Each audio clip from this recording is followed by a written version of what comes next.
It is the 6th hour after noon on the West Coast, and it is about, the 9th hour afternoon on the East Coast. I'm reminding myself, not don't take it that I think nobody knows that or something. Okay, so after that awkward start, we're gonna see if we have any connection to the studio, which we do. It says excellent connection. Whoever is listening, please let us know how things are going. And before I forget, there's an incredible individual who did an incredible thing, and they put up a new video about myself.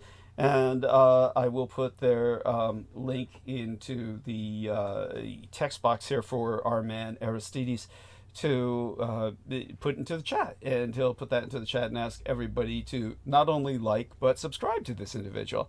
So here, let's do that. I'll give this to Aristides. Well, he's got it in his private message box, and he gave me this beautiful image, which is a Asian tea garden, and looking at it closely, it's Chinese tea garden, and it's fabulous. It's an incredible photograph. I don't know where he found it.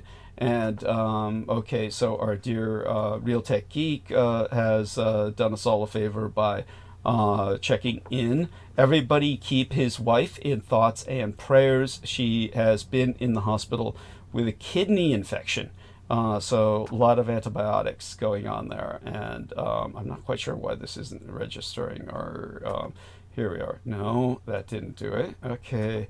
Messing with little quirks concerning the system. In this case, what we used to call Skype. Right. Now, oh yeah, infinite call. Oh, I made a mistake. Well, not really, because I called Aristides.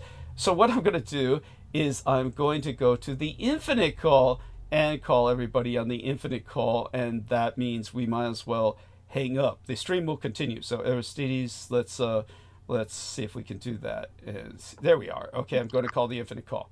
So you may as well hang up this call. There we are. Okay. Yeah, and so here's the infinite call, and we're going to meet now by pressing the audio call, and that will call him back and everybody else.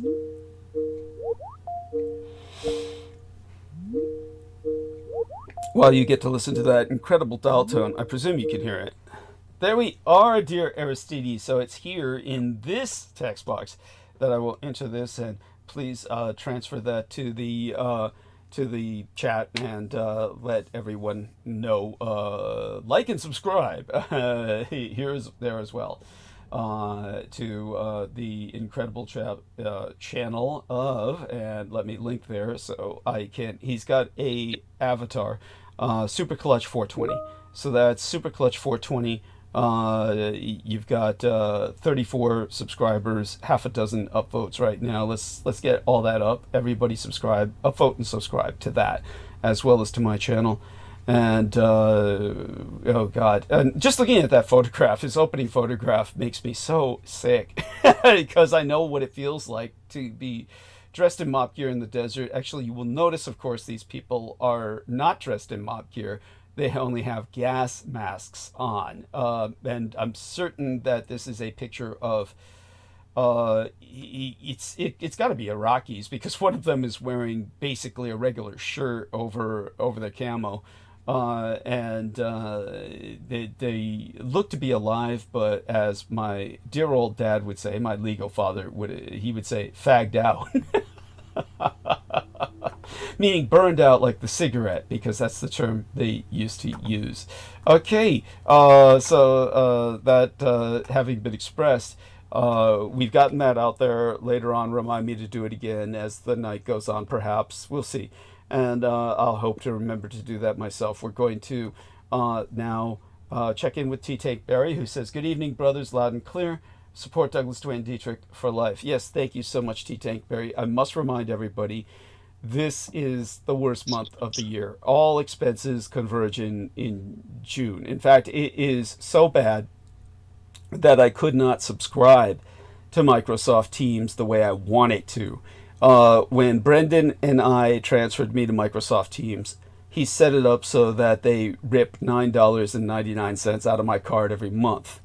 So I want to subscribe to them for a full year for $90 to save about 10, $20, somewhere in the range of more like $12, I think. And, every penny counts. But I won't be able to do that until next year. There's no point in my doing that until next year, because I actually might as well have all the expenses converge in 1 month, because at least that's the killer month that I can prepare myself psychologically and everyone else for. And since everything else is in June, might as well wait till next year and subscribe it in June. But they take it out quick. They raid my card quick, like literally on the second day of the month. And so, I'll just have to have that much money in the card by at least the first of the month to make certain they've got that, because I'd hate to lose the Microsoft Teams even, and then try and re-establish it. We don't want that to happen, because obviously my livelihood depends on it. So such being said, I need everyone to understand that I'm going to try and do some creative things this month, but it's up to you. All of you really need to support myself, or I won't be able to make the rent. Just with all the other expenses I paid, and a few more expenses coming up that just had to be this month, just by sheer convergence. It's been a nightmare. So we're getting some great gifs from Brendan Zogit, and hopefully he'll be able to join us if he hasn't done so already.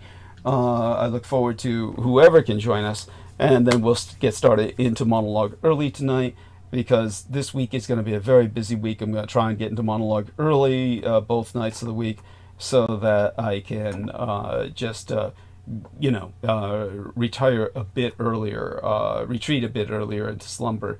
And let me check the call, see if anyone else has joined us. We are joined by Brendan Zogit. So, dear Brendan, please, a quick status update after I once again thank T. Tankberry for being there with us. He's an excellent individual. Thanks to Amy Como. Thanks to Holly, who will join us later, I presume. George Knight may also join us later in the evening for a little bit. Shout out to Aaron Tice and Sammy Romero. And hopefully he can join us, or at least we'll tune in along with Isaac Romero. I don't see any response yet from John Warrington to my messages I left him in Microsoft Teams. So I do hope if anyone has reached out to him, please remind him to look at his Microsoft Teams messages from Douglas Dietrich. So there we go with that. And I hope he's had a wonderful birthday. And this is, of course, his birthday weekend, along with that of so many others, as noted. Bad Bats Maru. Do you know who this character is? He's in front of the occult symbol, but that's Bad Bats Maru, is a anime character, Brendan. I don't know if you've heard of him. Yes, of course I know. Yeah. Okay, that was the favorite character of my gang brother Beaver, and it got to the point where his white girlfriend Wendy purchased him a Bad Bats Maru antenna protector, which he stuck on his antenna, and it was stolen within 24 hours. No doubt. Yeah, no fucking doubt. Yeah, it's nobody. There's nothing sacred in San Francisco. I remember when a neighbor of mine, I can't remember which one, a long time ago, hung up door chimes, and somebody stole that overnight. It's like you can't put out anything. They'll just steal anything that's not nailed down. Even if it is attached. It's almost mystical. What do you guys have, the Thieves Guild under the streets or something? It's like something out of a video game. Oh yeah. No, it borders on the supernatural, and it's wretched. It is wretched. Well, let's give dear Aristides his blurb time, and respect to dear Aristides, and things have gone smoothly, and so dear Aristides, make certain to take as long as you want. I'm not going anywhere, and I'll just be here for your blurb. And yes, if you're ready, feel free to take it away. Okay, just a second. All right. Take your time. Well, how about sorry, I'm just catching up here. Open the program window myself. I did miss the clicking on the little pop-up. which we will explain about. But all right, here we are. Oh yeah. Oh, that's a painted illustration. I used to illustrate, of course, professionally, and that's an illustration of my father. My looking at a portrait of my father. That's what I portray it as. It's basically myself looking at a portrait of my father because of Father's Day. So there is a poem in text of the summary of tonight's episode, which is available for anyone to review. Just please open the text. Thank you for reminding me of that, dear Aristides, because after all, by the time I get home, I'm blitzed, and it takes a while to decompress myself. I was able to catch a short nap before I, got revved for tonight's show, or simply, reanimated. I'm not revved yet. But I want everyone to know that's it's a portrait of myself looking at my father, and that's for Dad's Day, and the poem says it all. So everybody, please feel free to open the text, scroll down, and review the poem, and your reviews are most welcome. And so it's also the No King's protest was yesterday. The Army's 250th birthday was yesterday, and it happened to fall on Flag Day, which nobody seems to even remember. And it was on across the Atlantic, the trooping of the colors for the King's birthday. Even though the King's birthday is never on the day they troop the colors on, they always celebrate the birthday in the midst of June so they can have the best possible weather. And Trump, of course, it's his birthday. And it was also John Warrington's birthday, all on the same day yesterday. But today is Father's Day, and it's more of a day of mourning for myself. And with that, we turn it over to dearest Aristides. Thank you for asking that. Thank you. Okay. All right. So as soon as you show up, please hit the thumbs up vote there for the window. That's very important because it affects the algorithm, and that is because there are downvotes placed. You can't see them; they're hidden by YouTube.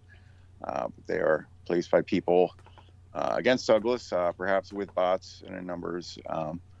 And even though they might be filtered out, it affects his ability, at least at first, to be searched and suggested and whatnot as far as the algorithm goes. So please hit the upvote, very important. Please make sure you're subscribed. Hit the subscribe button there nearby. Even if you were before, please make sure it didn't become undone for whatever reason. Turn on that notification bell there. That allows a pop-up to your device to remind you when a program is starting on time, or in case of a restart, which isn't happening too much lately, but that does take time if so. So you don't have to wait around and keep checking. You can just be notified. It's all very handy. Also, you have to have an account to do these things. So if you don't have one, please make one. It should be easy. And once you do, you can go into your program or your account settings menu and create sub channels that are normally used for different types of content. You don't have to put anything there. Each one can do a separate upvote. So one person can do more than one upvote that way if you're so motivated. It's pretty easy. And hey, maybe you can put some nice videos up. Also, as far as upvotes, on the previous or once the program is not live, or usually it's after the fact, I'm going to go check now. Once the program is not live, the comments will be enabled underneath the window, the program window, and Douglas will put a pinned comment there. I'm going to go check now if I did that on the last one. I think I did. Thank you. Please upvote that. This is a contact info and important information there. So for similar reasons, please make sure that is upvoted so it sticks there. And I didn't. So there. I'm doing that now. Thank you. So it doesn't get whacked by. Has that happened where comments have disappeared? Yes. Maybe from yeah. And okay. And people get angry about when my comments have disappeared in the past, but as well, and we know why. In most cases, the most memorable ones are the ones that are most in most recent memory. In most recent memory, comments of my own that disappeared were literally when Peter Moon and his new friends were erasing comments about themselves by just downvoting it. You get enough downvotes that overweigh the upvotes, and a comment will be removed. And so they were just doing that. They were just staring at the screen all day. And then whenever I uploaded it, they do it again. And so there you go with that. We finally had to beat it by just putting the comment integrated into the text of the summary of the episode.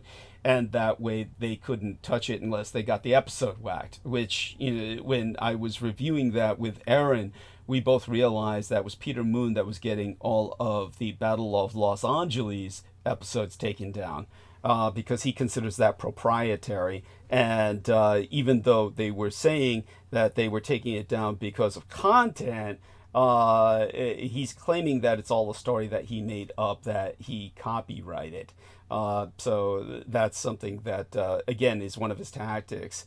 Even though, of course, as I said, it's viable history and can be proven by history, it takes too much for Google these days to really do a copyright strike. They used to hit you with it just whenever somebody said it. Nowadays, they just do it for music or something that is obvious, something that is, trademarked and branded. But when somebody's claiming on a personal level that is copyright, they can't do that. But the way they can do it is to say it's content. And because he was threatening lawsuits apparently and shit like that. This was all before he died, which we're pretty sure he's dead. And now he's got an AI going that's just hallucinating madly. And it's just an expert system that claims it's Peter Moon, but it talks and acts just like an AI. So that having been ascertained, yes, other people's comments, not through any action of my own, but by Google. Google, for whatever reason, has taken down the comments of other people in the past, and they get angry at me because of it. They why did you take my comment down? And then they start getting bitchy and pissy and cunty and start leaving all kinds of stupid attack comments. And it's insanity because dude, I didn't even know you had left a comment, and half the time whatever they leave, YouTube takes down based on its own concept of principles or community standards, as they call it. So that being any said, rate, more likes, more upvotes means safer. You're safer. Yeah, thank you. Absolutely. So please, do all that. Here, I'm just going to finish up real quick. So, take your time. I'm going to put the PayPal link in the YouTube chat here. Copy. So please find that. Try to keep that in the visible in the chat. If you cannot find it or see it, or you're just hearing audio, just go to PayPal and search Douglas D. Dietrich, all one word. You will find him. You'll see his profile picture. You can't miss him. You should be able to send money even if you don't have a PayPal. There should be a way to click through there and just say pay with credit card. So don't be deterred there. Oh, I don't have a PayPal. I can't help. You should be able to. And if you can't, let us know. Send Doug an email. We'll find a way to get him your money. Thank you. That's beautiful. Yeah. And so please find that. Let's see. Last thing is the link in the browser bar, youtube.com link or whatever appears. That will remain the same after the program is not live. So you can copy that now for your record, save it, post it, whatnot, share it somewhere so other people can find Douglas. I think that's it.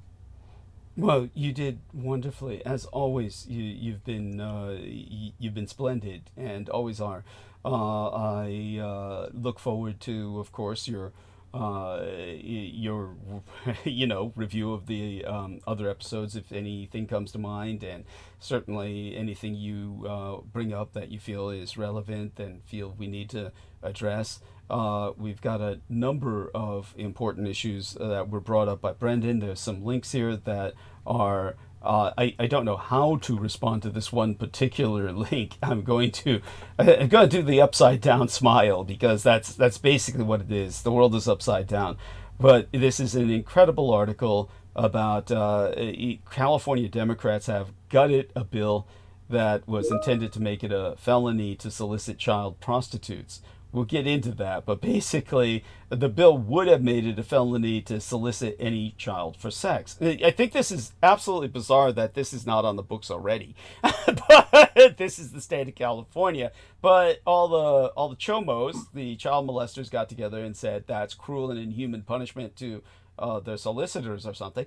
And the end result was they struck the bill down. They struck the bill down, so you can legally solicit sex from a child in California. Well, it won't be a felony; it'll be a misdemeanor, because you might have been misguided. They fooled you. They were saying these poor people are being fooled by these children into thinking that they're older. So, with all best intentions, they're approaching them, thinking they're over 18. Anyhow, so well, it's only if they're 16 or 17, by the way, Oh. not just any child. So 16 and 17 is free game as of right now. Okay. Not that I'm condoning it, but like it's still statutory, so just be careful. They got to be like basically homeless and have no parents. But and then you're taking them in. You're taking them in. Well, that was the argument, was it not? Yeah, they said it'll affect like LGBT kids because they're gonna be out like thrown out on the streets, and then they can't sell their bodies for sex. How are they gonna support themselves? That's right. Like something absurd like that. That's right. That's right. Absolutely insane. I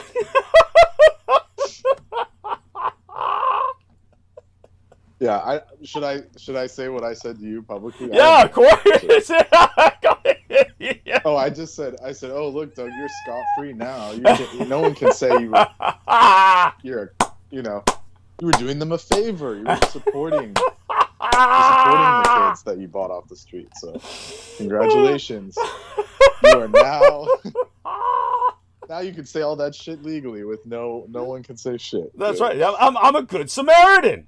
You're technically a good Samaritan. That's right. That's right. That's right. That's they ought to be giving me medals. Or the way they worded it was, it will harm marginalized groups. That's right. That's what it was. That's right.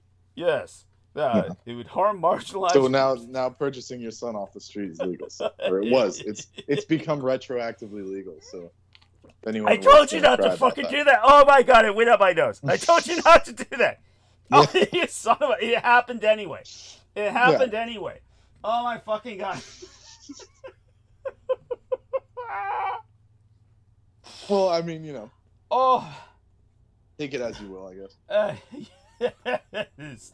Of course, I'm only going to get myself deeper into hot water with this, but we all know my son was younger than that. Yeah, forget about that. Yeah, but that's the part you're not supposed to say. Anyways. But did you see that article that just happened a few hours ago? Oh my god. Now let me try and respond with some appropriate emoji. But yeah, this is like where Peter Moon supposedly was. There were if he was there, he left some real bad vibes. I think it's just his how would we call it? His fucking his egregore. It's just his egregore being there was enough to, so go on. Yes, tell people what happened. Oh my fucking god. And these were tourists. So they're mostly not Asian Indians. So well, that could just be people from other states stuff like in India, but some of them were white people. But hopefully it was Peter Moon. But there was a bunch of basically a bridge collapsed in Pune, India, where Peter was just having his little event that he posted on online. Yes. But it already has killed 2 people, and the rest of the 100 people got washed downstream, and they can't find them. Oh god! So it was like 125 people, just swept away by some vile anti-godly magics or something. Yeah. Some horrible situation. Yeah, it's not just fate. No, it's like it's how would we call it? It's instead of the Midas touch, everything Peter Moon touches turns to shit. It's the but it's his how would we say it? Just the fact that he imprinted himself psychically there really did a number. And then some huge tragedy happens. Like it's like you can't make that shit up. No, it's true. It's true. You can't. And people who declare coincidences, they just haven't been following the program and hearing coincidence after coincidence. And yeah. Well, out of all the places in India to go, why there? And then that happens. It's bizarre. Yeah. Well, the ostensible story, of course, is based on the foundations of whatever David Lewis Anderson made up years ago, and that was David Lewis Anderson claimed that the Indians put the time travel labs of their own making, but with his advisement. He was the advisor, and they were sponsoring the funding, but they had. Yeah, that's what dude's claiming. Yeah, that's what he was claiming, and that so there you go. That's the foundation of that hallucinatory AI fantasy that Peter was there. Go on. Yeah, but Pune is like in the hills. It's like going in Nevada. It's like there's no fucking laboratory. Well, maybe there is a laboratory in Nevada, but you get my point. It's like remote. Yeah. It's like going to it's like going to Montauk. There ain't shit there. Yeah. But there's more in Montauk. There's more in Montauk. At least Montauk is more accessible than that shit. But go on. Yeah, that's. Yeah, but both these guys say, "Oh, there's secret shit underground." It's like they've been defunct for years. It's like. If there was anything, I highly doubt it. Well, let's put it this way: it's what's the best place to say if you're making a story up? This is why I told people everybody comes to me with, oh, the latest happening in Russia. Giants walk the earth, UFOs are landing. Giant spiders and extinct mammoths. I mean, it's always in Siberia. Yeah, it's because. Nobody can get there. It's like it's one of the few places left on Earth where it's just impossible to get to for political reasons more so than accessibility. Though accessibility is still quite difficult. Just so people understand, the majority of the world is inaccessible. It is like it's one of these things where when it comes to the travel. There's only so much travel that can be done by crazy weirdos who happen to have an SUV, and then they all decide that they're going to risk their lives and go out with bottles of water and extra fuel to inaccessible places that experience otherwise lunar desolation. So when it comes to the rest of the world, nobody has time or money to do that. And then the politics creep in. When you're dealing with many places in the world, many people just don't understand how the governments or the states that have authority over these jurisdiction over these territories are not going to be always helpful, and oftentimes they will be downright hostile. And then you add a condition of, say, war, like Russia is currently at war, and because Russia's currently at war, it's in the same frame of mind that it was in during the time of the Greater Soviet Union. Nobody can really go there easily unless you're like working with the North Koreans or the Red Chinese or something. But beyond that, I could give example after example. Aristides, were you going to say something? No. Okay. Yeah. And as for San Francisco, it's become like one of those places, which, Brendan, you were talking about the Thieves Guild in San Francisco. Tell them about the sign. The car. Do not park here. Your car will be stolen. Not. Yeah. Tell. Yeah, were you with me when you saw that, or was that another time? I feel like I was with you when you saw that because I know I've seen the sign myself.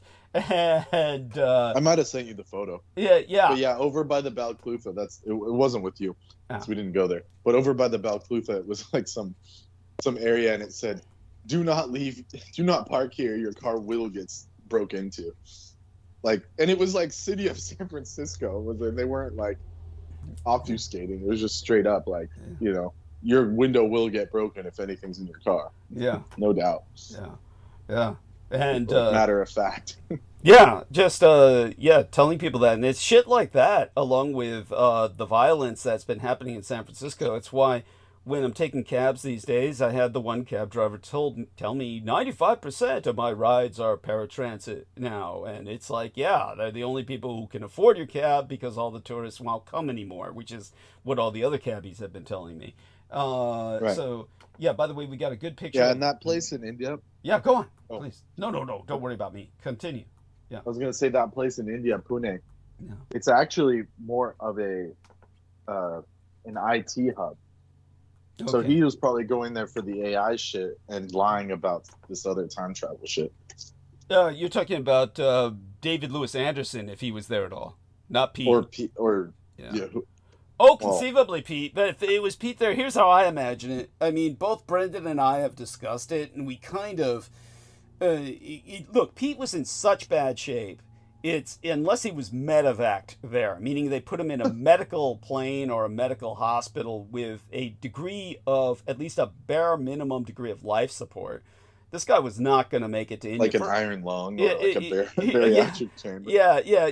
I'm not saying even anything like that, but definitely this guy was, you don't understand. Like, I remember when Virgin Australia stole everything I had. And they just, and then when they fucked up everything because I was not in the system anymore and I was going to be left stranded in Australia as an illegal immigrant.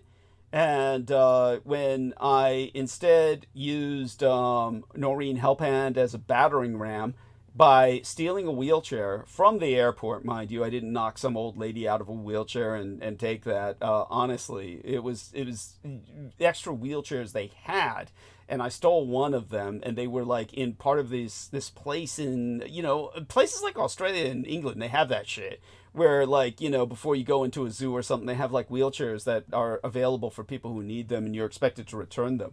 I didn't do that. I stole it, and I plopped Noreen on it, and I pushed her around, and they realized they didn't want a cripple staying in the country on welfare because Noreen looked like that's what she was. And so they just didn't. I became at that point her baggage. I was just the thing that pushed the motive power for her wheelchair, and then they ignored me. And yet all that almost went to shit when we got on the plane, and they had fucked everything up to that degree. We were almost late. So, I mean, almost missed the flight, in which case we would have both been stranded. But when we got there just in time after my running at Olympic level pace to get to that plane, and then they let us on the last passenger, and I said how angry I was about all of this treatment for my mistress, Noreen, who was the person I was pushing, and then the woman almost refused to let me on, saying, "Oh, you look like you're in a severely agitated state, and you look like you're sweating, and you look like you're breathing hard." She says, "We'd better not let you on the flight." And they were going to say, "We're going, and when I challenged that, she says, "Oh, we're going up thousands of feet in the air and the pressure changes. It will kill you." And so, if they're not going to allow somebody who's upright and standing and pushing a wheelchair at Olympic level pace to go into a plane, who's obviously in good health, and made it across, over a mile of tarmac, miles and miles of tarmac to get to the plane, they're not going to allow someone like Peter Moon onto the plane. It's that simple. He's not in good health. He's not someone, they'll use any excuse not to let you on a plane now. And so he's not going to, he just wouldn't be going there. I can't even see that happening. So if he went there, it's like someone flew him there, but it could be just, how would we say it? It's almost like he's dead and they kept his essence in a jar or something. And that would be like one way he could go over there. But, and he's just got an AI that's programmed with all of this is so easy to do now. We could do it with Aristides. We could do it with Brendan Zogit or myself. You just pump everything that's known about this individual into an expert system, and then it does its best to act like them. They have that already. Remember when, what's his name? Justin White was going online to talk to quote-unquote Joseph Goebbels, who was speaking to him online. And they've been around for years. Yeah, exactly. These chatbots. That's right. Yeah. These are just chatbots.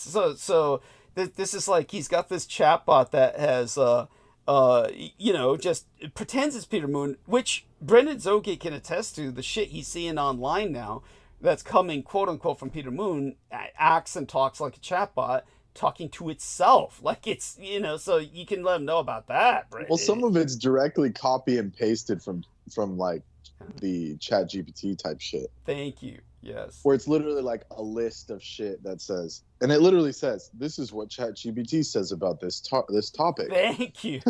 Thank you. So even if he is alive, he's an idiot, just copy and pasting shit. It's just like goofy as hell. Thank you. Like such an old person thing to do. Yes, that is without the, but that means he's completely brain dead because if nothing else, he was to a degree, even though he sucked at it, even though he sucked balls and no, he sucked ass. Really, he sucked turds at it. He was still an editor by default. So, you're talking about somebody who's not ignorant of editing, and if they don't know to cut out parts like that, then they're totally gone. I mean, they're not even processing anymore. Right. That's it's like, he should know, for instance, if you cut and paste from a Wikipedia article, you take out all the stupid numbers in parentheses that are all the footnotes, because otherwise everyone will say, hey, this guy cut and pasted from a Wikipedia article. No, it's like, no, he's, I noticed nobody ever did that. Everybody would cut and paste from Wikipedia articles, and they'd leave all the stupid footnote in angled parentheses on their cut and paste. I would say, how do they not realize how stupid they look? But he's like that. And so that being said, no, we think he's dead, and we think it's a fucking AI, and the AI is hallucinating like mad, and it's just saying, I'm going to India, because that's probably what Peter... it's the thing that Japanese used to say when they died. People in ancient Japan would say, what happened to him? Oh, he went to India. Because India was like the spirit realm to them. It was like where Buddha was born. Yeah, God, yeah. Yeah, no, it makes sense. Yeah. It's the most like remote place. It's like, so you would say the most foreign thing. Yeah. But did you see this latest Flag Day post scandal? No, what was it? We're getting great photos of the No Kings protest from T-Tank Barry, by the way. Thank you so much for that, T-Tank. The Pentagon put up, U.S. Defense Department puts up this thing on social media that says Flag Day. And underneath the Flag Day, there's 2 Russian flags on top, with 3 stars over the seal of the United States. And then they said, it was just a graphic mistake and shit. Oh, no, it wasn't. We're under occupation. Yeah. Yeah, you want me to forward it to you? Please. They're claiming it's some kind of military regalia, like the stripes that they get for officers. What a fucking joke. Here, let me show it to you first, and then you can comment here. Yeah. And right now I'm thanking Vril and our dear man T-Tank Barry for their participation. And our numbers are great. I like this, very telling. I love that. Yes. Yeah. And it's almost censored. It's hard to find. I bet. I'm sure they went out of their way to scrub it from the internet after that. Once they were exposed. Yeah, they deleted it. Yeah. That's we just remember for future reference, whenever you see anything like that, jump on it. You might yet find it, but just remember that the moment you see something like that, don't doubt it. Well, I have it, but it's from this guy's YouTube channel, so you can still see it. Okay. It's just the context is scrubbed off of it, of course. Yeah. But it's still floating around. Good. People need to see these things and see what we're all. Okay, so tell me, is that some kind of military regalia, or is that straight up the Russian flag? Okay, so let me see. I'm looking at your private messages. Have you entered it yet in private messages, or did you put it in the infinite? I think call? I sent it to the infinite call. Okay, let me check back with the infinite call. Let's see. So the colors are out of sequence. Yeah, I don't see it. Oh no, wait, white, blue, and red. No, they're in sequence. Yeah. Is it not showing up? Maybe it's in the private. It's in the private. Yeah. It's in the private. Okay. Doug Dietrich. Yeah. Okay. Sorry. So I don't see it there either. They've interdicted it. It's not in the private or the infinite, but put it in both. Try it again in both. Okay, I'm gonna put it in both. Because believe it or not, Brendan and I have been experiencing this. It takes hours for our messages to reach each other. So here we are. Okay, so there we go. Flag Day. Yes. So Russian it is in the right sequence. White, blue, and red is their sequence. Yes, it is. And it's what a fucking joke. Okay, it's nothing that I recognize as legit. It's definitely. Well, this YouTuber is saying the mystery is solved as a mistake. It's no mistake. It's basically we're under occupation. The top comment. This was not a mistake. Sorry, but this is very clear. Russia excels at this. So people in the comments are telling this guy to fuck off. Thank God. Yes, thank God. Thank God. As well they should. Thank you for that. This is here's a good one. I'm sorry, but I don't buy the innocence of that subliminal art. Yeah. Yeah, thank you. Thank you. I appreciate that profoundly. Excellent. And here, so many people are just shitting on this guy. I noticed the Russian flag immediately. I'm an artist. I would have chose something different that would have buffered the stripes or at least made a space between them. So it was, in other words, the graphic artists are saying it was deliberate.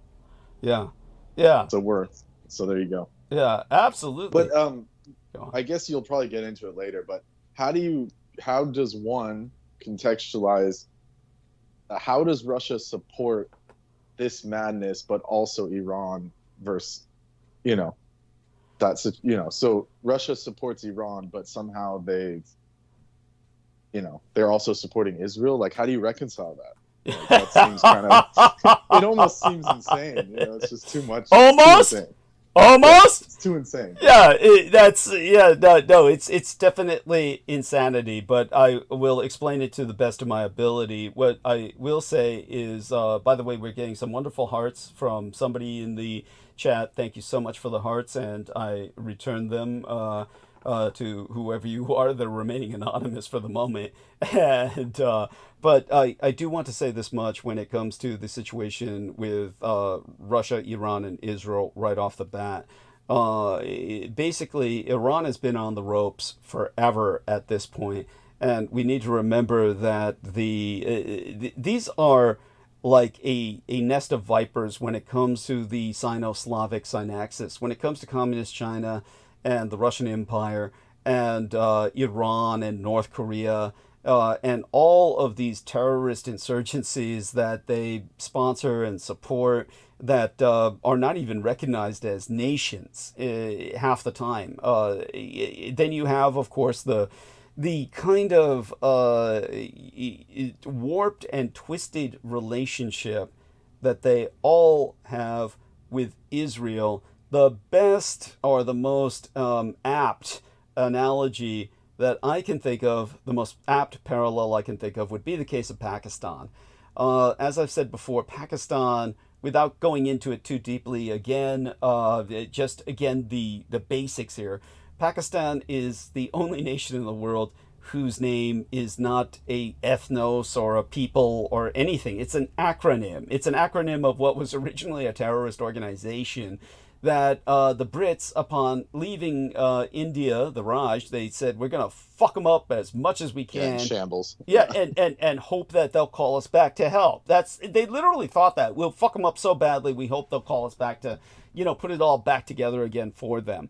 And so, they did everything they could to fuck India up. And one of the primary things they did was they basically gave this terrorist organization called Pakistan territory. And so suddenly you had all this territory under what was a terrorist insurgency, and they actually took that name as a national name. And but it's not a nationality. It's a collection of diverse tribes. And the way it evolved, geostrategically, was always as a counterbalance to India. So if somebody had some strategic hostility with India, they would simply align with Pakistan.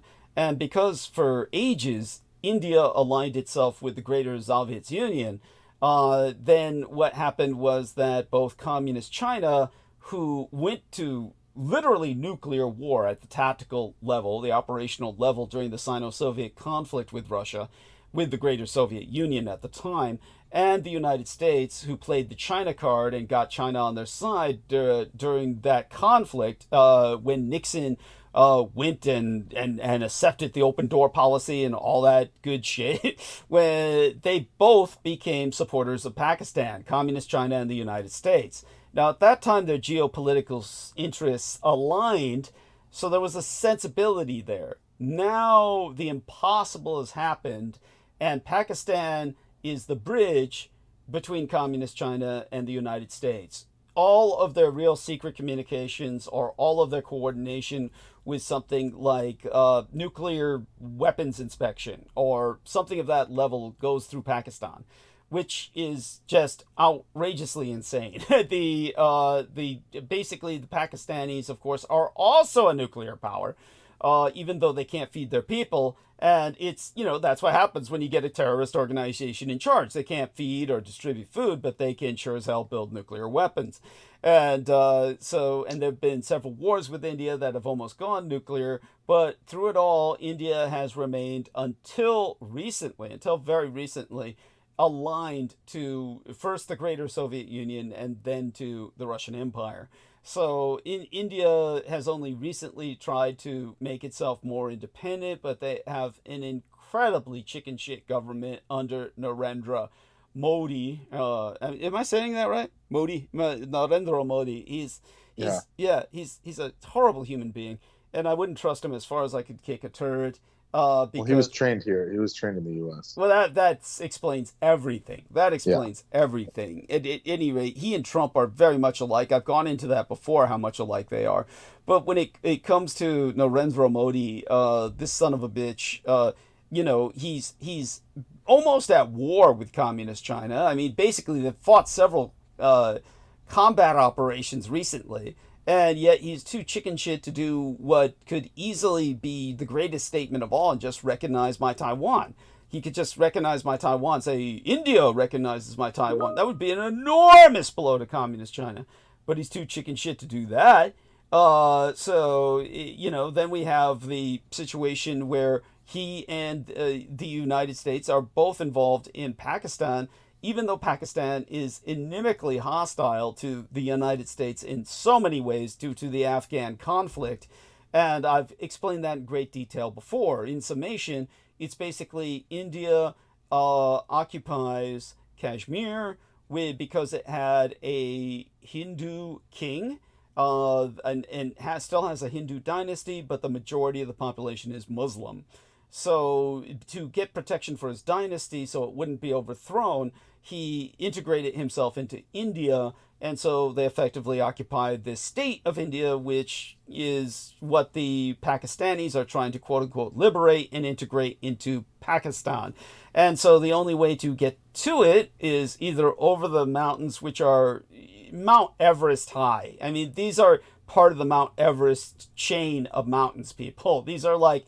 They're battling with oxygen tanks up there. So the Indians and the Pakistanis are fighting this war in an atmosphere where you literally cannot breathe. And so they're fighting in spacesuits.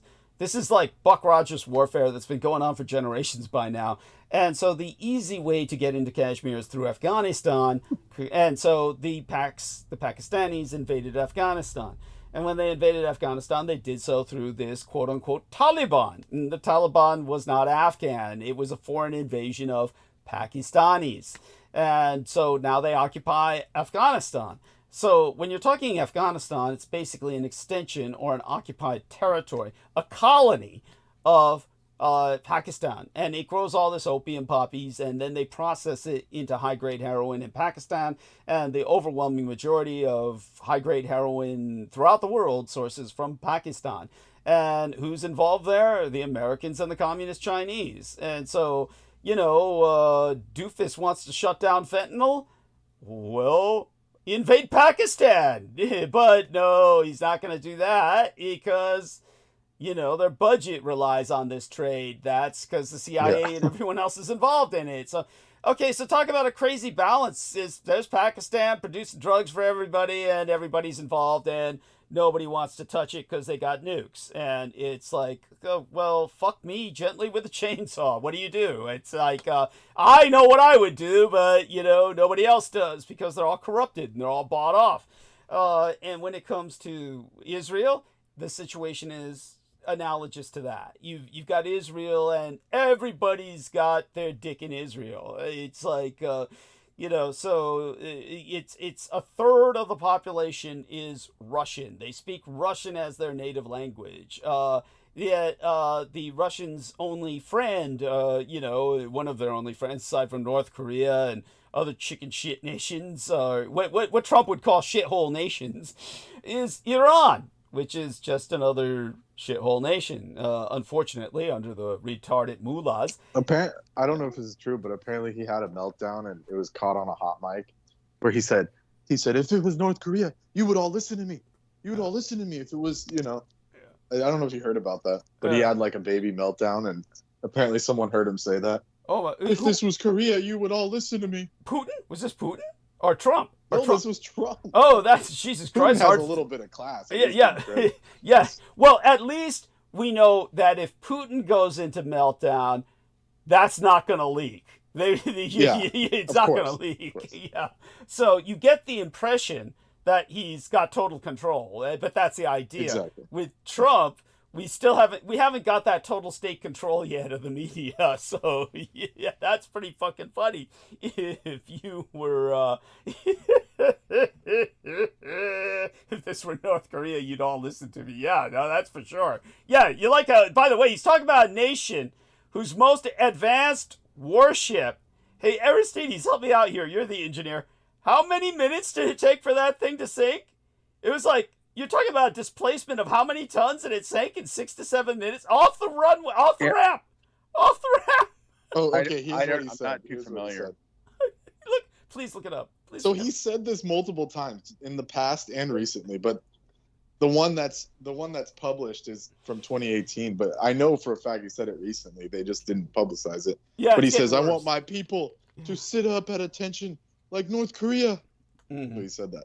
So that he's been saying that for years. Yeah. And they're becoming more like Russia now, and they're beginning to scrub it more and more as he says it. Yeah, exactly. That makes sense. So I have no reason not to believe that when all the generals were there, he was like, "You guys need to listen to me like it's North Korea. How come you're not listening?" Yeah, I could totally see that. Yeah. Well, thank God he's using North Korea as his example now instead of Hitler. He used to say Hitler, believe it or not. He'd say, "Why can't you be like Hitler's generals?" And it's like, well, for one thing, they're not that everything brilliant. would work. Yes. There is an excellent book titled The Devil's Virtuosos, which was about Hitler's generals. In that, it was one of the earlier books. I mean, it's old. It's really old. But it's like, the way that author described it was that these were men so overwhelmingly talented at war that they were... We didn't have terminology then like autism or along a spectrum, but that's essentially what he was saying, was that these men were like incredibly monofocal personalities that they just don't make people like that anymore. And so the Germans do, but they've channeled their shit in different directions. That's right. Well, they're going to have to rechannel it. And but by the way, speaking of chatbots, before I get back to Israel for a few seconds here, just want to do a share screen here because this is my screensaver. And this is Nightbot, and Nightbot comes on and basically tries to keep order, like no political comments, please. No, this is not my channel. I don't have a Nightbot. I don't need a Nightbot because I'm here at night. But the guy who makes his channel is not there at night, so he's got Nightbot. I know I need help. I know I'm sick, but I find this so fucking funny. Here's this Tao symbol, and Gophic Angel Imjim says, "Hey, what's up? My parents abused me, then ruined my reputation, and now gloat about it when they talk to me." And then Nightbot says, "Hey there, Gophic Angel. Welcome to the stream. Thanks and enjoy." There's the shortcomings of the Nightbot. It has like no nuance. That's Peter Moon. That's all. What Peter Moon's AI. Well, that was just him being awake. Let alone using AI.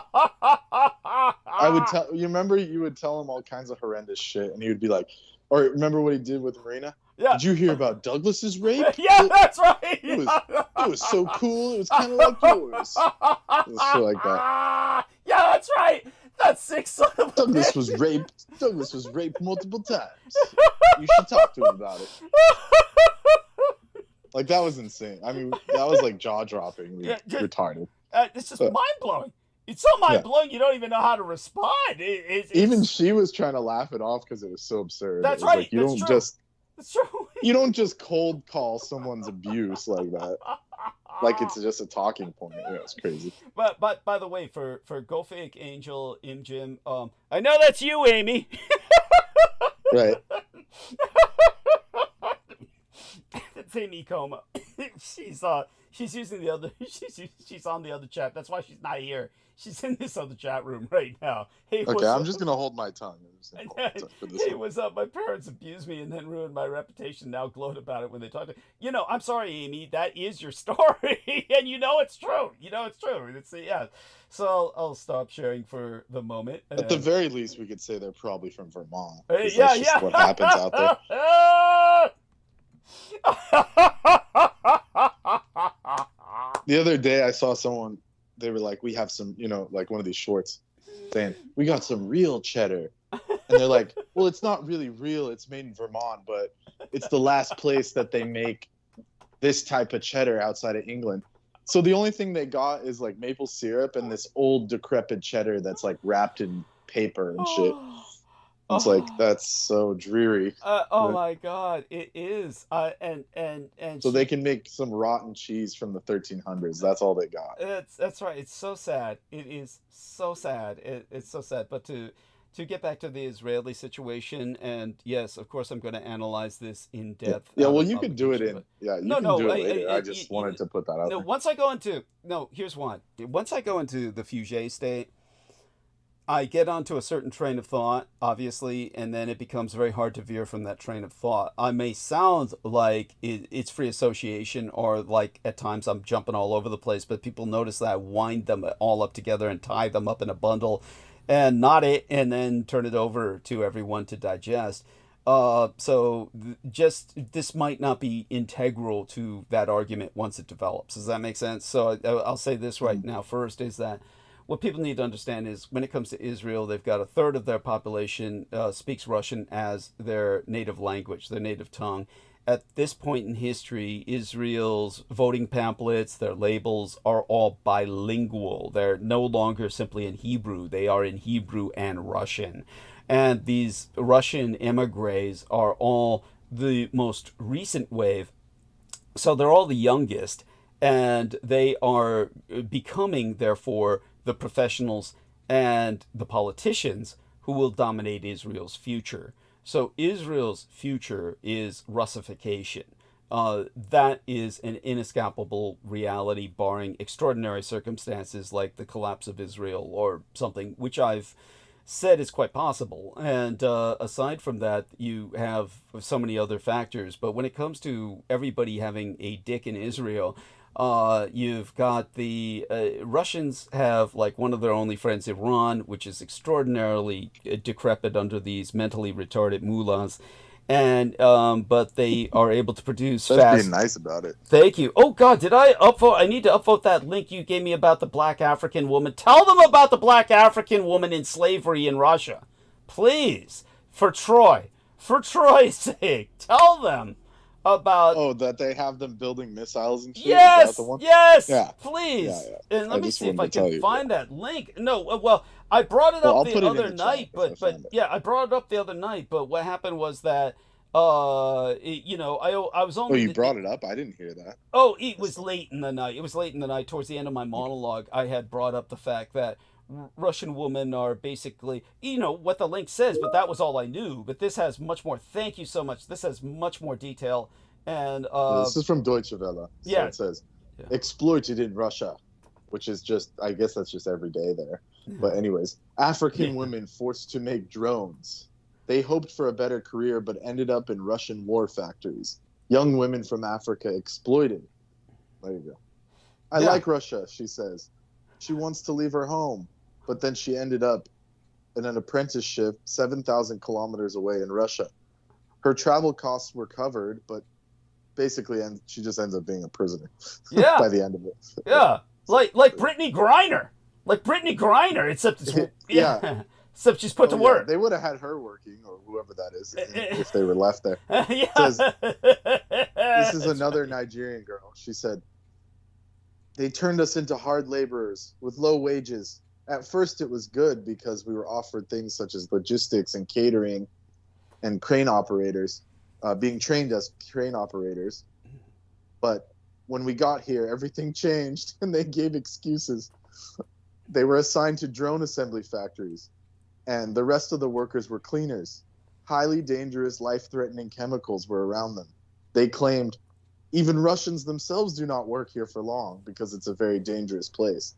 So that tells you how bad it was. Yeah, it's the worst. It's inhuman. This is like, but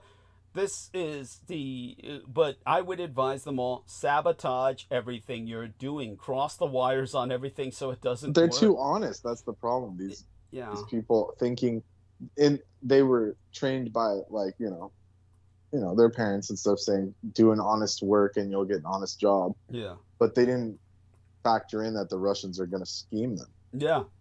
Yeah. So, yeah. So it says here, it's a center of the war economy. The Alabuga SEZ is a major production hub for the Geron 2 drone, which is based on the Iranian-made Shahed 136 and plays key roles in attacks on Ukraine. Yes. The SEZ was established in 2006 to attract companies and investments to Tartaristan. There we are. The real Tartaria, guys. Yes. The Russian slave labor camps. Yeah, it's someplace you never want to be. And these people have romanticized it into an epic empire.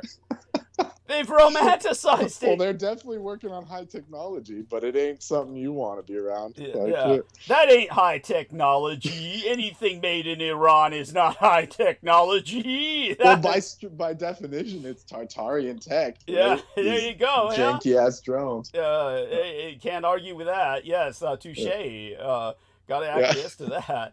Yeah, these are suicide drones. You know why they're suicide drones? Because you can't recall them anyway. Yeah, they can't fly back. They can't fly back anyway. So, yeah, you make them suicide drones. They're all they are is good for one-way missions. Yeah. But, so, yes. So this is so important, and it is collateral damage from the relationship Russia has with Iran. But I've always predicted this. I've always said that when it comes to the lineup of the next war, the true synaxis of evil will be the Sinos, the Slavs, meaning the Chinese and the Russians, and as well, I can't call them the Semitics because they're only play acting at Semitics, but they would call themselves Semitics, the Zionists. So the Zio-Slavo-Sino, or the Zio-Sino-Slavic synaxis. At any rate, Israel will be at the forefront of Russia and China in terms of the enemy status. Unfortunately, on their side, under the Republicans, will be America. It would be America, Russia, China, and Israel against Germany, Japan, Britain, and the rest of the free world, including my Taiwan. As for BRICS, that's just like ephemera. That's like paper-thin consistency. It's like supposed to be Brazil, Russia, India, China, and South Africa. But obviously South Africa, under the black regime, has no love for Israel and brought them to court for genocide. And as for the Brazilians and the Asian Indians, of course, you can't count on them in those alliances because obviously they're hostile to the Chinese. So you have a whole situation in which there's, that's the next lineup, or the core of the next lineup. And hopefully will overthrow the Republican administration, the misadministration, and install whatever it takes to rehabilitate America after that. And at that point, we'll be on the side of the free world again. But we're in a situation which I've always said is similar to China in World War II, where we're going to be both a belligerent and a front, both a belligerent and a battlefront. China was that in World War II, where you had the Chinese communists and the Chinese nationalists managed to kill 100 million of each other, even while fighting off the Japanese, who killed 100 million more. So in America, we're going to have a situation that's similar. We're going to be fighting ourselves while fighting the enemy, which will at first, under the Republicans, be, the free world. Japan and Germany and Britain in particular, along with France, and whoever aligns with them, especially my Taiwan, which would be at the forefront, the pinnacle of the free world, because it would be the free world's technology. And then on the other side, would be us with the Ruskies and the Chi-Coms and of course the Zionists. There's not much to look forward to. Shit. Yeah, well, that's why we'd have to have a technology-wise. Yeah. Well, oh God, technology-wise, well, you know what? Tell Troy this. You're just going to have all American black women working in factories to create suicide drugs. For Russia. Yeah, for Russia. That's, yeah. Yeah, and so much for Troy Ore being a free agent. Yeah, yes, that's right. And so what I do want to say is that it'll take a civil war to overthrow the Russian administration, the Republican misadministration, and then we'll be back on the side of the free world again. So that's what it's going to be like. And when you add it proportionately to how many died in communist China, or mainland China, before it was overtaken by the communists, during World War II, we're going to have, obviously, millions die here. There's going to be millions of deaths. I do not look forward to this. It's not going to be a comfortable time. I mean, it's just, yeah. But this is what, guess what? The Zionists will bring us to. That's what they're trying to start with, starting a war in Iran, which, if I neglect to say it later, Iran said what Israel did was an act of war. I find it hard to dispute that. It's already a declared war. I don't know if anyone has any doubts. It's official. Has it been officially declared? But the Israelis also declared it? Or yeah, they did. On their news agencies, it has war. It says Israel-Iran war. They do not make any. Okay, ashes. They're not obfuscating it. Okay, good. I mean, I'm glad. It's official. I mean, and Putin just came out and said World War III began. Okay, well, not that he's an agent, not that he's like he's a newscaster, but it's still valid because he's a madman. Yes. Actually, it makes it more valid. I mean, he's part of it. Yeah. Exactly. But what's your impression? Answering it to the best of my ability as I have, what is your impression of whose side does it look like he's on? Because it looks like Trump. Remember I said Trump is so erratic. I could imagine him just saying, "Oh, we're staying out of it," but now it looks like he's going in on it. It looks like he's going in on Israel's side. No, he's going in. He's going in Zion. No, he's going in on Iran's side. There, he's sending them Su-35s or something. Interesting. These missiles, yeah. Putin, you mean? Or Trump? Putin. Oh, okay, got it. So you had me confused there for a second. That's almost offensive. If we were to send them something, it would actually work.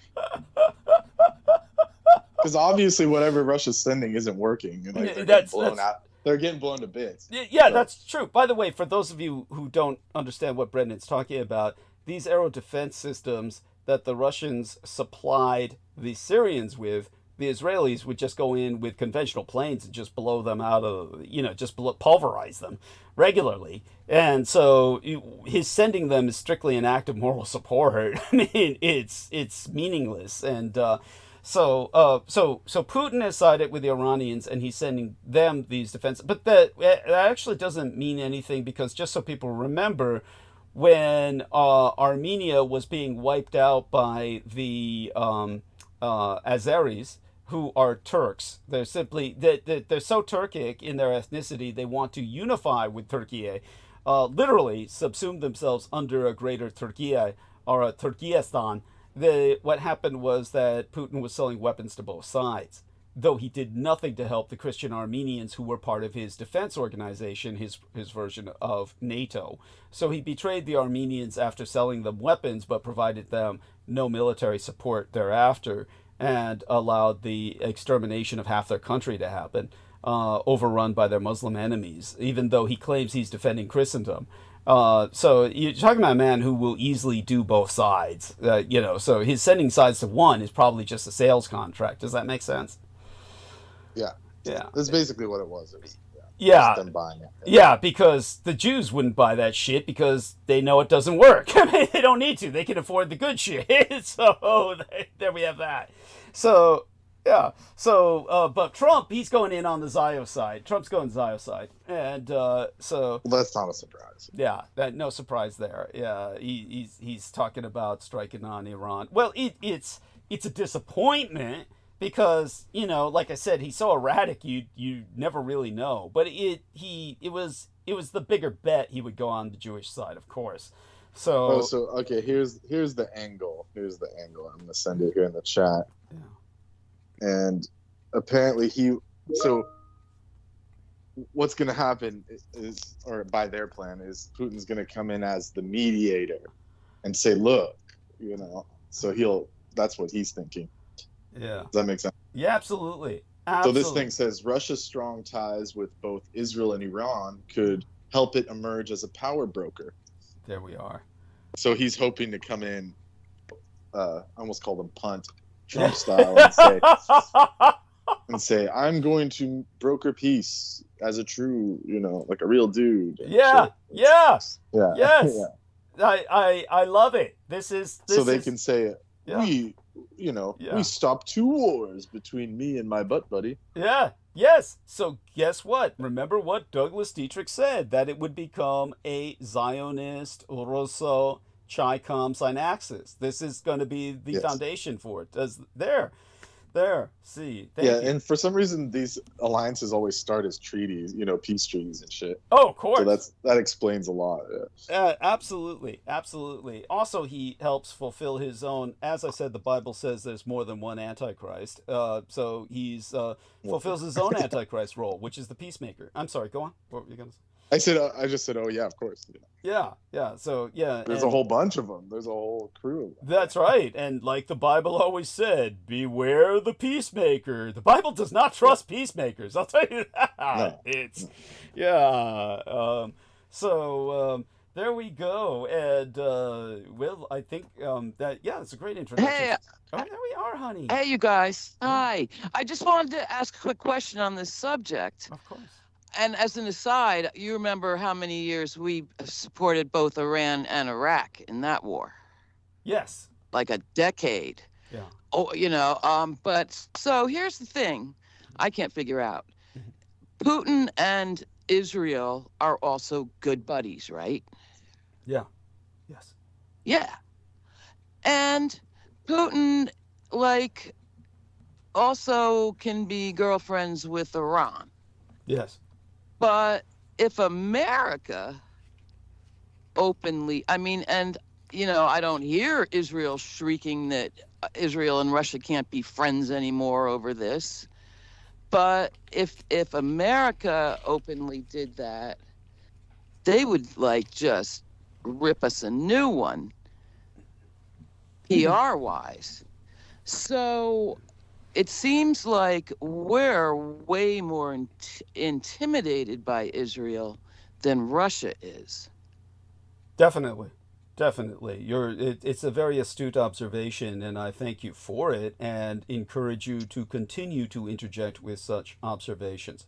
At the same time, I will say this to the Israelis, you can never do enough for them. Good example is what happened with Trump, was that when Trump started tentatively trying to deal with Iran, then the Israelis said he's totally untrustworthy now. And this was in their popular newspapers. Yeah, and they were saying that Trump is totally untrustworthy. Right. So this attack was, by my analysis, which I will go into in monologue, this attack was to force Trump to be drawn in, force him to take a side. Got it. Yeah, and that's why it was so brazen, and his forewarning was so oblique. There, when I talk about it, you'll understand the nuance. It was a very oblique forewarning that he got, but the horror of it. So why are we so terrified of Israel as compared to Russia? The answer is we have a sick, psychotic, twisted perversion of Christianity that leads people to worship the Jews as relatives of the boss, as opposed to worshiping either Christ as the avatar of God or God himself.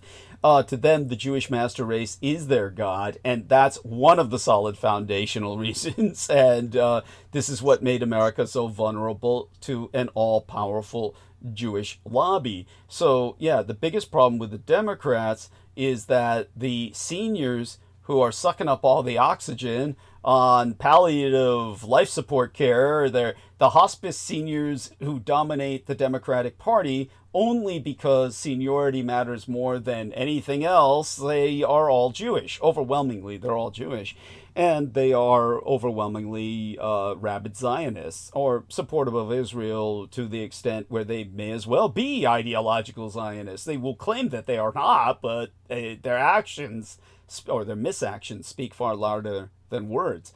And of course, so with that going on, the thing that's going on right now is either the younger Democratic Party elements have to overthrow these old Jews and introduce a younger wave of Democrats who are pro-Palestinian, which the majority of younger people in the United States are, who are not raised in Christian nationalist camps. Then you have a hope for America. This will be part of the Civil War that I've predicted that will be ongoing while America first under Trump sides with the enemy, effectively is part of the Sino-Slavic, Zionist, and we could say Zio-American Russians and Chi-Coms on Axis that's forming right now. Now, so with all of this, so hopefully that puts that in some further perspective. But as for America being so intimidated, I think that there's a genuine religious fear. They honestly fear that they're going up, these Christian elements feel that you can't go against the master race, the chosen people of God. And then there's the other elements of people who have been raised to be super woke. It's the DEI mentality of people who have been politically indoctrinated in the most quote-unquote correct sense. And these politically corrected people think that, well, you can't go against a persecuted minority. And so the Jews are playing both angles. It's like they've got the rabid fundamentalists and they've got the all too woke liberal progressives who say, well, I don't want to appear, quote unquote, anti-Semitic by saying anything against them. And so everybody in America has been kowtowing to them. But guess what?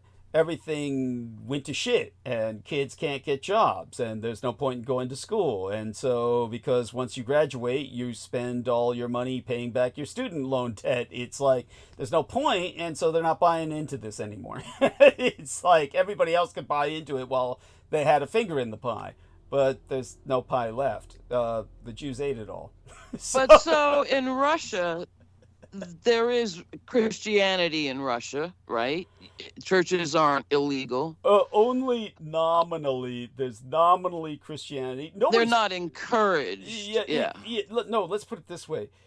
They're encouraged, all right, but nobody's going. I get that, too. Yeah, they're all godless, and they just pay lip service to it as this national identity trip, but there's nobody going to church except old ladies, like always, and as for the men, they're like, they go to church maybe twice in their lives. Once when they're born to get baptized, and once when they die to get buried. So, but go on, what are you going to say about that? Yeah, Russia's Christianity. Well, that perhaps theirs not as deeply infected by Old Testament Yahweh.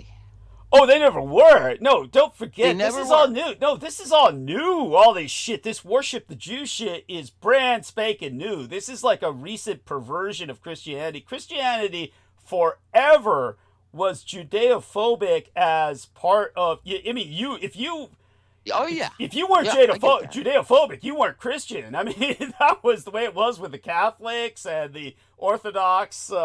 Yeah, believe me, more so than the Catholics. The Catholics have all, like, you know, as a church, have, as policy-wise, not necessarily saying all Catholics are, you know, open to this, but policy-wise, the Church of the West of Rome has gotten very liberal, comparatively speaking, to the point where the Pope has apologized for persecution of the Jews in the past. Not this Pope, but I think it was John Paul. But when it came to the Orthodox, no, they hate Jews with a passion. The average Orthodox person, they just yeah, it's just par for the. I mean, anywhere I was in the Balkans, any person who professed Orthodox Christianity hated Jews. But go on. Yeah, sure. Yeah. All right, no, that's understandable. Yeah, I thank you. It was a good answer. Okay, thank you. I'm so glad you're here. Very well rounded. Oh, bless you. Yes. Well, I'm not. I'm doing a high and by because I'm pulling a surprise late shift, for God's sake. So I was going to go on mute and keep it on. Keep it going. Please, but you can rejoin us later maybe when your shift is ended? Yeah, I'll try. Depends on the doings of the night. But do keep us on. Yes. I will. I will. You got so much to talk about, dude. I don't envy you. Thank you. Thank you. No, it's quite the task. And well, fortunately, a lot of times, because I was at the Estates, I've already been teaching the Blood Boys what I could about what was going on throughout the weekend. So at least, you know, I've already taught the lesson, so I've got it in my head. But such being said, honey, I'm wondering if these lessons are ever being recorded over there. Oh, they are, but that's very good. It's how would I say it? That they keep that in a vault. They keep that in a vault for understandable reasons. That's that shit's precious. Thank you. Oh yeah. And but definitely do me a favor, keep us on, and if you feel I certainly will. The spirit moves and I'll come back anytime I can. Yeah, if the spirit if you're not ripping too hard, I'll be listening. Yeah, if the spirit moves you to interject, just do so. Okay. All right. Thank you. Okay. So let's get started. Hello to everyone. Yes. All right, I'm listening. All right, love you dearly. Thank you for your blessing. Love you guys. Okay. Oh, you have it. Okay. Thank you, honey. You're the best. All right. So, basically, thousands gathered in San Francisco to peacefully protest Trump's agenda in the nationwide No Kings Day of Defiance, because handcuffing a United States senator was but a warning. And a politically motivated assassination rampage was but the first result. Here we turn towards Brendan again for at least a little bit of interjection here. Brendan, you noticed this and said that we're a banana republic now. And any other comments you have on that? The assassination. About what, the assassination? Yes, that's right. Well, what else is there to say? It's just, now it's starting, you know? Yeah. The banana republicness is starting, yeah. So we have a lot to look forward to. Yeah. Well, I wonder what our cash crop is going to be. You know, it's definitely not bananas. No, it's fentanyl. No. Fentanyl and soybeans, like GMO. Yeah. Like juiced up GMO seeds and shit. Yeah. So what Brendan said was, "We are in a banana republic. The assassinations have started." By the way, I think you were doing this while you were driving or something, because everything is misspelled. No, I just didn't want us to get dinged, Freddie. Good point. Oh, good point. I like it. Coding it. Yeah, he coded it. I'm glad you could actually read it. Yes. Thank you. I didn't want it to be like where I'm at, like where you're activating. You know, yes. Yeah. Assassinations must start. You know, like you're in the Terminator and shit. It's like no.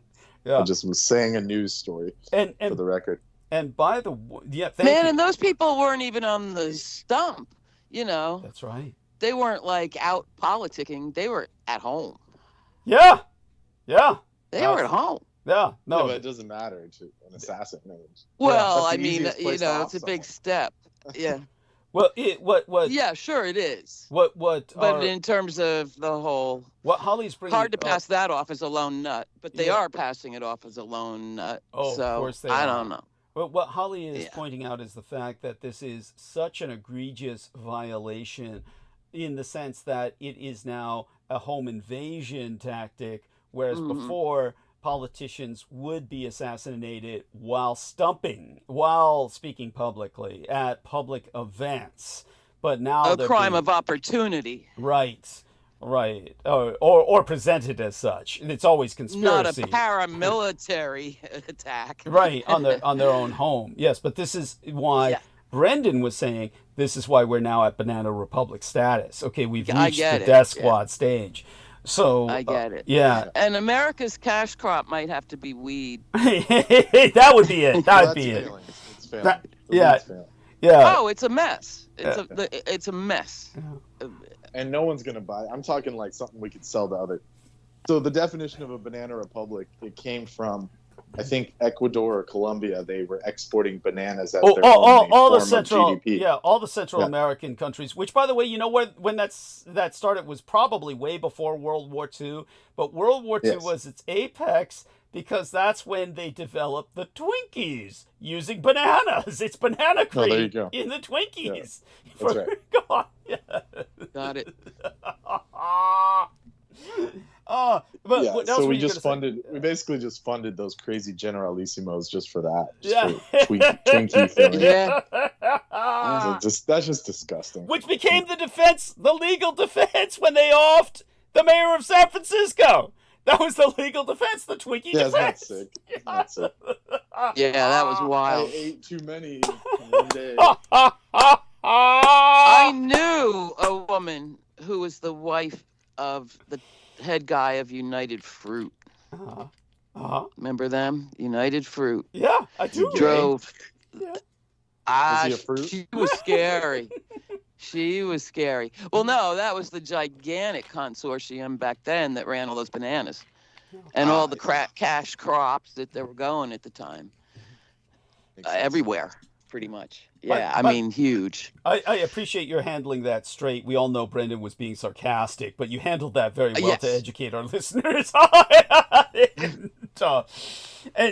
no, just that I knew his wife. Oh, yeah. And how was she scary? How was she scary? Just just in every way. Every way. Okay. And God forbid a black kid get in the giant swimming pool or every way. She drained the pool. A lot of money. She drained the pool, yeah. She drained the pool. Oh, she'd jerk you out of there. Very German. Interesting. Very German. Interesting. Well, Americanized in her racism, I'll say that. She was Americanized in her racism. For sure. But for sure. Yeah. Well, the old school Germans were a little more. Well, kind of. No, it was never as bad as in America. Trust me. Yeah, of course. American propaganda. We're like just retarded with the racism. Yeah. It's like there's like no point to it. It's just ingrained in our brain. Like black person looks different.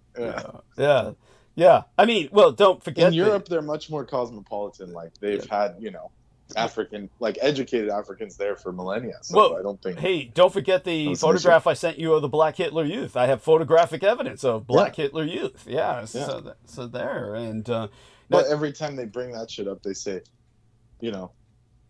Hitler took everyone that was colored and put them in the death camps, including blacks. It's but there's never been any evidence. No, there's no evidence. I could tell. No, there's no evidence of that whatsoever because it never happened. It never happened. Remember the guy check this out. The guy who was in Schindler's List. What was the name of that commandant? Yeah. His wife was black and his daughter is black and she's been interviewed. His daughter's half black and said, my dad was running this concentration camp. Because Germany had colonies in Africa for years and never had an issue. Nothing like Rhodesia. Yeah. That's right. Wasn't like Rhodesia at all, or South Africa. They say, believe it or not, that apartheid South Africa was actually worse with it than Rhodesia was. But well, of course. Yeah, but that's shocking. Holy shit. Yeah, that is. But what was I going to say? For the sake of Sammy Romero, if you're listening, Sammy remembered what I had said about my mercenary mentor's fantasy was that Americans would hold a distinctly or peculiarly, as the British would say, a peculiarly I can't even get it out. But it's distinctly American-styled revolution, and that he felt that this revolution would be that they would start offing politicians who wasted their money, who misspent their money on white elephant projects, which are essentially contracts that they siphon off of, or stuff like that, by hiring, defunct veterans like himself and all of these out-of-work, homeless veterans to kill the politicians for them. And this sounded like a logical kind of solution where you get one population that's doing nothing to do something constructive after all.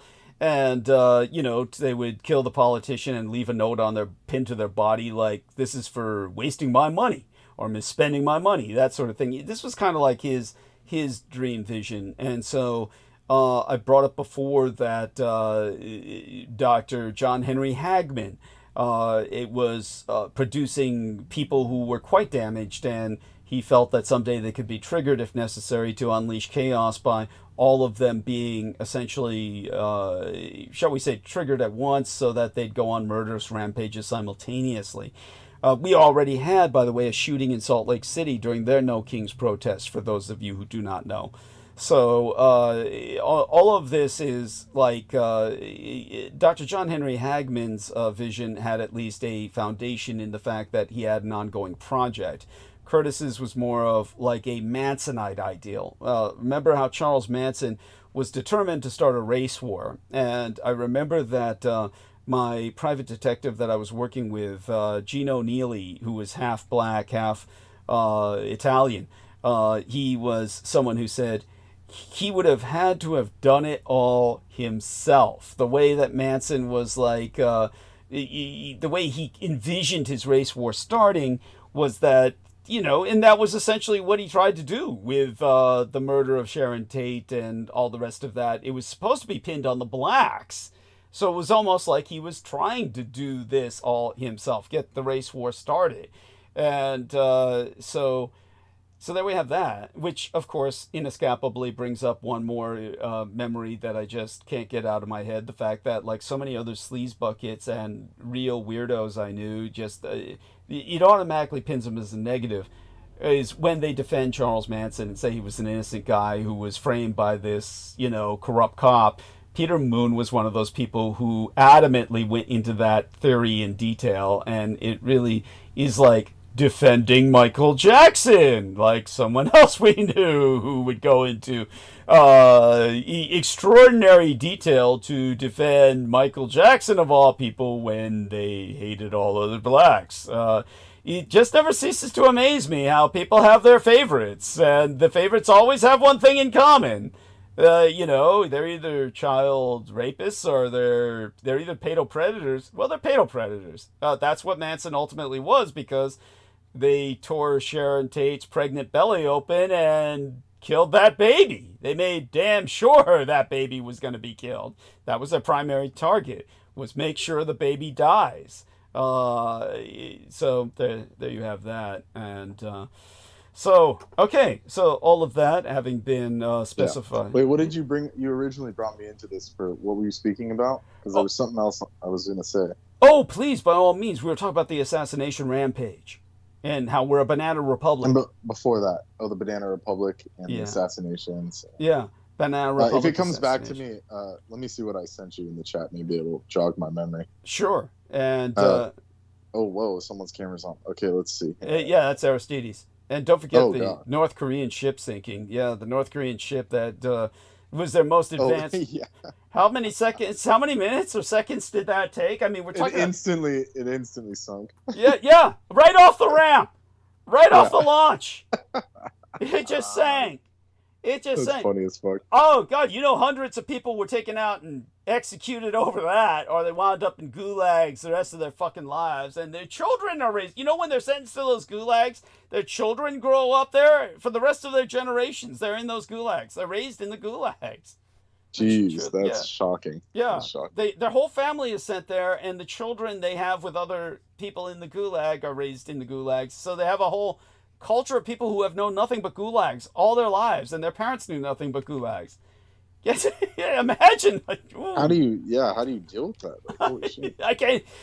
Yeah. Well, you wonder why they last so long. Well, believe it or not, people always say these dictatorships are unstable. Well, not when you really put the thumb to it. When you really put the screws in, you can make it stand. Oh man. That's sick. That's sick. Man. It is. But Trump wants us to be like that. He wants to be the Kim Jong dynasty of North America. That motherfucker. And so can't allow that to happen. So yeah. Right. Well, anyways, I don't remember what I was going to say, but if it comes back, I'll just interject. Interject if you do remember it. Just jump right in. And so here's the words that come to mind over what I can explain really was the reason behind these assassinations. The real go-ahead signal was the indignante. That's the Espanol for disgraceful. And that's what the Los Angeles-based daily La Opinión lended its front page to the use of force, I should say the abuse of force by federal authorities against the Democratic Senator Alex Padilla of California, who was pushed and handcuffed Thursday. Oh, thank God you said it. Okay, that's what it was. I was going to say one of my personal senators, the people I've met out here in SAC, got tackled by the FBI. Yeah, this Padilla guy. Tell him. Yeah. He just went into, what did he do? He just walked into the room and they said he was lunging. He was lunging at her and shit. Total lie. And he kept saying, I'm a senator. She's flattering herself. She's flattering herself when she said, he lunged at me. Oh, yeah. But go on. Yeah. Or I guess the security said that. The FBI that was there said that. Like the agents. Yeah. And then he said, no, I kept saying I'm a senator. And it's on tape. But when they show the footage, they mute the volume. But he's in the early ones, he was saying, I'm a senator. Yeah. I'm a senator. That's right. And they said, you never identified yourself. How are we supposed to know who you were? It's a lie. It's a lie. It's a total lie. Yeah. Yeah. They're totally lying. And he was walked into the room. He was in an office down the hall waiting to speak to her. Yeah.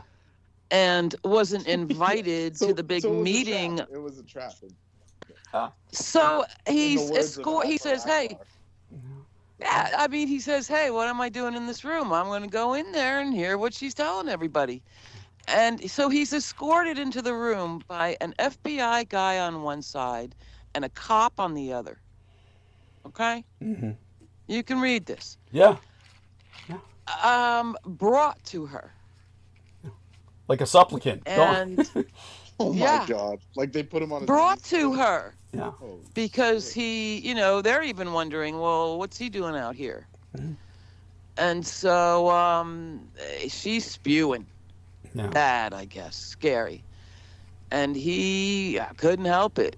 Got a little steam standing there in the back and asked a loud question. And there were 14 cameras on the thing from every angle. So she's, they just spew out this, he lunged. He was furious. Yeah, he's furious. And so don't you know now? Oh, big gag, hospitality. Don't worry. You rock-ribbed Republican owners of those industries aren't going to lose your shirt because of us taking your workers away. Yeah, what a joke. Been around for decades. He became the senior senator. So this is beyond coup d'etat. This is just crazy. It's insane. And he's he's a very moderate Democrat by all means. Yeah, and his office here. So they drag him out of there. Their offices, yeah. Mm-hmm. Yeah. So there you go. But a decent guy. He's upset, but, so they throw him down, drag him out, stand him back up, and disappear him, at least out of the public eye. And so now she's saying, oh, well, he seemed really upset, but we no shit having a very cordial very cordial conversation. So now he's back in his sad room down the hall. Oh my God. All sweaty and panting, and and she comes in to have a real cordial conversation, and that's the last you hear. It's yes. I want to thank both of you for that context. So yes, he was pushed and handcuffed Thursday. But now, yeah, go on. No, continue. Yeah, sorry, go ahead. No. But now. Oh, I was just going to say the side thing is he's just forgiven all these butthurt Republicans about what a threat immigrant labor are that do all the fucking hiring. You say he's. And they've been playing both sides of that coin. Yeah, he just said, "Oh, don't worry, I'm not coming to your hotel chains. I'm not coming to your fields." Huh? It's like, so he's trying to placate them. He's trying to placate the Republicans. He's because he knows, fuck the base. It's these again, forgive me for saying the word, but these corporate owners have always been rock hard Republicans. Yes. And so he can't be pissing them off. And we always knew this. So you feel he's been intimidated? I already saw it happen. There was some guy on the news. He was some guy that owns a big ass roofing company in Florida, and he was crying to NBC saying, all my workers are gone, and I voted for Trump twice. I didn't think it was going to happen to me. Jesus my Christ. Business is destroyed, and my friends that I knew for 10 years are gone and in prison or whatever, wherever they put them, Guantanamo and shit. No unions. Wages will stay down, and dropping. Is destroyed because he doesn't have all of his contracts are on hold. He has no workers, and he's sitting there crying on NBC. Oh, what do I do? So there you go. Hopefully he kills himself. That dumb son of a bitch. He'd start winning in selection. Well, that's the thing. Trump is just giving it away, keeping Mexico enslaved up here, and keeping the wages down to nothing. And it's like getting their it's workforce. Like your own cash cow. It's like it doesn't add up. Something's not. No, and make food prices skyrocket and shit. No. Yeah. He's doing it all for Putin. So it was all a bollocks, but they'll get a few riots out of it. Yeah, they'll get a lot of social unrest out of it. That's the idea. He's Putin's nuke. Trump is Putin's nuke. That's what you got to see him as, and. So the Republicans are laughing all the way to the bank. Yeah, it's the last bank heist. There'll be nothing left to steal after this. All these Trump deranged syndrome people, how crazy they are. Food prices didn't double. Yeah, and the food prices are going to double soon enough. It just takes time. I'm thinking. Yeah. But I mean, it's business as usual. What's that? So, have you guys been to a grocery store recently? Tell us about it. Tell restaurant. Yeah. Oh Lord. You know me. My life is different. Yeah, my life is different. It's not like. Yeah. So what have you been seeing? It's horrible, right? You can't afford it. Cilantro is $2. I mean, it used to be like pennies. It used to be like 25 cents. I remember, like 10 years ago. Yeah. Now it's $2. I mean, this is not good. Yeah. Yeah. So there you go. No, it's definitely, and it's only going to get worse. So. Oh yeah. It's for us, but not the ones that get the higher frightened Mexicans to do the dirty work. It'll get worse for them eventually, honey. That's the nature of the beast. It's not going to get last. Well, I don't care what anybody says. I'm liking this Mexican president. Shine bomb, for God's sake. Which is just hilarious. The Jewess, but yes. I'm liking her. But why? Because she's talking back. Okay. I forget the last thing she said, but it was brilliant. Oh, yeah. And she just did a big rundown of dirty American wars down there. From Mexico to Chile. Okay. And published it. Just to remind everyone what they're dealing with. No. And it was fabulous. Yeah. I think she's dope. Okay. Shine bomb. Who would have known? It's I mean, I thought the PRI was never going anywhere in my whole lifetime. PRI. Oh, her party. And, yeah, the 100-year party down there that was just, you know, finca owners and shit. Yeah. Big, evil Spanish kill all the Indians guys. Oh God. Yes, that's yeah. Was that? It's just like Palestine. They're essentially the Indians. Yes. So they got no friends at all because everybody wants to kill the Indians. I mean, Saudi will help Israel kill the Indians. Oh yeah, yeah. It's the indigenous, if the you will. indigenous peoples. Yes, and hated everywhere. Well, I definitely appreciate what you're saying. Obviously, the fact that she is a Jewess does lend suspicion to what she does. I'm thinking all she did was marry a Jew. Yeah, she might just be married to a Jewish man. That makes sense. Yes, that's true. Your point's well taken. Sure, she's got a husband. I haven't looked into it. I don't know if you have to convert to marry a Jewish man. I think that's the requirement. It doesn't mean everybody does it, of course. Obviously, we live in a very cosmopolitan North America where sometimes it doesn't depends happen. on how secular he is. Right, depends on how secular he is. But in the old days, that was definitely the requirement. If that's the case with her, then theoretically, I kind of thought so. Yeah, you would think that Mexico would be more conservative. So, yeah, I would suspect she converted. But, yeah, see what you can find out. I mean, it's like, obviously, just because someone is ethnically Jewish doesn't mean that I shouldn't trust them or not put faith in them. But obviously, it does need to be taken into consideration. It's just a strange juxtaposition for Mexico, for God's sake. Yeah. It's Mexico. Yeah.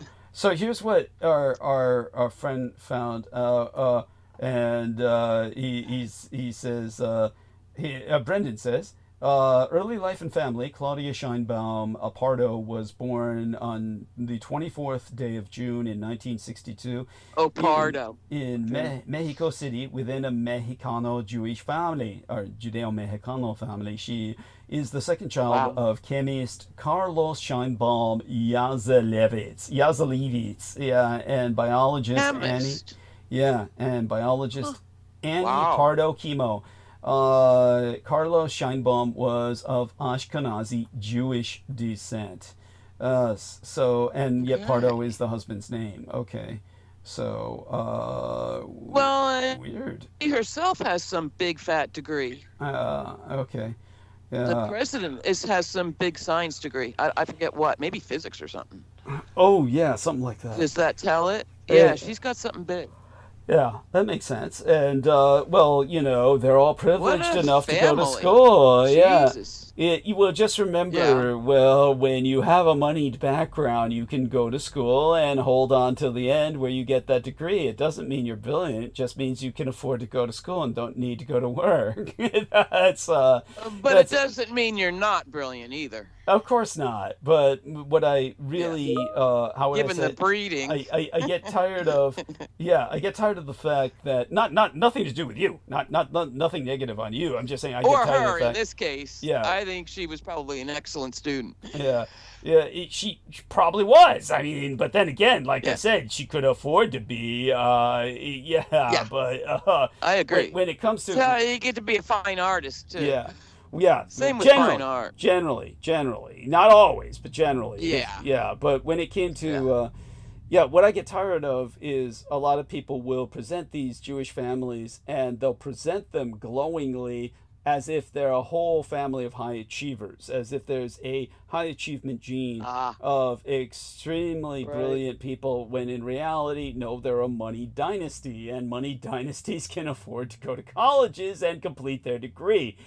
Sometimes and just the leisure by showing to up. do it. Yes, and have the leisure to. And many times just by showing up, especially in America, God. Yes, and so it just, in her case, I'll try and give her the benefit of the doubt. I mean, I've never come down on her yet. She has stood up to Trump in a number of times, and so it's definitely. I appreciate you saying that. Yeah, as much as anybody sends fucking who I mean, the Venezuelan that used to talk back.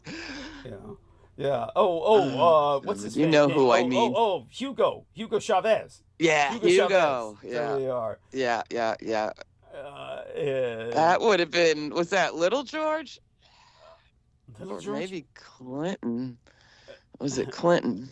I forget who the president was. Oh, I forget too. Well, he was through several, wasn't it? Before they finally took him down with cancer and shit. Yeah. And so yeah. All that being said, by the way, let me. One more little weird fact. Yes. As I understand, it was Sweden dug up Arafat, exhumed him, a good long time after he died, and did find out that he was given that polonium shit. Interesting. That Putin likes to. Yeah, that should be look-upable. Okay. It was somebody like Sweden. Wow. That actually did that. Yeah. And it was, I think, a good 5-10 years after he died. That's incredible. That's incredible. It was to me. It was like the missing newspaper one day. I'd never known. Yeah. Yeah. But I didn't. I was there that day for the newspaper. So going to do a screen share here for Brendan and Holly and Aristides, who has his camera on. I hope you're aware of that, Aristides, that you have your camera on. So here we are. This is like all these people behind Trump. The first thing I noticed, this guy looks ethnic as fucking hell. Probably thinks he's white by default, hanging out with whites long enough. But then this woman looks like an Asian Indian wife of somebody. This guy looks like he's wearing a yarmulke, even though that who's the hot blonde hairline. Melania or this chick? No, that chick. Yeah, tall. I have no idea. But that ain't no hot blonde. Yeah. She looks like the twin sister. In the Hollywood way. Well, look at her. Here, it's Austin Powers. That's a man, baby. Yeah. These two, they look like bookends. It's his trans advisor. Yeah. Look at these two. They look like bookends. She looks like they both look alike. It's like they're both. What do you call it? What's where they don't eat? Anorexic. They both look anorexic. Oh, that's Ozempic face. Yeah, exactly. Yeah, okay. Ozempic does that. Okay. Yeah. There you go. Oh my God. And there of course, I think that's JD Vance. I think. Or is that him? With the hairline down to his eyebrows. Yeah. He doesn't have much room between his hairline and his that's eyebrows. Hegseth on the left. He looks drunk out of his gourd. Yeah, Hegseth. He's always drunk. Smug motherfucker. Yeah, and then you got the general here, who's just like, this guy looks like he's, just like a sack of shit. The generals always look like that. Yeah, they're all fucked up. Yeah, they're all. He's lethal. Yes. He's doing that's his lethality face. Yes, lethality face. I like it. Yes. And is that the Christy troll behind him? Christy troll, Christy Gnome. Maybe you mean this one here? This one here, or behind the general? Behind. And if you look at it right, it looks like she has a mustache. Yeah, because of the general's and a beard. I love it. Yeah, because what my dad would call they're the all flat trans. Top. Yeah, the flat top is what my dad would call it. The generals have the flat tops. He looks like it looks like a like what? On my tiny screen. Yeah. Looks like a what on your tiny screen? They glitched you when you said it. A beard and a mustache. Beard. Oh, that's right, on her. It looks exactly like a big old black beard and mustache. Got it. On her. Yes. I saw that. It's hilarious. Like if you zoom out, it looks like a dude with a beard. That looks like Jesus. Yeah. Yeah. Oh, totally. Yeah, right. It is really weird. Really weird shit. But of course, they're all trans. Yes. And they went through the whole. Look at them in World War II tanks. Look at this poor fat son of a bitch. You should have seen the videos. Yeah. It was like completely silent, and that tank was like squeaking, like it looked so janky. Yes. It looks shitty. It sounds like they didn't need much crowd control. Yeah, and I like the way that they've got bitches. They've got bitches in every tank. They got one woman here standing out. Yeah, and one woman here. Like, that feels so World War II. Waving. Yeah. Oh yeah. You know, he was just like, we need chicks. We Yeah. need more chicks. That was it. It. We need more pussy. Yeah, it's not World War II, but WWF. Yeah, that's it. Like, it's WWF. Yes, yeah. Well, the fat dudes were happy. And he said no amputees and no fat ones on the stage. These guys look pretty fat to me. These guys look pretty overweight to me. Yeah, they couldn't eliminate that because they're all overweight. That's impossible. Shit. Yeah. This one, they found relatively skinny guys for the Revolutionary War part. Boom, boom, boom, boom. That's they starved them for weeks. Yes, that's it. Yes, and a general in a modern uniform marching beside them like a minder or something. I don't get it. Why? Ooh. What does that mean? Why does he have to march beside them in a modern uniform? They might want to strip down to their gay underwear and really put on a parade. Because he didn't want to wear that goofy ass outfit. I guess that must have been it. He must have said that looks fey. That looks fey. Yeah. I won't wear that. Oh yeah, he probably said that too. Yeah, that's gay as hell. Yeah, no doubt. I ain't wearing that. Oh my God. And of course, I like the first thing they bring up. Stormy clouds didn't rain on the parade. Despite threats of lightning and storms rolling into D.C., the parade went ahead as advertised. They actually had to start it early because they were afraid it was going to downpour. So at that point, they were committed.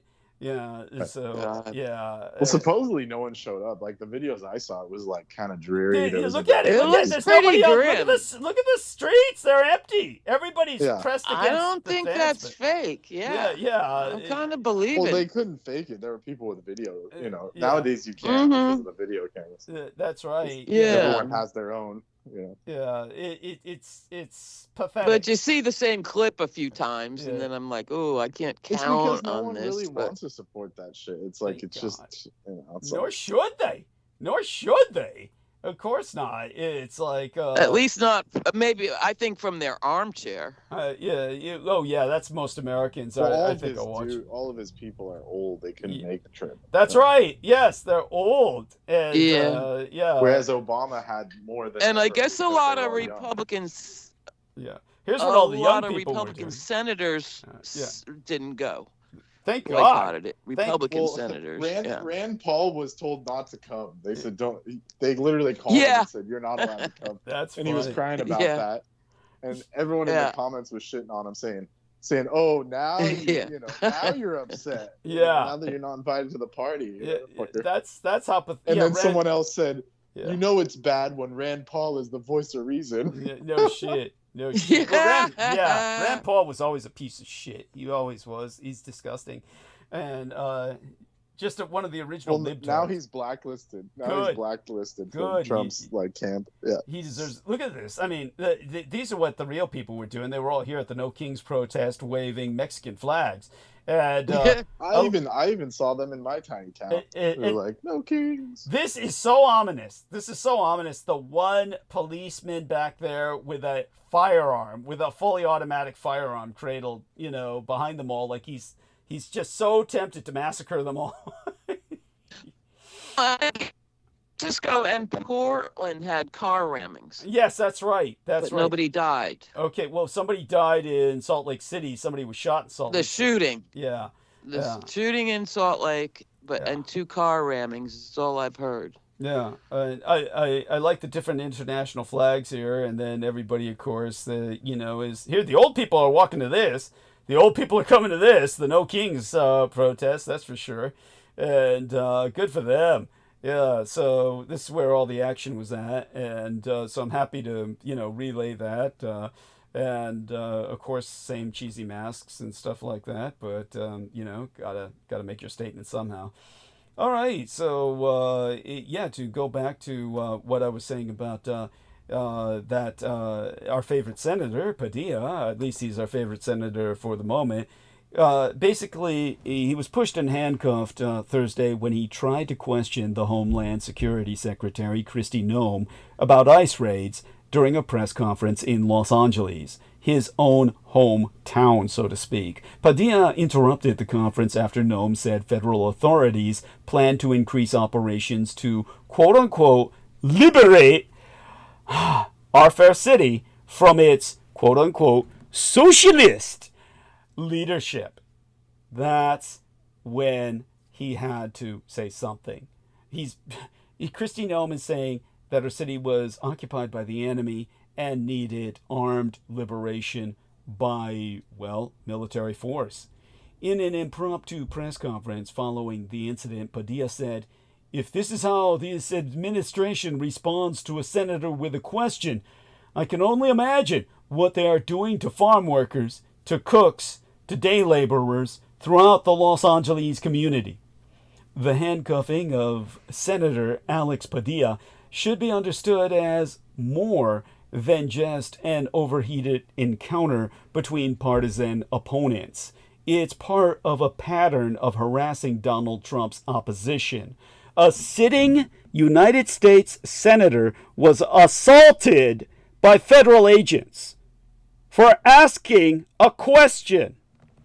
Senator Alex Padilla asked why migrants in a South Dakota facility weren't allowed attorneys or any legal representation whatsoever. Kristi Noem's thugs responded by shoving him, forcing him to the ground, and confiscating his phone. This is what Trump built and what he plans to expand. Dissent is now met with force. Even elected officials are not safe. Team Dietrich isn't mincing words. We're calling this what it is, Rushism, and we need your help to fight it. It goes without saying, I need it financially to pay the rent. Make your contributions now, and if at all possible, start with a baseline of $100. Authorities asked for the public's help in finding Vance Bolter, 57 years of age, and South Dakota officials are seeking a person of interest who may be traveling with him. This is where we also need your help. The Minnesota House Democratic leader Melissa Hortman and her husband were fatally shot in their Brooklyn Park home, and State Senator John Hoffman and his wife survived the assassin's attack at their home in Champlain, in what Governor Tim Walz said presents itself as a targeted act of political violence.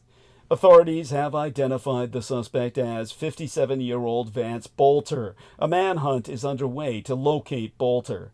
Officials said the suspect left a list of politicians at the scene. A person who has seen the list said it included several abortion rights supporters, including lawmakers.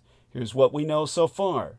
Hortman, the top Democrat in Minnesota House, was shot and killed along with her husband. Authorities identified the suspect as Vance Bolter, surname spelled Boelter. Hoffman and his wife were also shot and are in stable condition. Authorities say a suspected... No, remember, don't... Oh, yes? Go on. This little part Yes. ran down the steps out of the house in cops. Say it again, honey. They I don't are know if they're glitching still saying that. Say it. He ran out of the house. Test. He Yes. ran Yes. out of the house, We hear you. past the cops, Yeah. and escaped.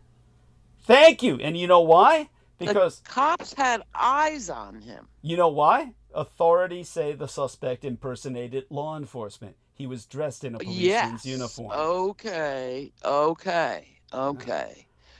And Yeah. That doesn't excuse them. that does not. That's indefensible anyway. But still, it's okay. It's at any rate, and of course, a manifesto was recovered with lawmaker names. There is an active, extensive manhunt underway for the shooter. This is our incoming update. Assassination suspect is arrested after chilling and fatal attack on Minnesota. The suspect, identified by authorities as Vance Luther Bolter, 57, they always have 3 names, was arrested following a massive manhunt that lasted for over 24 hours. Law enforcement probably was able to locate him because he probably didn't even bother to ditch the uniform. I would have kept wearing it because he's getting past everyone using it, right? So they looked for the guy in the cop uniform. Vance Luther Bolter, 3 names. In fact, they're all first names, so he's probably a pedo predator. Like someone else we knew who had 3 first names. At any rate, so we've gotten some resolution there. Regardless, the news is a ceaseless cascade of horror. The latest chapter in conflict-torn Southwest Asia. Wait, and he's got some weird background. Before you leave that, he's got some weird background. I forget what it is. Tell us. Either military, I forget. Oh, that goes without saying. But it's something, yeah. Yeah, that goes and without saying. I don't want to swear to it, but it's something either military or religious or something like that. Oh, I'm sure it's both. Both. Something weird. I forget. I can find out. Thank you. Please do. All right. And appreciate that. The latest chapter in conflict-torn Southwest Asia is just the beginning of the new Middle East war. It is too early to offer a definitive assessment of the success of Israel's airstrikes. That assessment will depend on several factors, beginning with the extent and consequences of the damage, how much time Iran would need to rebuild what it has lost, and how deeply Iran's military and nuclear leadership have been disrupted. In interim, while people in Iran wake up to deadly missiles, Trump illegally sends in troops as families are ripped apart in these United States. As our dear Holly has emphasized, indigenous leaders are getting death threats for defending the Amazon, and countless families are starving in war zones around the world. The Gaza has become a mass graveyard for children, even as Israel's attack on Iran betrays the trap of perpetual war. Israel bombed Iranian nuclear and military facilities immediately following my latest transmission, killing the head of the Revolutionary Guards and several Iranian scientists. It may appear as a strategic victory, but it also appears to be a choice to live with war across the region for years to come. Perpetual emergency authoritarianism is spreading like wildfire, igniting wars, silencing dissent, and tearing down human rights. There seems to be no end to the chaos, destruction, and death that Israel is determined to inflict upon the greater Middle East.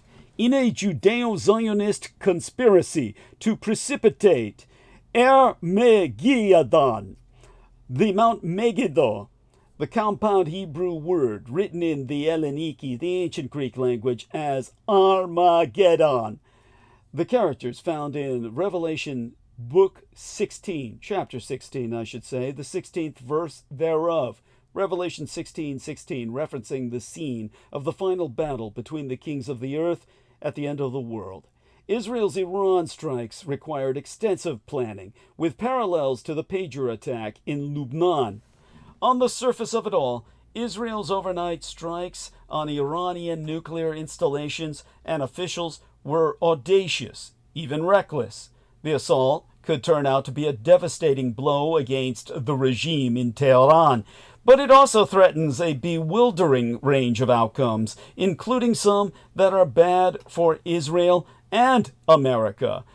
Israel's attack on Iran was a calculated escalation. Israel bombed Tehran to start a war and, ergo, win back Western support. On Sunday, the United States Special Envoy Steve Witkoff was due to meet the Iranian Foreign Minister Abbas Araghchi in Oman to negotiate a new nuclear agreement. But now, suddenly, all bets are off. On Friday, Israel launched a series of aerostrikes on Iran, targeting nuclear sites and military bases, killing senior commanders, politicians, and scientists tied to the nuclear effort. According to the IDF, the Israel Defense Forces, 200 Air Force planes carried out 5 waves of attacks.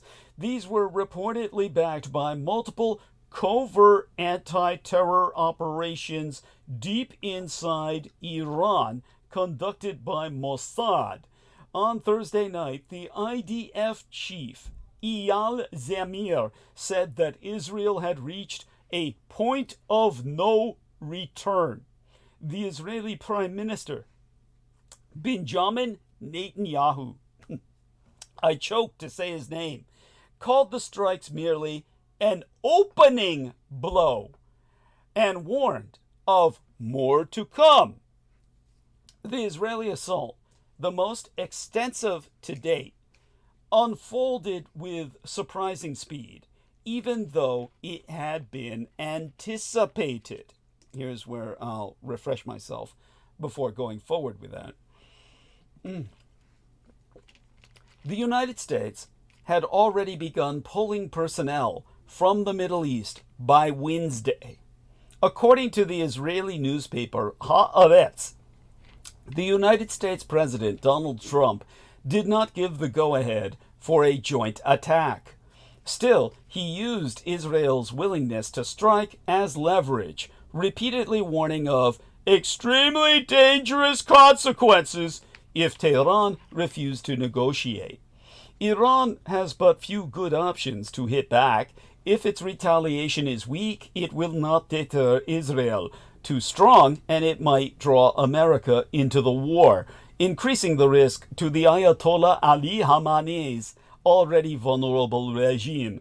Ergo, Iran fired hundreds of ballistic missiles on Friday in retaliation for Israel's aerostrikes. Those overnight raids, ordered by Prime Minister Benjamin Netanyahu, killed top Iranian generals and are said to have badly damaged key military infrastructure. Iran's state-controlled news agency said some 70 people were killed by the Israeli strikes and hundreds more critically injured. Here we are from our man Brendan. He says, just now, Iran-Israel escalate strikes amid rising death toll. Thank you for that news, Brendan. As Brendan and I both concur, really, when it comes to the mullahs and the Zionists, you're rooting for both sides to lose. It's to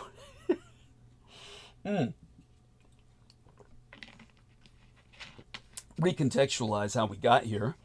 In a shocking and unprovoked act of aggression. I don't want to say what I'm thinking. But, if certain people were to disappear, you could imagine, how nice everything would be after that.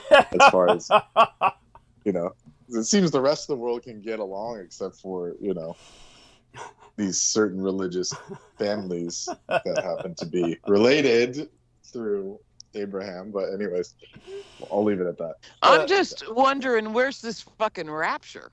Yeah. Why the fuck can't they get raptured already? They're so righteous.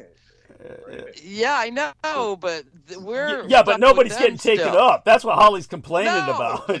She's to stay down here. Well, I don't want to go there. It was like a mistranslation. You're not getting picked up. You're getting vaporized by bombs. There you go. Yeah, I love it. That's right. I love it. There's no peace like the aftermath of war. Yeah, it's total war. There you go. Yes, as it was said of the Romans after they assaulted Carthage, so nothing would ever grow there again. Man has made a desert and called it peace. All I can say is that when it comes to the mullahocracy, yes, kill them all. When it comes to the people running Israel, yes, kill them all. It's hopefully all the leaders get killed off. Honestly, don't forget the Iranian people are Aryan, so we're trying to preserve their stock. Because of that, the Israelis hate them and want to see them wiped from the face of the earth. And in a shocking and unprovoked act of aggression to realize that sick fantasy, Israel launched a large-scale aerial assault overnight on multiple high-value targets in Iran, including the capital, Tehran. The strikes hit not only nuclear facilities and missile infrastructure, but also assassinated key figures in Iran's military hierarchy. The General Mohammad Bagheri, Chief of Staff of Iran's armed forces, and the General Hossein Salami, Commander-in-Chief of the IRGC, the Islamic Revolutionary Guard Corps. Israel has attempted to justify its actions as preemptive, a preemptive strike against the alleged threat of an Iranian nuclear weapons program, a claim that lacks any factual basis. Because even if Iran were pursuing nuclear weapons, the legitimacy of Israel's position would still be dubious. On what legal or ethical grounds can Israel, itself an illegally nuclear-armed state that has never signed the Non-Proliferation Treaty, deny other regional actors the same capability? What is this, Brendan? Trump orders ICE.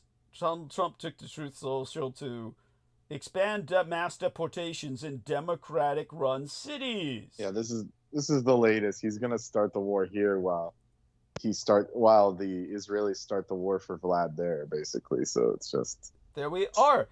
It's like a two-pronged attack. Yeah, that's right. Donald Trump took to Truth Social to call on ICE officials to expand efforts to mass detain illegal aliens. That means he's reopening the Japanese concentration camps from World War II in cities at the core of the Democratic Power Center.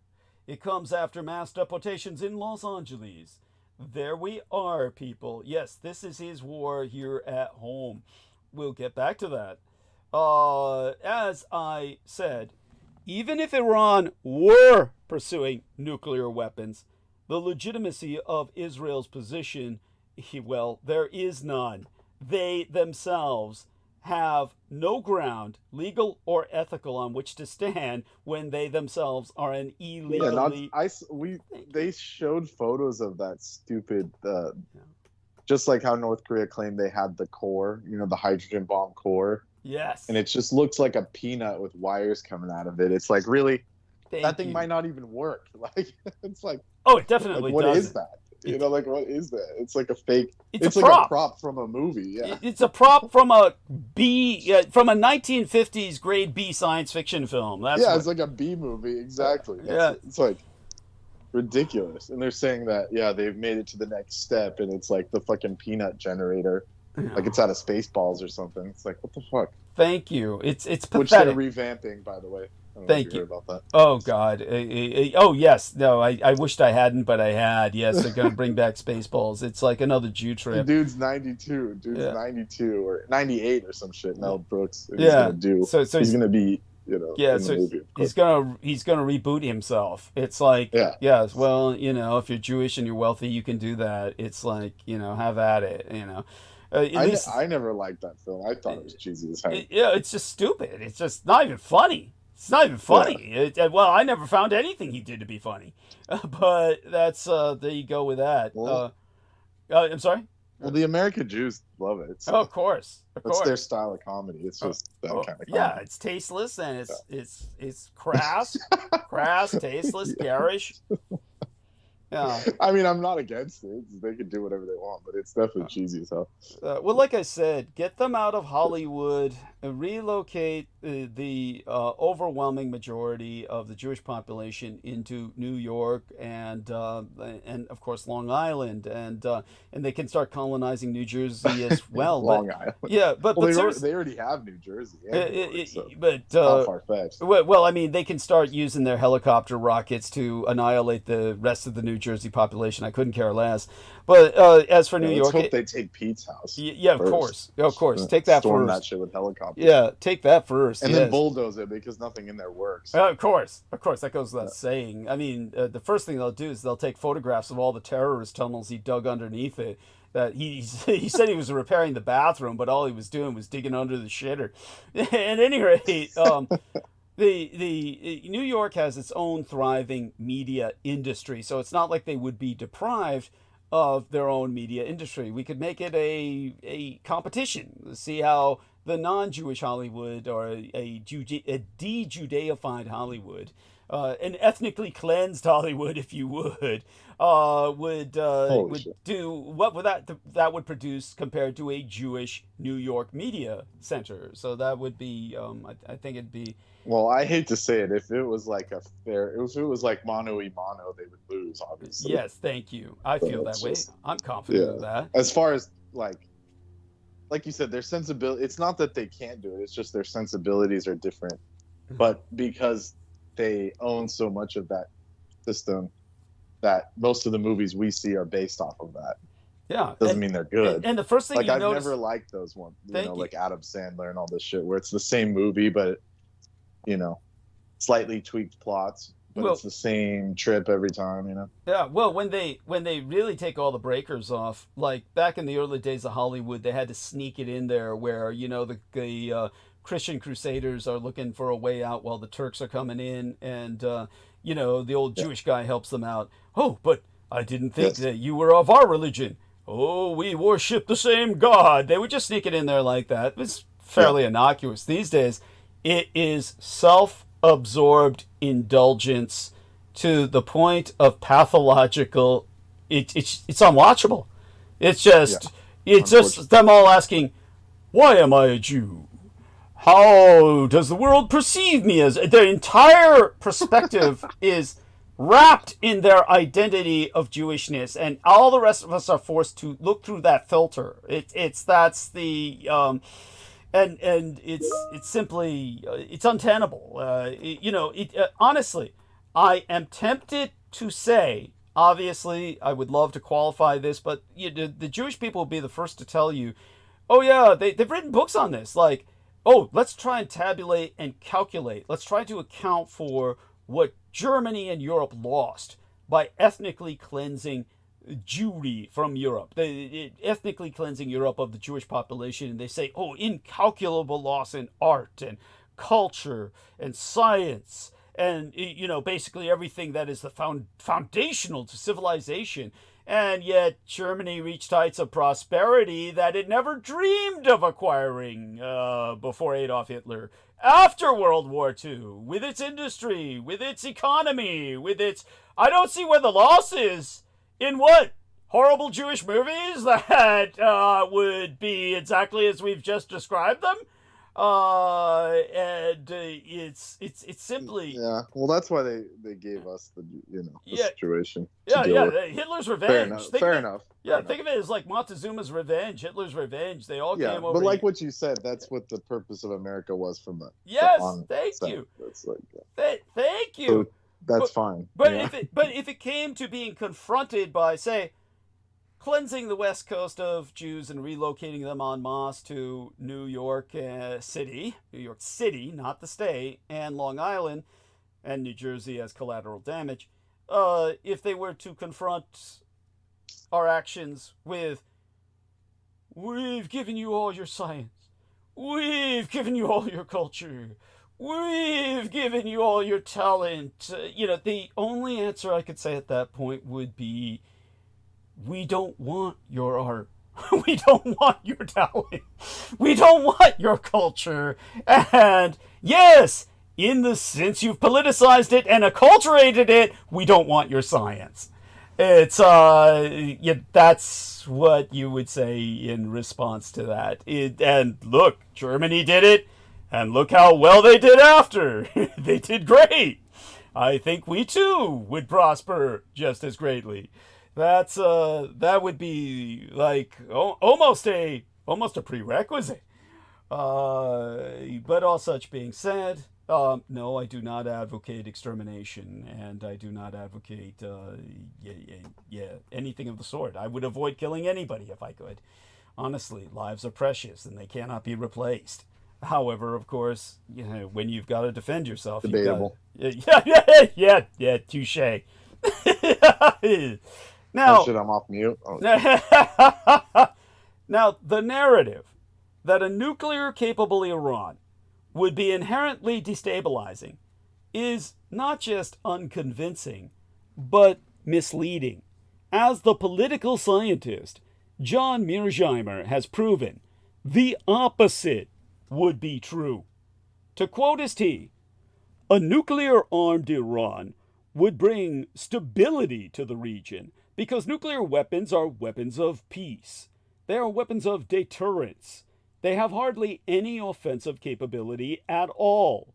And if Iran had a nuclear deterrent, there is no way that the United States, or Israel for that matter, would be attacking Iran now. In the same way that if Saddam Hussein had had nuclear weapons in 2003, the United States would never have invaded Iraq. And if Libya had had nuclear weapons in 2011, that's the year my dad died, my legal father, the United States would not have gone to war against Libya. So, exactly, I'm still quoting political scientist John Mearsheimer here.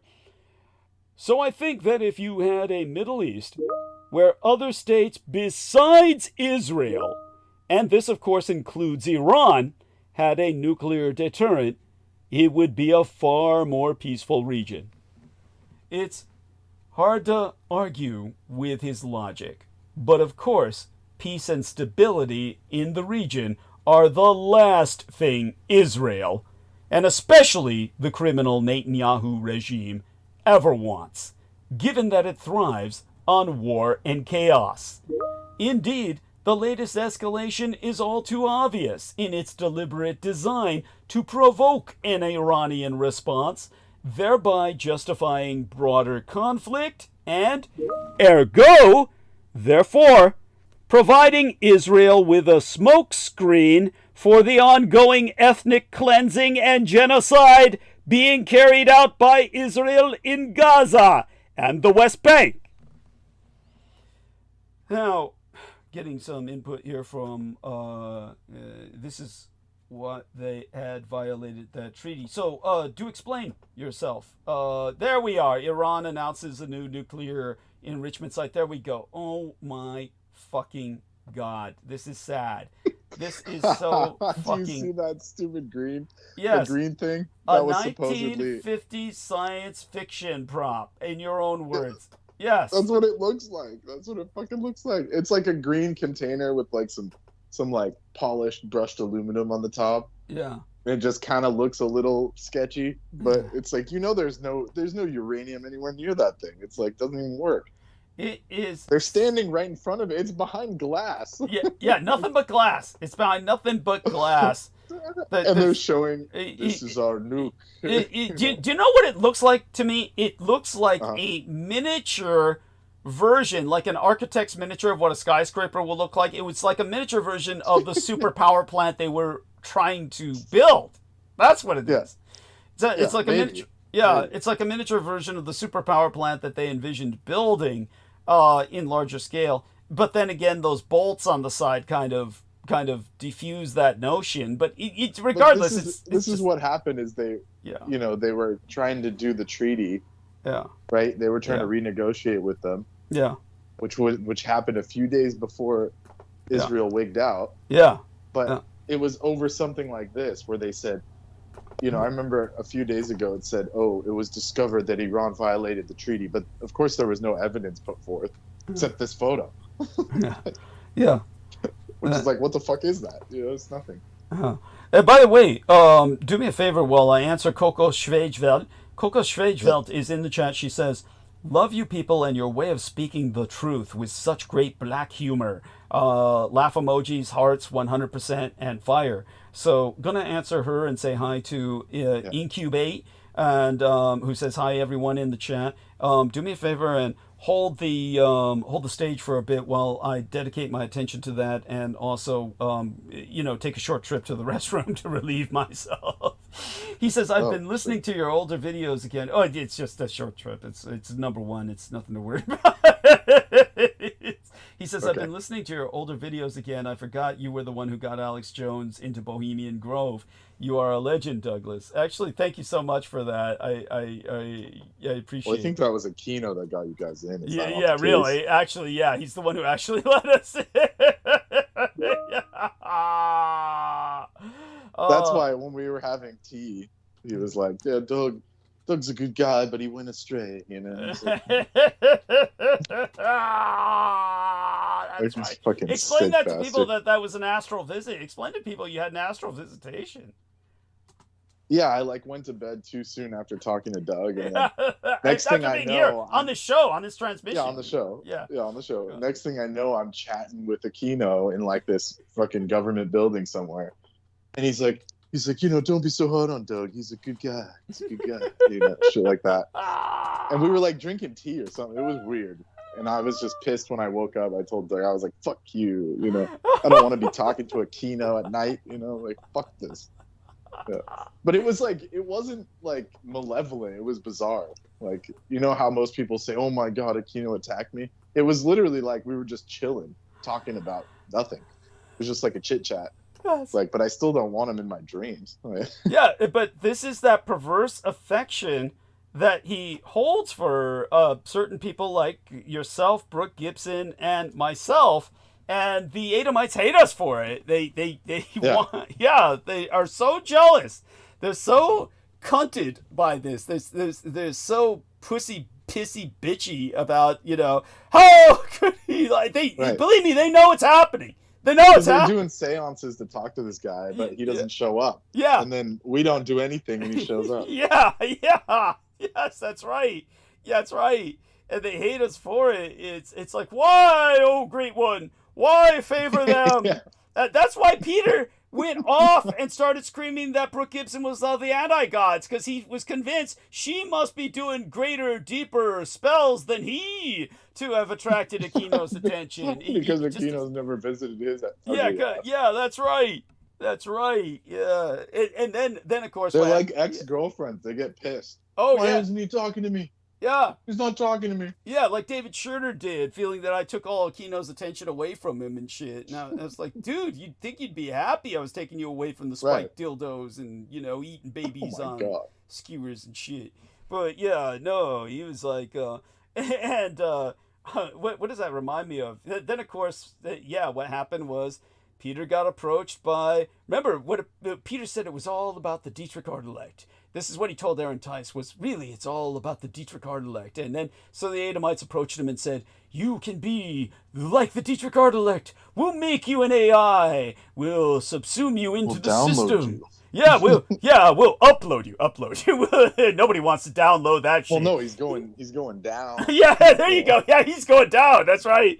Then straight to hell. Yeah. Purgatory. Yeah, then they put him in the Phantom Zone, and he's there in the bottle now, screaming to get out, while the AI hallucinates madly and shit. Yeah, that's I could literally see it. It's like he's in that phantom mirror, from the fucking Superman comics. Yeah.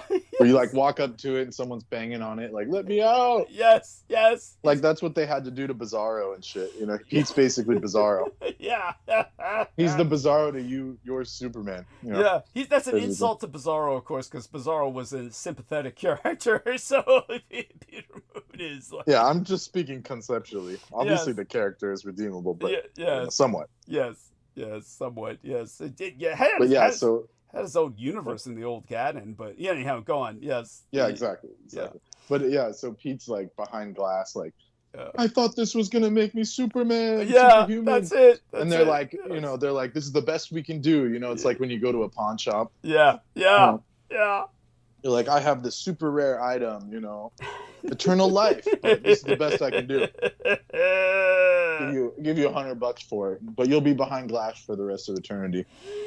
They forgot to tell him that part. Yeah, but he's immortal, like he always wanted. Yes. Yeah, you're immortal, bitch. Yeah. Yes. He's digitized and flattened and two-dimensional. No, one-dimensional. He's a unidimensional point now. Well, the AI just talks nonsense and gibberish in his place. That's how you can hold the stage. He would have been better off in the fucking elevator to Xenu. Yes. But no, he had to have power. Yeah. He wants. Whatever he thought he was getting. Oh God, it's true. He was like, well, he wanted to get back at us. We know that. And that's why he's sending. What exactly did we do? It's in his eyes, we did everything. It's basically in his eyes, we're the Aquinoites, and he's jealous as hell of that, envious as hell of that. But he definitely what was it he said? It was anyhow, you can hold the stage by starting by telling people how his AI is talking to itself on its Facebook page now. It's just like, but you can go from there to other more important topics. I don't even want to talk about these people. Yeah, you can go on to more important topics. I'll be right back in just about 3 minutes. Yeah, 3 to 4 minutes. Okay, bye for now. Okay, so that was all I was saying about the nuclear peanut, or it's just this little green thing that apparently violated the rules, and that's what garnered the attack. But if you look at the photos, it's cheesy as hell. I mean, I don't understand what that was gonna do. Supposedly it would have blown up, they could have put it in a bomb or something. That's what was the alleged situation. Remember the weapon of mass destruction lab discovered in Iraq? It was the craziest thing. It was a broke down trailer in the desert waste. And they put it up like it was serious. Here's this broke down, looked like a meth factory, little old trailer. Like something out in the waste. Oh man, exactly like that. And they put it up like it was serious. And I sat there and looked at that and just couldn't adjust to it. I guess that's why I never forgot, It was just so completely out of anything that it scarred me to this day. It's cheesy. It's just cheesy as hell. Yeah, it's just ridiculous. I mean, it was like, and they kept saying they have yellow cake and shit, and they never had forth. Yeah, and what was the red stuff? Red something? Red mercury. Remember that whole bit crazy? Red mercury is okay. That's like a technology or something. Yeah, but it was all a lot of conspiracy around who has it and who doesn't. Yeah. Red mercury for a minute there. But it always seemed pretty. Some Russian shit. Yeah, it's always kind of seemed like that. But yeah, I'll never forget the picture of that trailer. Little George just crowing about, look, we got it. We got him now. Got him. Here's the proof. It was wild, Yeah. Well, it sounds about par for the course. Just like this thing. Yeah, do you see the photo in there? That I sent? It's literally just like this canister. And it's cheesy as heck. I like the peanut with wires. Yeah, that's basically. Oh, yeah. Oh, wow. It looks like a friendly robot. Oh, what? You talking about the little thing under glass? Like a sci-fi thing. Yeah. Like it's going to talk to you any minute with its AI. Oh, that's Hi, my name's R2. They wish they had AI. Yes. Oh my God. Yeah. I'm here to help you. Actually, they're so glad. Your rolling friend. Yeah, they're so glad they don't have AI. They are so fucking glad they don't have AI. That's. It looks just like a movie-friendly robot. That's cute. Yeah, old style, real old style. We're going back to Tobar, people. That's like. Robots 50s. Yeah. Like Bender from Futurama. I'll be your friend. Yes, that's right. Yeah. So, as international public opinion, particularly in Europe, turns against Israel's brutal campaign in the Gaza, Tel Aviv-Yafo finds itself increasingly isolated. Large-scale pro-Palestinian demonstrations are now a near-daily occurrence across major Western cities. The Israeli government is obviously attempting to restore its victim status by provoking a dramatic conflict with Iran that can reframe it once again as the target of aggression. Brendan, tell them what you saw about the crazy old cat lady got killed by the only drone that made it through, and they were eulogizing her on a loop. Well, it was, I don't know. No disrespect to this bitch. I don't know her. But it was like the one person early on that died. they like put it on a loop every 10 minutes. They would say breaking news, someone died, and I was like, wait, didn't they just say this? And they just kept every hour it was new breaking news. And she's Jewish, they just of course. kept recycling. It was just some lady in Tel Aviv was the first victim, quote unquote. But they would like, it was weird because it would show like breaking news, like it was new, but they just kept recycling the same lady. They said one lady died. When it was breaking news in the next hour, and I was like, wait a second, this is the same story like over and over again. Oh, they were milking her. She was giving out more milk in death than she ever fed her kids in life. That's well, they had to use it. Yeah, that's probably just on the dole. She probably didn't do much. Yeah, it was probably some crazy cat lady, probably some crazy old cat lady. Yeah, that they took out. Jesus Christ. Yeah. Now, as the geopolitical analyst Pascal Lotaz has observed, this attack is, by all evidence, designed precisely to force Iran to retaliate, thus giving Israel an, his words, excuse to start an all-out war with Iran and ultimately commit the United States thereunto. All these targeted killings, in his own words, which I here and now quote at length and verbatim, remember this is Pascal Lotaz talking, fit neatly into Israel's military playbook in which they go for decapitation strikes against nations they choose they must eradicate. They did so with Hamas in Gaza, with Hezbollah in Lebanon, and now they are going after the leadership of Iran, and in the process are terrorizing the entire civilian population of the country.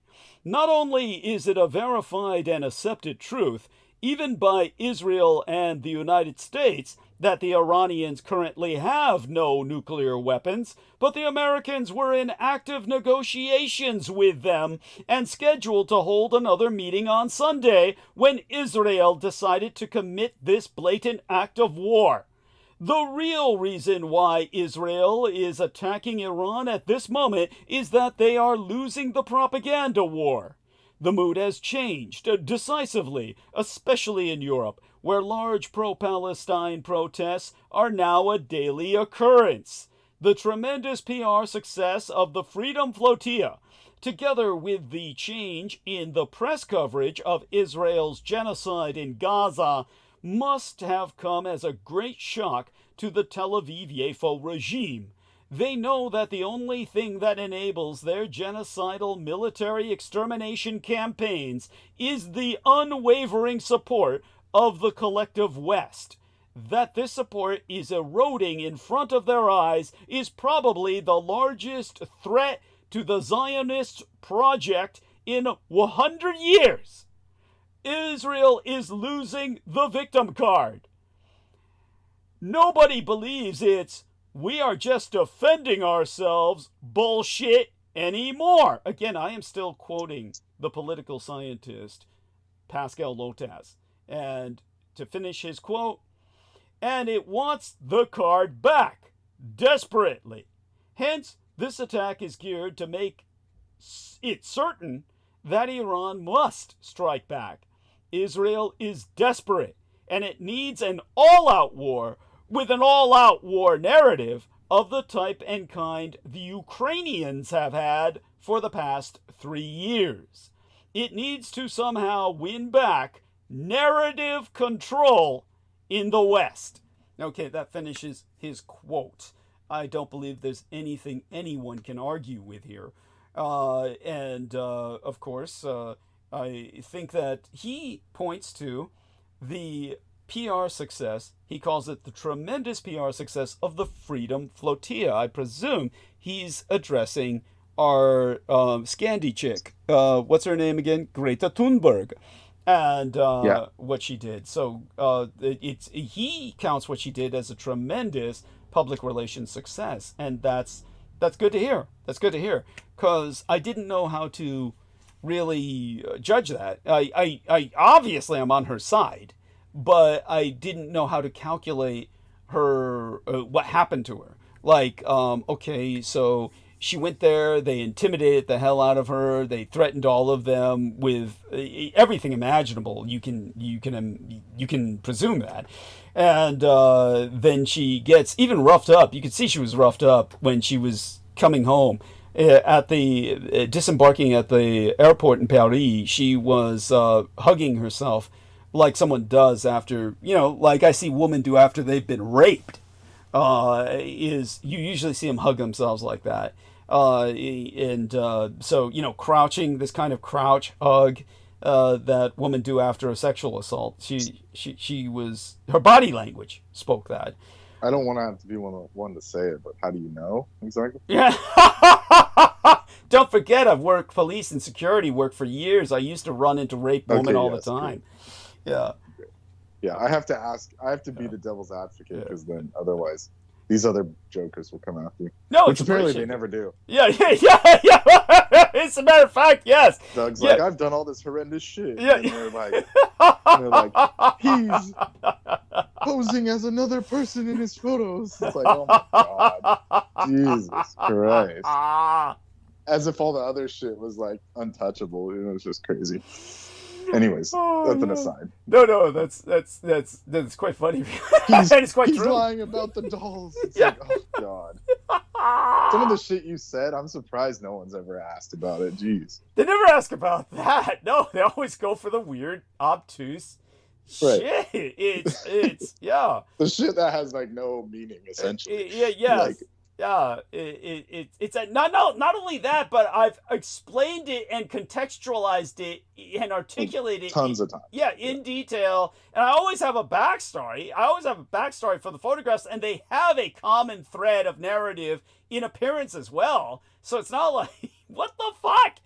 But all that being said, yes, obviously that's one of the... But how do you know what a rape woman looks like? You've never been a police officer. Yeah,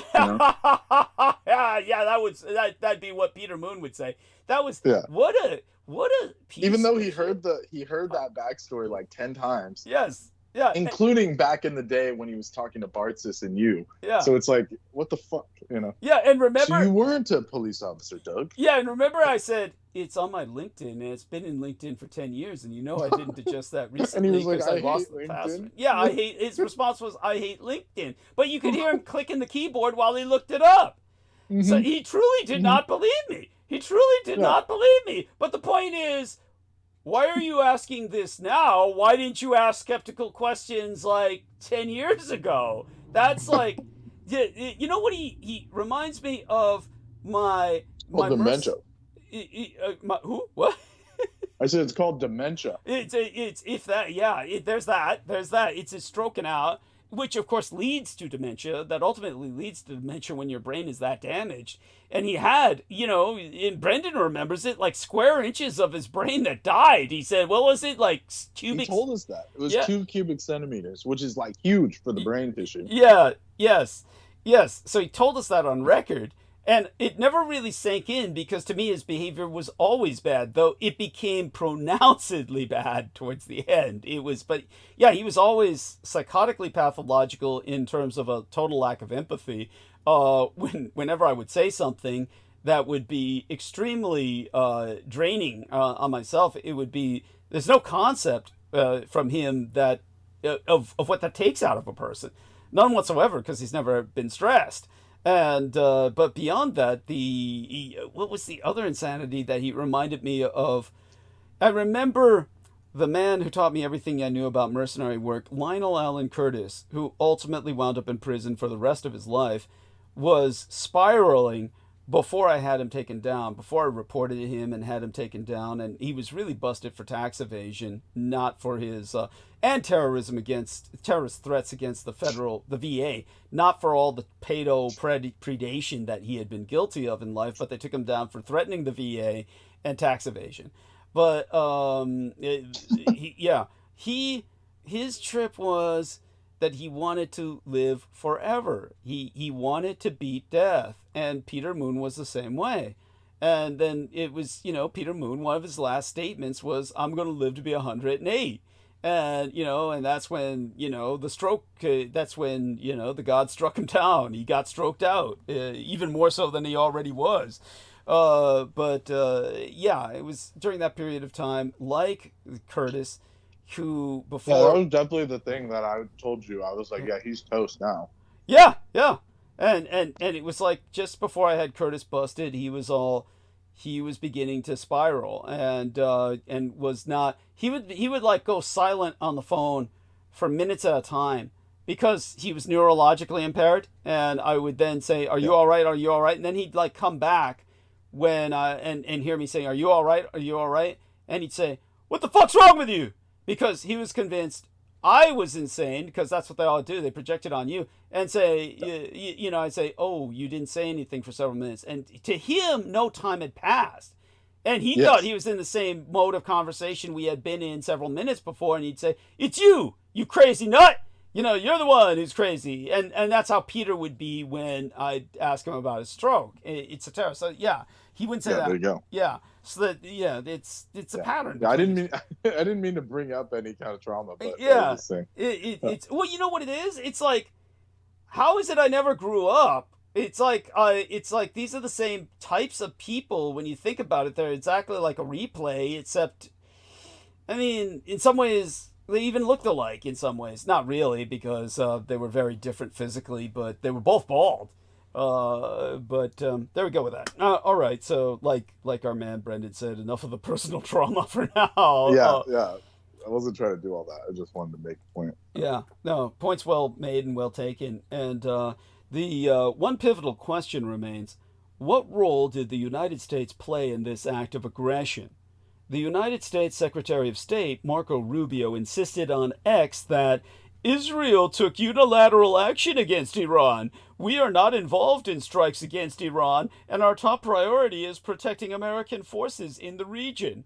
Israel advised us that they believe this action was necessary for its self-defense. Yet even this admission that the United States was informed in advance raises serious doubts. Did Washington approve or coordinate the operation behind closed doors? Or did Israel act independently, exploiting America's silence as tacit consent? The Senator Chris Murphy offered a damning interpretation. To quote St, Israel's attack on Iran clearly intended to scuttle the Trump administration's negotiations with Iran, risks a regional war that will likely be catastrophic for America, and is further evidence of how little respect world powers, including our own allies, have for President Trump. This explanation, however, is disingenuous on the face of it, as the journalist Glenn Greenwald deconstructed it, and here I quote his T. If Trump had wanted to stop the Israeli attack on Iran, he could have easily. Israel depends on money from U.S. workers, bombs from U.S. stockpiles, and promises of U.S. military protection. Impossible to imagine Israel doing this without clear expectation of U.S. military protection. In point of fact, Trump himself boasted that Iran had been hit because it didn't respect his own ultimatum. While this could be mere face-saving bluster, it aligns with reports that the United States helped mislead Iran prior to the assault. According to the Times of Israel, the United States participated in a massive campaign to lull Iran into thinking an attack was not going to happen immediately. If true, and this is from the Times of Israel, mind ye, this points to active collusion, not mere complicity. The remaining question is, who is setting the strategic agenda? Are American neoconservatives using Israel as the spearhead for their own long-standing plans to reshape the greater Middle East and eliminate the Iranian regime? And to what extent does Trump share these aims? Or is the Israel lobby driving American imperial policy toward war, even possibly against Trump's wishes? In either case, one thing is now clear. With this attack, Israel, and by extension the American empire, has pushed the world one step closer to catastrophe. And just when we need solidarity the most, governments are slashing aid and walking away from global commitments. President Donald Trump presided over a parade celebrating our empire's military power and history, even though the event was shadowed by political violence at home and escalating tensions abroad. This brings us to the economics of political unrest. Before the escalation in the Middle East, one of the biggest stories of the week was U.S. President Donald Trump's June 7th decision to deploy the National Guard in Los Angeles, a response to largely peaceful protests that the misadministration called a rebellion against the United States government. It was the first time a U.S. president deployed the National Guard without a state governor's request since 1965, the year before I myself was born.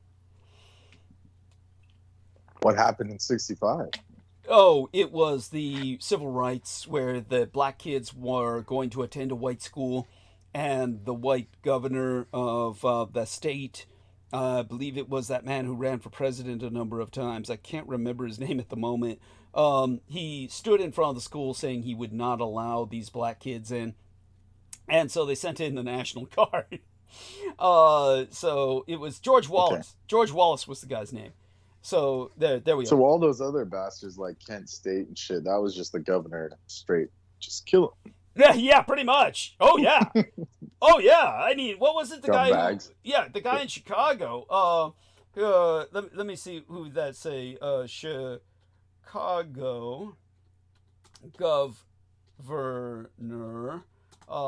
said too much education.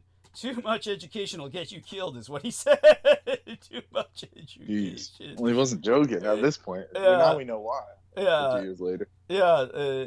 It's so it's not the current governor. Too much education will get you killed. I'll have to put in the whole quote. Because people are saying that instead of like, all right, reform education. They're saying education is evil. You know. Yeah. Yeah. They're all Satanists. It's like, okay. Yeah. You at least need basic education to make your society work, you know, chill. Yeah. They don't get that part, though. Oh, no, of course not. No, they want no education whatsoever, except maybe the Bible. And that's, you know, most people... You can't engineer anything with the Bible, and then that's just... Yeah. It's thank you. That's not what it's for. That's not what it's for.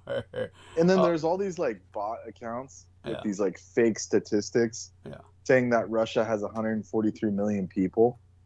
Yeah, that's bullshit. What the fuck? Yeah, that's bullshit. Countries by population. Yeah, that's you know they pump that shit out. That's from the Russians themselves, and it's all crap. Yeah.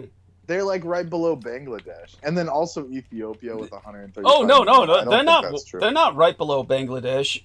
You know they. According to this chart. Definitely. I can tell you that Bangladesh has orders of magnitude more people than Russia. Guaranteed. Right. Guaranteed. And this one, they're right next to each other on the list. So that's definitely a lie. Is that old or something, like back when there was still a Soviet Union? No, it says 2025. Oh, it's a lie. Countries in the world. It's just a fake. They come up on Facebook all the time. These people making fake posts. Definitely. Or it could just be the AI just filtering shit, just posting it. Yeah. And because it's all Russian propaganda, they're filtering.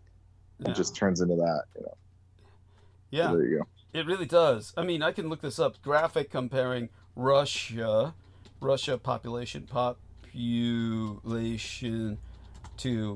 Bangladesh. And here we are. Supposedly it's 150 million. Is that true? It's what, the Russians? It's like, no, they're nowhere near 150 million. Dude, there's nowhere near 150 million. Not at all. So here we are. This is a good graphic for it. We can get some good stats here. Let me see if I can pull a screen share up. And then we'll try and share things like this to our listeners. And maybe the search would be too large to share. I think you can't share searches, but basically graphic comparing Russian population to Bangladesh. And so I think this is probably one of the better ones right here. There we are. Bangladesh is more populated than Russia, 165.9 million. Then they say 143.9 million, but this is before the Ukrainian war. And Right. but definitely, and again, this was actually published. Well, you can't Facebook. really believe it's saying these are based off of estimates because they haven't done a census. There we are. There Since we are. 2021. So they're just saying that. Yeah. So they're just making their shit up. And yeah, and just like China does. Yeah, just like China. Yeah. As all those ex-communist countries, you can't believe their stats, really. Yeah, you can't believe any of them. This is more like it when we get down here. Now, you'll notice the extreme dichotomy. Some people are trying to claim, Russians, but look at what they've done. They say Russia's got a population of 171 million compared to Bangladesh's 171 million, but then they've added Estonia. Yeah. They've added Estonia, Latvia, Kazakhstan, and Mongolia. Oh God, yeah, that's what they're doing. They're just adding those countries. Yeah, got it. That they're trying to conquer. That just what this is it shows their naked imperialist ambitions. Wait, so the countries that are not officially Russian in the Russian Federation, they're just saying, "Oh, this is our population." Yeah, they're ethnically Russian. They're not even ethnically Russian. Estonia is not ethnically Russian, nor is Latvia, nor Kazakhstan, nor Mongolia. But they'll say that, they'll say that shit. They'll claim that we gave them all their culture or some bullshit. Yeah. Yes, yeah. Can you hover over the map? Oh yeah, this one. Yeah, so. Oh yeah, this is from Reddit, so it's full of shit. Thank you. Reddit's just bigots and shit. Yeah, this is probably the best one. Here we are. So they point out here, see, Russia, 143.5 million people, if we're being generous. Bangladesh. And that's showing the USSR border. Yeah. And apparently Finland. Do you see that? Yeah. Well, it's part of the Finnish peninsula. It's the Karelian Peninsula, which that's called East Finland. So they do own that. Yeah, they occupy. They occupy it. Shit. But they're ethnically Finnish people, but it's like East and West Germany. These are like, they should be united. And that's what they were trying to do during World War II. Finland sided with Germany and was trying to unite the Karelian Peninsula in World War II. And they had the swastika on their airfields until recently. Yes, literally the last couple of years. Thank you. As well, they should have. Oh, I see it now. It's like the other finger. It's like the. Yeah.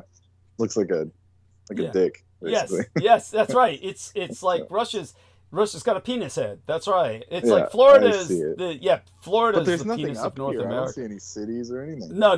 There's Murmansk. That's it. Archangelsk, Murka. Man, they're only there. They were ports for the nuclear submarines. In fact, they were so irradiated that you go to these cities, they literally have. You know how in America we've got the digital signs that say 28 degrees temperature, that sort of thing. In Russia, it gives you the radiation levels in these cities. Seriously. The digital signs will give you the radiation levels on any given day. And everybody takes potassium iodine. They take potassium iodine every day to pass out the radiation out of their bodies. Yeah, iodide. Thank you. And so there we go with that. So so now I'm seeing. I needed that little geography lesson because I just assumed it.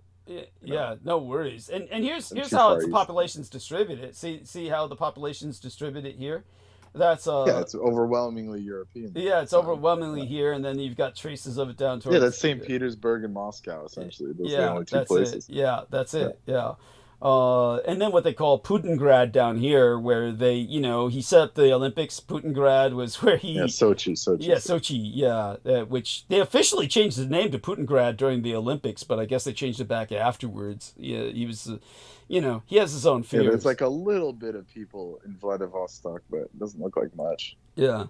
And here we are. If Russia had the same population density as Bangladesh, it'd be 20 billion. Yeah, it'd be 20.7 billion. There you go. This says it all. Bangladesh and India, like the amount of people there is insane. I mean, like the trains, they're literally. Oh, yeah. People are piled on top of the train.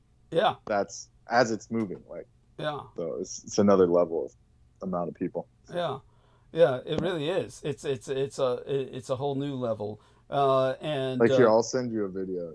Thank you. Just a second here. Thank you. And while you're doing that, I'll download that graphic about Russia and see if it allows me to do that. Okay, save image. Excellent. And so aside from okay, all here of that, it is. Okay. Yeah. What was Tell Holly me talking this about? is not crazy. Yeah, what was Holly talking about? Oh, we were just chit chatting. Okay, good. Russ. I don't even remember, but it was probably something interesting. Okay, at the time, yeah. She didn't say anything when I came back. I hope she's all right. And so if you're listening, yeah, I am. I had to she has mute. to work. Oh, But okay. I just wanted to interject. Yeah, please. Isn't also Bangladesh laid out on a floodplain? It is. It is. It is. They say it's going to be uninhabitable. A swamp? Yeah, they say it's going to be uninhabitable That- within a single generation. They say it's like Atlantis. It's going to sink beneath the sea because the sea levels are rising. I mean, imagine that. A floodplain. Yeah. For Well, all these that. people are going to invade China and they occupy the ghost cities. Look at how many people, Doug, on Yeah. that train. There we are. Most crowded train in the Mhm. world. Bangladesh and Indian trains. Extreme trip. It's like. And this is daily. This is not AI. This video was 7 years ago. This Oh. is daily. Yeah. Oh. Yeah. It's true. It's true.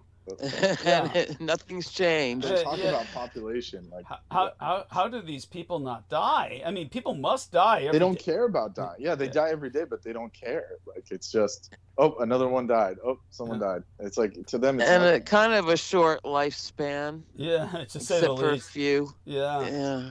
Yeah. I got to mute again. Okay. I'm still Love you. going. Okay. Yeah, and Yeah, so there you go. yeah, that is incredible. It is like Yeah, I've never seen a Russian train station look like that. So no. They don't have enough people, of course, to even do that with a bus. So as I was saying about the economics of political unrest, basically a few days later, 700 Marines were also on their way to Los Angeles, and the protests themselves spread to other American cities.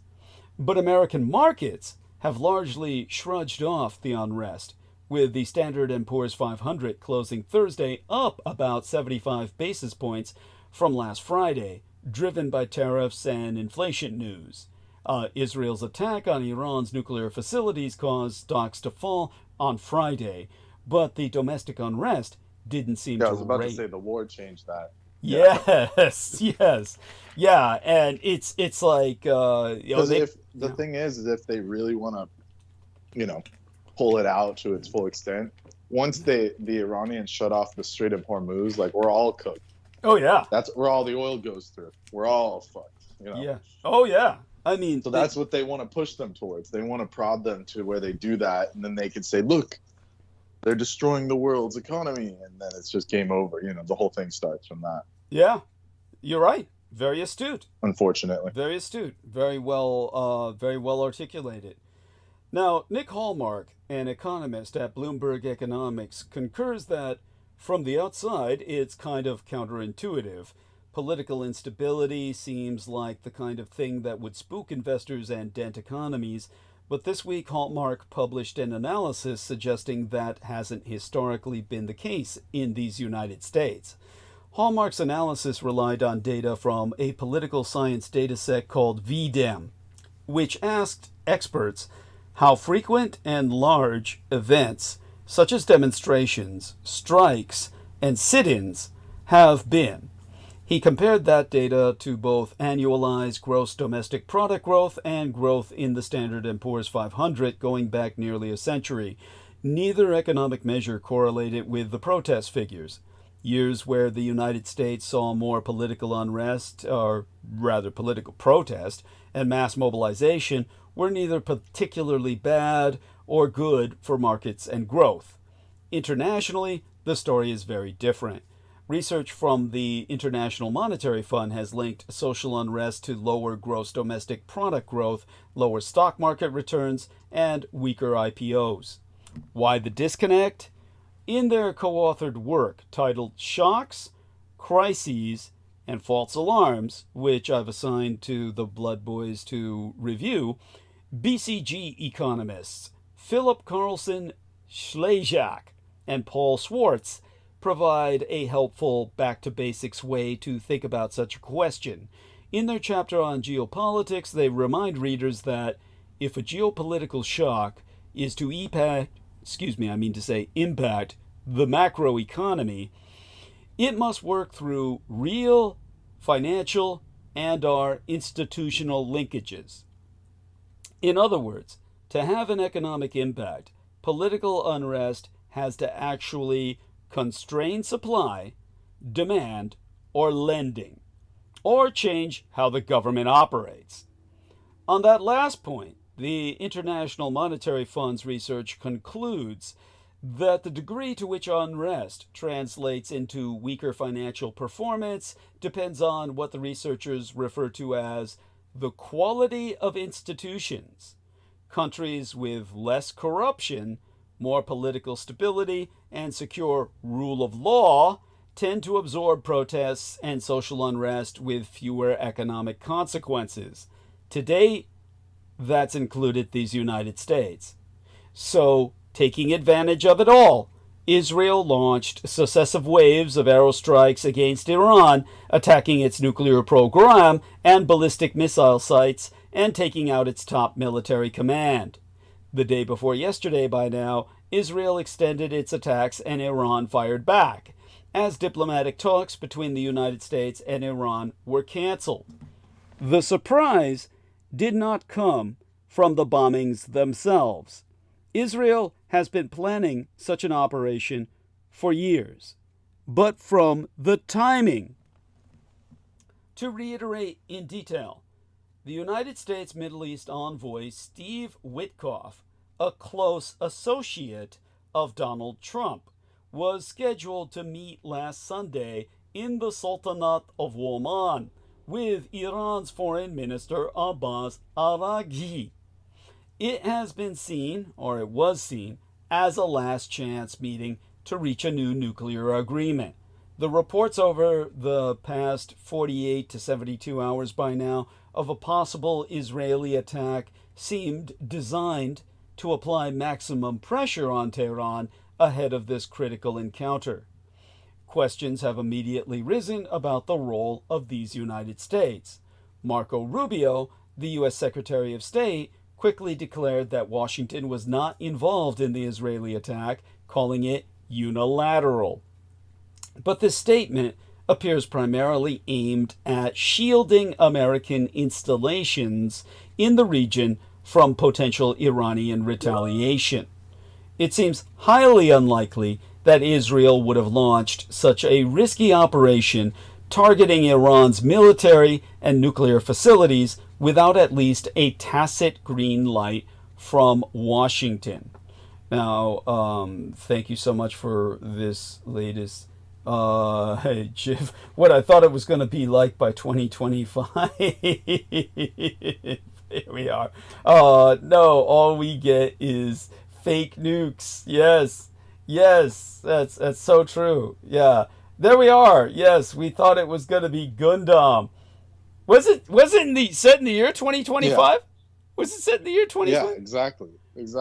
Holy shit. I grew up watching Gundam Wing thinking, oh, one day we're going to see Gundams flying and it'll be super high-tech warfare. And then instead we get regression, like Trump trying to be a dictator and then everyone just throwing kinetics at each other. I mean, it's how lame. It is. It is. Like, my reaction to all this is yawn, like yawn. The meme, yawn. Yes. Lame. Yes. Oh, they're at least going to go out in style like Gundam Wing. The whole world goes up in smoke. Oh, yeah. Yes. Gundam Wing, it's and then like... whoever's left gets to do, like, Gundam shit. What you remember what they did? They crashed a...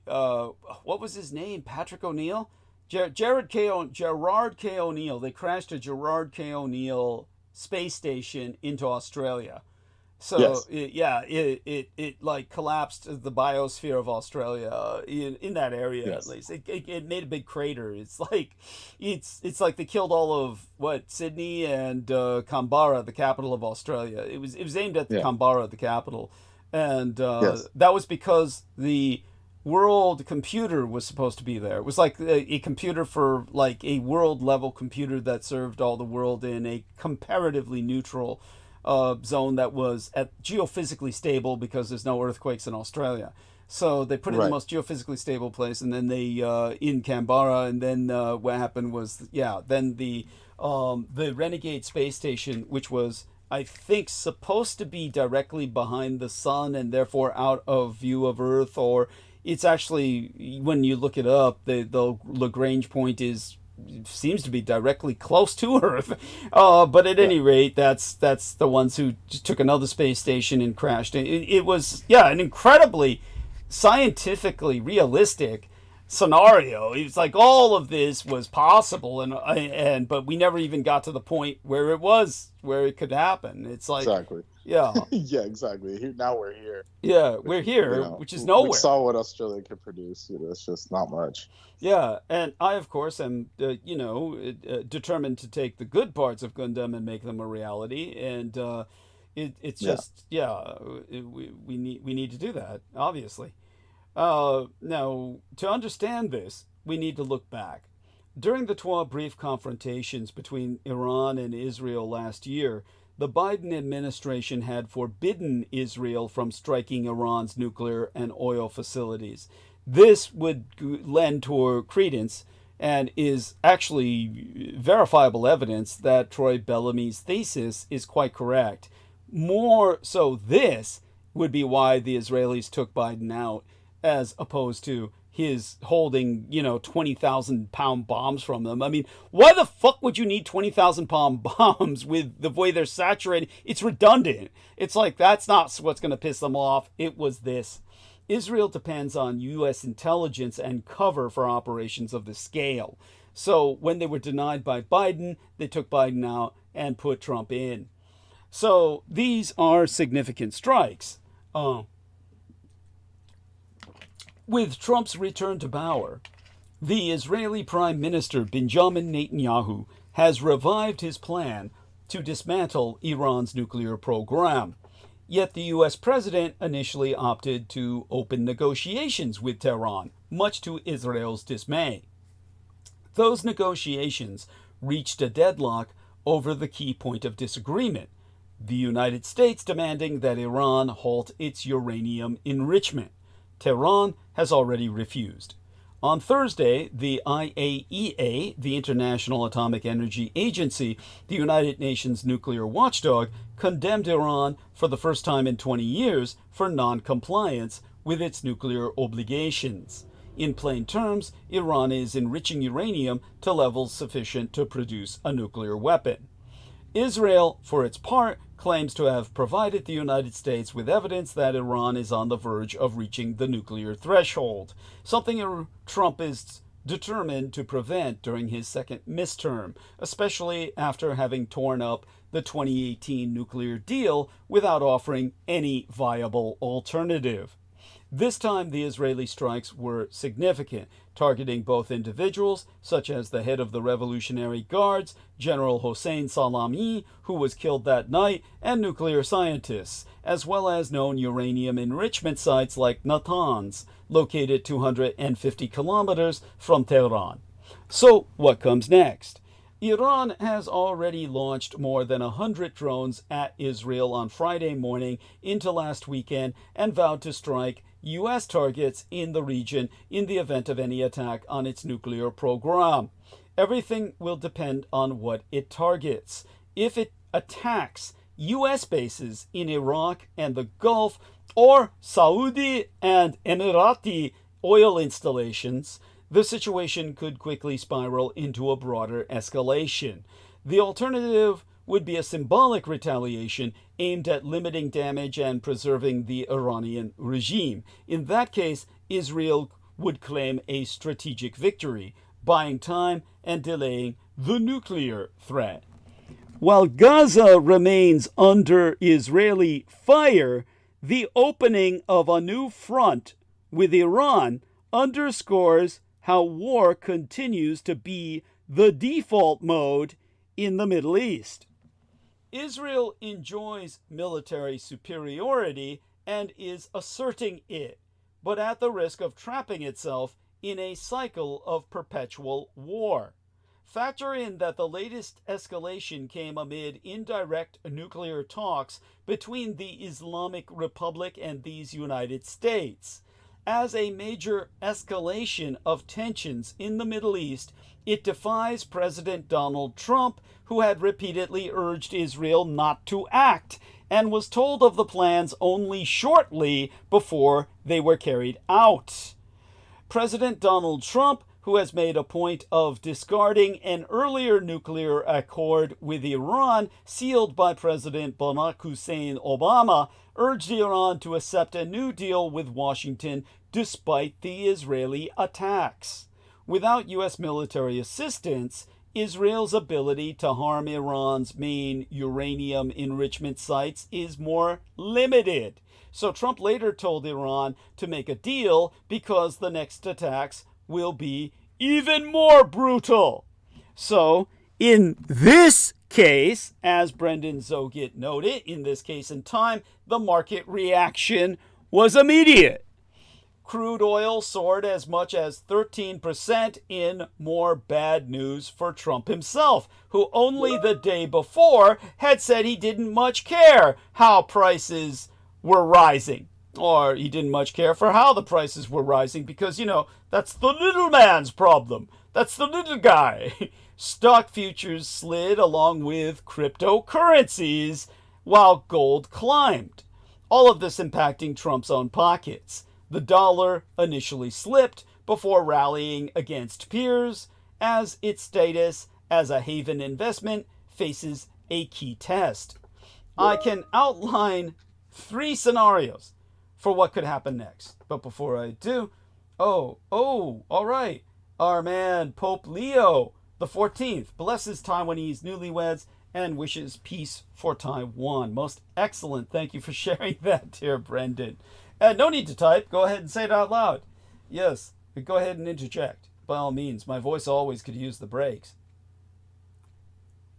Oh, I'm just watching anime and sending news bits from Taiwan. So, but the top one is the one I wanted you to see over Holly's comment. She said she has to go back to work, but Taiwan helps 14 Taiwanese in Israel leave via land because airplanes are no longer allowed. So there you go. Okay. And apparently there's 6 more Taiwanese in Iran that they're going to evacuate as well. Okay. They're offering to evacuate. So okay, excellent. Thank you for this news. Also, Taiwan. But those people were probably just tourists. yeah, no doubt. These people were probably working in the tech companies there. Yes. People that got out, yeah. Yes, absolutely. Taiwan's indigenous submarine undergoes final stage of harbor trials. Excellent. Yeah. Thank you. Notice how it's floating. Okay, let me take a look at this. Yeah. yeah. Okay, and that was a joke, partially a joke. I said, as opposed to sinking. Yes, of course. Yes, thank you. Yeah. So it's called a narwhal submarine. I like the name. All right. So they're making military moves. Yeah. It's an indigenous defense submarine, IDS. Yeah, excellent. So they don't have to buy shit from anyone else. So that shows you how powerful they are. Yeah. Very few nations can make their own fucking submarines. That's exactly. That's of course one could argue North Korea makes its own submarines, but they make them in quantity, not quality. I like the military division director's name. His name is Sun Tzu Yun. So he was born for that role. Yes, I love it. Excellent. Thank you. He says the fact that IDS was sailing on its own means that the tests have been a success of its engine, stern, and engineering systems. So there you go. Excellent. Congratulations, Taiwan. Yeah. Thank you. Good news all the way around. And altogether all good news. And what's with the trip with the Pope? It's like, why is that even a news story? Is there like a big Catholic population there? I'm assuming because of the Portuguese. That's a good call. Very astute. I admire your articulation of what would historically be a logical assumption. I never thought there was, but a big Right, Catholic population. So, yeah, I mean, in the missionary hospital I was born in, I don't even believe that certainly wasn't a Catholic missionary hospital. It was some American missionary it's named after, and I've Americanized its name. It's Taiwanized as Mackay, but it's named after a guy named McKay. So yeah, at any rate, I don't think there's that many Catholics, but I'm sure there's a few because of the Portuguese influence from ages ago, the Dutch, the Portuguese. Yeah, that would make sense. The Dutch, of course, were Protestant, and their wars continued overseas, so you had the religious wars impact the entire world. But the Portuguese obviously maintained Catholicism, so it's hard to say. It says here, the embassy, which is the embassy in the Holy See, the Taiwanese embassy in Vatican, said, "We also encourage Taiwanese Catholics to visit Rome for their honeymoon and how other couples can receive a papal blessing." So they have like a direct line to the Pope. Shit, they're high-level Catholics. Yeah. These don't sound like slouches. God damn. I'm sure the Dietrich Artelect has something to do with it. Don't ask me how I could explain that logically, but it makes perfect sense. It really does. That a direct line was open to the Pope through the Dietrich Artelect. It's like right, because makes sense. Yeah, it really does. It's so thank you for that, and so I can outline. It's here's this is actually a funny way that they put it. They said. They met the Pope during a weekly address, and the Pope smiled warmly, and his eyes lit up upon hearing they were from Taiwan. That's great. No, that's great. That's sweet. Yeah, it is. It's sweet. It's a wonderful human interest story, if nothing else. By the way, I'm trying to do my usual emoji for responses to things that I consider quite funny, and this is to Incubate, who asks, "Sorry. Has Peter passed?" So indulge me for a few minutes, Brendan, and give him a summation. Give him a summary. Give him a summary. I mean, the short answer is we don't know. But the last thing we heard from him was, "I've been damaged. I need to rest. I really need my rest." And then the next thing we hear from him is that he's traveling to India, but there's no physical or videographic evidence of such, other than a weird grainy, I don't know how to put it, like Blair Witchy kind of recording from India. And then the only evidence that he's connected to it is that his name is on a poster. Yeah. But there's no commentary. There's no like photos of him there. No touristy kind of imagery. So it's bizarre. Oh. He's basically a ghost, if you want to, Yeah. Yeah. He's alive or not, he's a ghost. Yeah.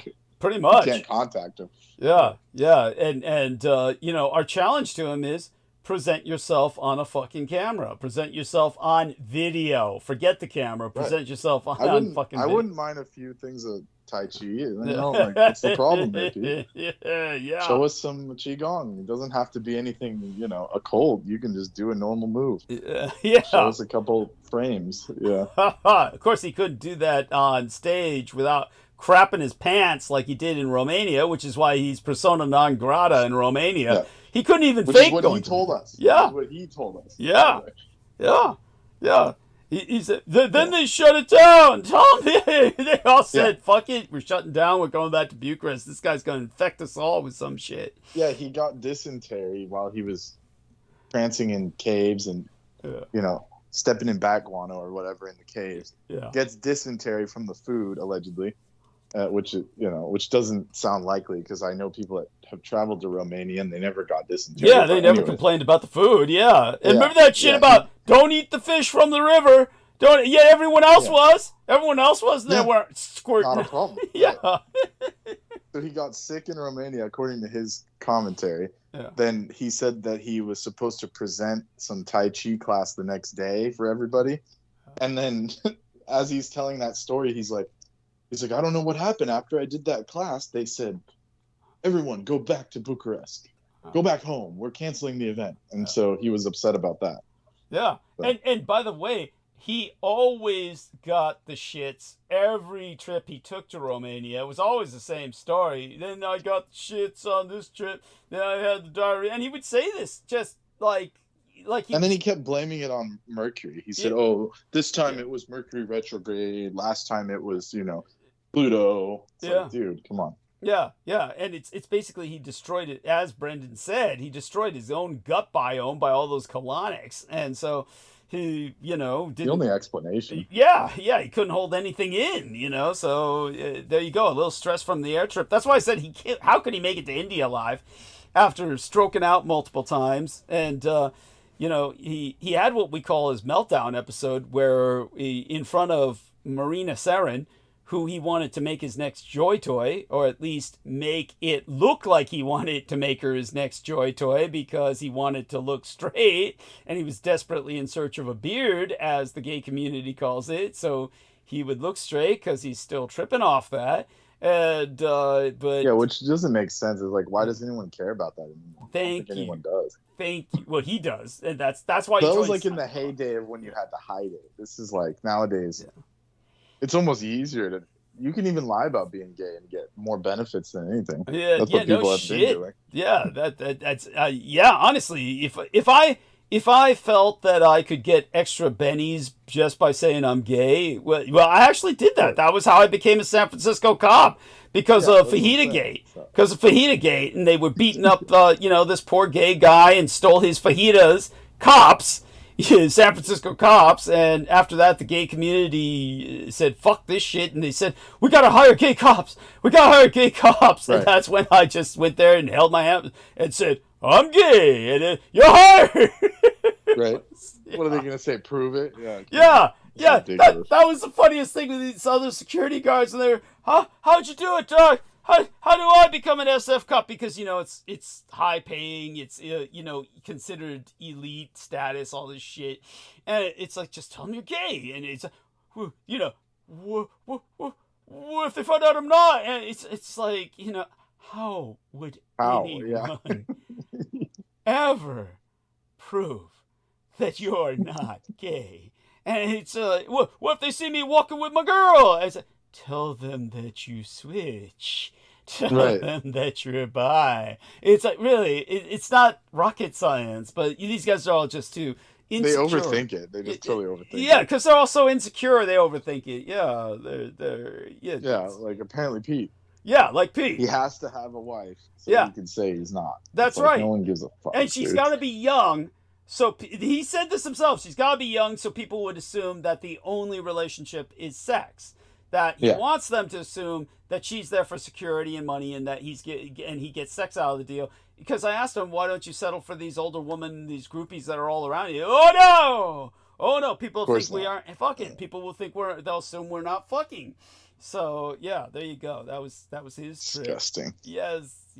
And then he spent all that money to send her a box of books that were cursed and shit. We gotta follow up with her on that. Yeah. She probably just threw them away. Remember, she said, "Oh, I'll just put them in the bin." Yeah. That's right. That's good. Right. Yeah, we gotta follow up with her, and it's like she seems to have done better after that. Maybe not. She started traveling to the United States. That's always a bad sign. Yeah. Right. Yeah, it's unfortunate. At any rate, no, thank you for that. This JoJo Bizarre Adventures vampire is really powered up. He can make zombies and shit. Oh yeah, you got to step up your game, man. Yeah. No shit. Dio is on another level. Step it up. Yeah, dude, I did. I made a zombie out of Peter Moon. I mean, look at the right. Oh, true. That's a good point. You incognitoed him. Yeah. That son of a bitch. I'm powered by the spirit of Set. Yeah. Oh, and then he just gets killed by Alucard in 5 seconds. Yeah, that's right. Yeah, that's Pete. Yeah, that's Pete. And he's he always wanted a piece of my ass. Oh damn, he was always, we're married, right, Brendan? We got Doug and I, right? We've got the red thread. Well, no, you said that openly, it was on air. You said, Doug, we are I'm married to you. I'm married to your content. And it's like, no, dude, you're sick. You're sick bastard. Yeah, that fucking perv. It's almost like we're married. He kept saying that over and over. It was like, all right. Yeah, and when I talked about chill. Yeah, and when I was talking about the Japanese red thread from the heart through the pinky line, the kokoro line, and that's what I got. My thread is intertwined with Douglas. He said that on air too. It was so sick. Disgusting. Like it's tied to his dick or something. Yeah, yeah. And then after he goes to the restaurant with Paula, who told him, sip, it's sake, sip. And he's like, fuck you. Oh, that was the worst one. Yeah. That was the worst one. Yeah. When he came on air after drinking the sake. And he's like, Doug, I had rice wine. Do you know what rice wine is? And it's like, oh my God. Like he's like a girl that like tries it for the first time, you know? Like, I had this rice wine. It was so good. It's like, you mean sake? Yes. Did you know it was made out of rice? Remember that shit? Yeah, he kept saying shit like that. It was like, okay. Yeah. I think a half Japanese guy knows what fucking sake is. Yeah, thank you. Oh, only a quarter Japanese, but still, Jesus Christ. I think most non-Japanese know that by now. Everyone knows what sake is at this point. It's like ubiquitous. And the whole world knows what sake is. Yes. Oh my Except him, apparently. Yeah, except him. He's so racist. Yeah, that's true. It's so true. He's such a... Let's see what our friend Incubate says in return to our commentary. We didn't really give an answer, but yeah, he's... The concept known as Peter Moon is dead. Let's just put it that way. Yes. There's... But Vinny could be floating around somewhere. But if so, he's on life support. I mean, that guy's like in a fucking cryonic chamber. By the way, Troy Bellamy joins us and says, Happy Father's Day to the DDD-verse. Thank you so much, Troy. Don't be afraid to join us and come on if you want. I'll respond to him. But Incubate says, Douglas, I'm 27. As of a few days ago, I found you through Bartzy's content when I was about 19. I hope this isn't inappropriate to ask, but what is your impression of Andrew? In the interview with you, your style of presentation is far more frank and based in observable and historical reality, in contrast to Andrew Bartzy's, is what he means. No shit. Yeah. Maybe I shouldn't be rude. No, go ahead. Go ahead. Cut loose. Oh, I was gonna say you were schooling his ass in that interview, and and he was getting pissed off. Yeah. Basically. Oh, that's true. That's true. He kept saying he's like, were there flies buzzing around the bodies? And you're like, they were bones, you idiot. Yes. Fucking dumbass. When you were talking about the ghoul incident. Yes. You were like, they were bones. Yeah. Like in a desert, there's no flies. Yeah. They were picked. The flesh was picked off the bones. Like, what are you talking about? Yeah. But he just smokes a giant joint when he does those interviews. So you got to give him a little slack there. And his butts got bigger and bigger. It was the point where they were a caricature. It was like cigars and shit. Tell him he's like. Yeah, I showed you that one video of him where it was like this like comically large joint, like it was like a cone, one of those cone ones that has like multiple grams in it, and he's like doing an interview with someone just casually, just smoking it, like lights it up, and I don't think he knew his camera was on or something, but it's still floating around on YouTube. Yeah, but and he's like. Yeah. He's like, your galactic history is, very complex, and it involves Pleiadian starseeds, and it's like he's like smoking this giant blunt. Yeah. And now Incubate says it's so cool. Yeah. He says it's so cool to talk with people like you guys. Nobody in my real life would have any input on this. Love you guys for this. Oh, dude, we're just giving you the tip of the iceberg. Yeah. Yeah. Cool, man. Oh, yeah. You missed all the shit. Yeah. Yeah. When it comes to Bartzy's, just that alone, it was his real trip that he and Peter Moon had in common was they were both ex-Scientologists, and Bartzy's felt he could break the $1 billion contract, because when you join the cult, you sign $1 billion contract, $1 billion contract. Forgive me, billion-year contract. Tell him about that. And then his whole life became contract revocation for the twain of them. They were all trying to break out of. Yeah, that's why they were friends. Because they were trying to figure out how to break the code. Yeah. The Hubbard. Yeah. Because they all signed their lives away to Hubbard. Their souls to Xenu. Yeah. Their souls to Xenu. Yeah. Exactly. That includes the $1 billion contract, which Pete was. Obviously, you're not supposed to talk about it, but Pete was the one telling everyone. Yeah, they made you sign $1 billion contracts and all this shit. So that's why him and Bartzy's were trying to figure out how to do contract revocations, like spiritual contract revocation. Yeah. That was what his whole trip was. And anyone who knows about Bartzi's knows what that is. Yeah, you call him up and he revokes your contract, which is weird. That's what Pete had him do. Yeah. He paid him probably a bunch of money. Yeah. Oh, he made all kinds of money off Pete. It was disgusting. And but then Bartzi himself got ripped off repeatedly, you know, what was it, Jordan Maxwell style. And but Bartzi's, the worst thing about him is he's an ecocidal criminal. He's destroying the environment. Destroying the environment. Tell me about the crystals. The crystals. Yes. Yes. That's what Nemo was a miniature Bartzi's. He was like becoming like a nascent little he wanted to be. He kept asking about the crystals. Yeah. Mr. Mini Bartzi's. Yes. But Bartzi's, tell him about the Bartzi's had like a satellite array. What would you call it? It's like instead of an electric wired razor fence, it's like crystals. It's like fucking yeah. Oh. Yeah, it's on his website still. If you look at his Mystical Life Daily video, it's like there's a bunch of like huge quartz points just scattered in his backyard.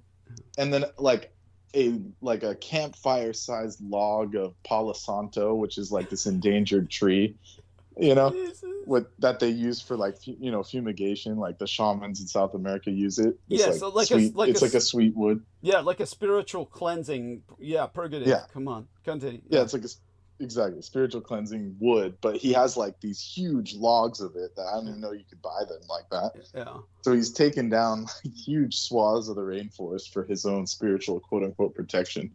So I just showed Doug that and I thought it was funny. I was like, look at this guy. Disgusting.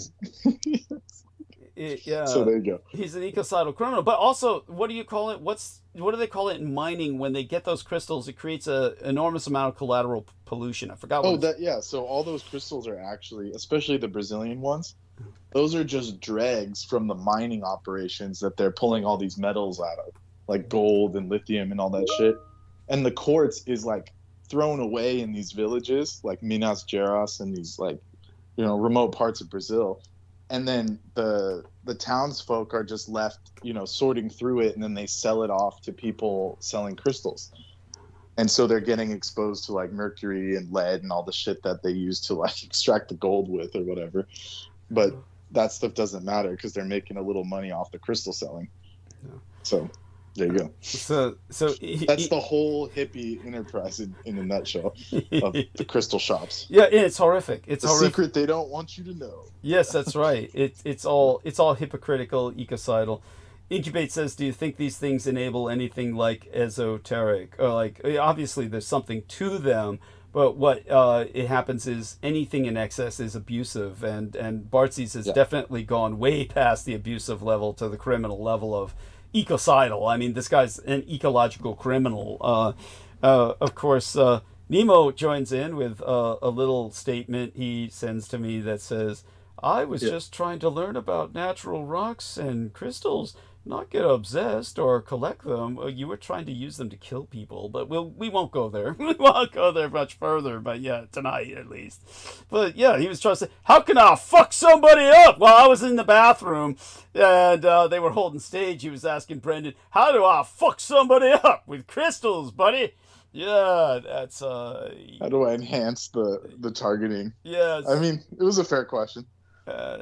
Yeah, considering the context,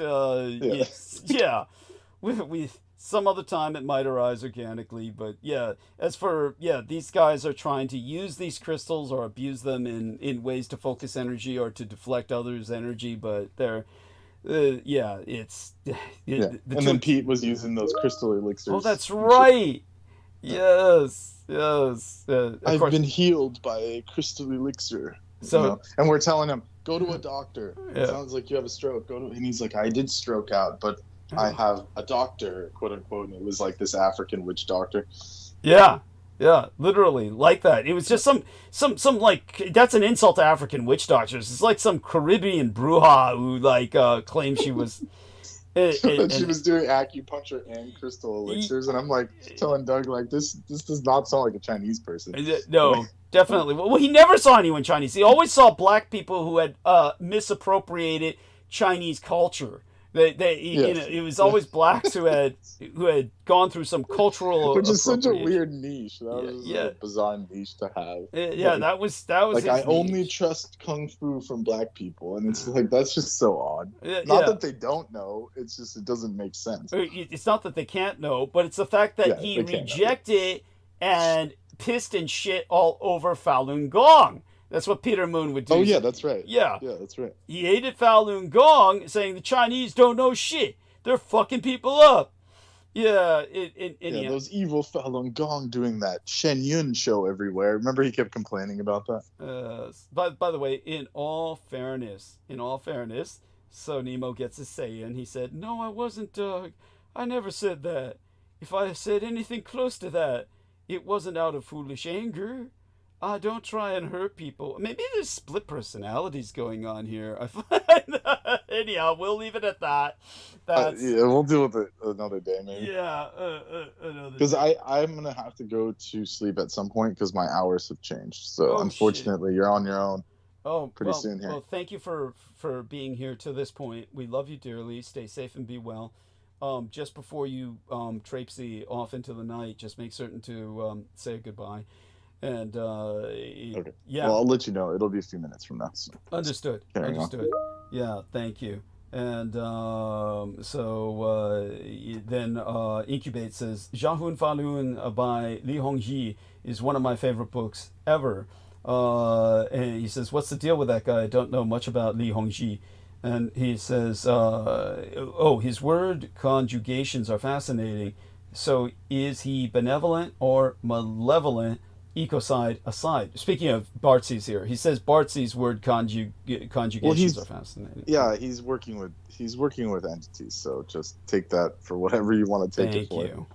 Thank you. Let's just say it's not a lot of that stuff doesn't come from himself. Yeah, that's right. Let's just put it this way: you can look at him.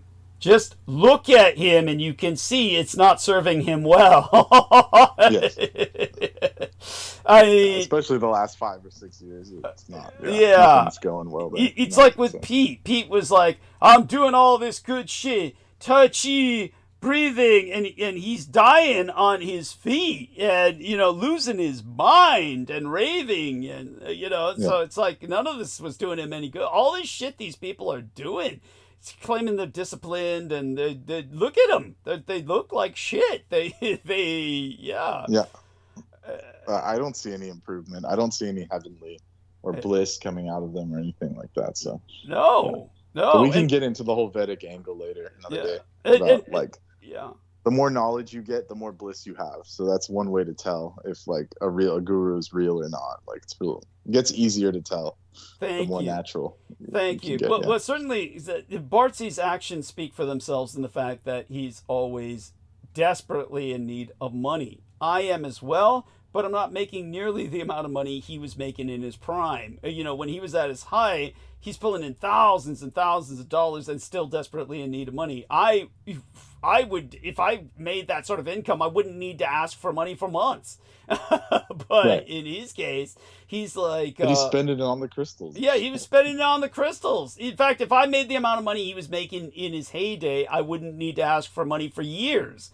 But, but he's spending it all on crystals. I mean, he's obviously... There's nothing there that's good. Nothing there that's any good. It's... So when it comes to the geopolitics, I can outline 3 scenarios for what could happen next. Later on Friday into this weekend, Israel retaliated against Iran's pathetic lashback. We've already kind of articulated that. It was one dead cat lady. Now, in the first and most likely scenario, that's where it stops, without an attack on these United States. In a second scenario, Iran also retaliates against these United States, but with warning, and so avoids United States casualties. Then there's the worst case scenario that Brendan's already raised, in which Iran targets U.S. positions in the region and potentially even closes the Strait of Hormuz. That leaves the United States with no choice but to join the war on Israel's side, leading to a larger regional war. If the Straits of Hormuz are closed, I would estimate that oil could go as high as 130 United States dollars. Now, yeah, because here we are. Oh, dig this, Brendan. You still there, Brendan? For a moment, I sure hope so, because I'm hoping. Yeah, I'm here. Okay, I'm gonna take another short break for just a minute. But Incubate says, yeah, I always assumed he was a conduit, meaning Andrew Bartzi's. He says, very valid point about what we just said about his money spending, his crystals. He says, wow, he made that much money? Yes. And then Incubate says, because I talked to a person that worked with him, Andre Hodge, and Andre says, Andrew Bartzi's robbed him blind. Easy enough to believe. Of course. Yeah, that was the Australian guy, I think, right? If that's... It might have been. Yeah. Well, that explains why he doesn't work with him anymore. Yeah. Yes. But yeah. That's the thing. You can't trust these people. If he's charging $900 an hour for like preying upon people that need help psychically from a psychic, then that's not exactly honest work. Of course not. Opinion. No, he's fleecing needy sheep. It's disgusting. He says, yeah, the Aussie. So he confirms it. Incubate says, yeah, the Aussie. Yeah. Andre Hodge. Holy shit. Yeah, so I'm sure he took all the money he can squeeze out of him, poor guy. Yeah. Oh my God. What was his problem? What was his trip? Andre Hodge. Oh, just like all these people, they think he can help somehow. Okay. They want to they feel that he had somehow he could help them, like, fix their problems. Like if you revoke your contracts, then all the curses from your past lives get like alleviated or something. Oh, that's straight out of Scientology. That's yeah, exactly. Cleansing you of all your engrams. It's just exactly. So he just started his own L. Ron Hubbard based cult. We got to get into that shit, man. We gotta. Jesus Christ. Say the least. Shit. Yes. Pete was too retarded to try it. Obviously. Of course. Yeah, he's just a. There's no words. He thought he was interesting. Yeah, he thought he himself was interesting when he was anything but. Yes, I know. He was the most dullest son of a bitch in the world. Oh my God. It's like you said, you could just. I'll bet he's talking to Romania, and you turn it on. And by the way, we love the Romanian people. We love the Romanian culture and nation. It's nothing on them. His stories were repetitive. It was the same story. Yeah. So I would do like a roulette. I would be like, oh, Pete's talking tonight. Yeah. Then I would say, oh, and I would just throw something out like, he's talking about Zalmoxes and how he saw him that one time. And then I click on the thing, and it's like, Pete's like, Romania, Zalmoxes. I'm like, oh my God. I must have totally checked out. I must have totally, because I would go blank and I would get to the point where I was like researching what I was going to talk about. And sometimes if I had everything down already where I found what I needed to find to talk about, I would actually, like I said, purge my porn files of excessive or redundant imagery. So it's like, I was like, I don't even remember him saying he encountered Zalmoxes or seen him vaguely. Maybe what did he say he saw? It was something like it was like the thing with the beggars. Remember? Okay. Yeah, he's just projecting. He's projecting. Yeah. Beggar. They told me never to deny a beggar because it could be one of their or whatever. Yeah. Right? Yeah.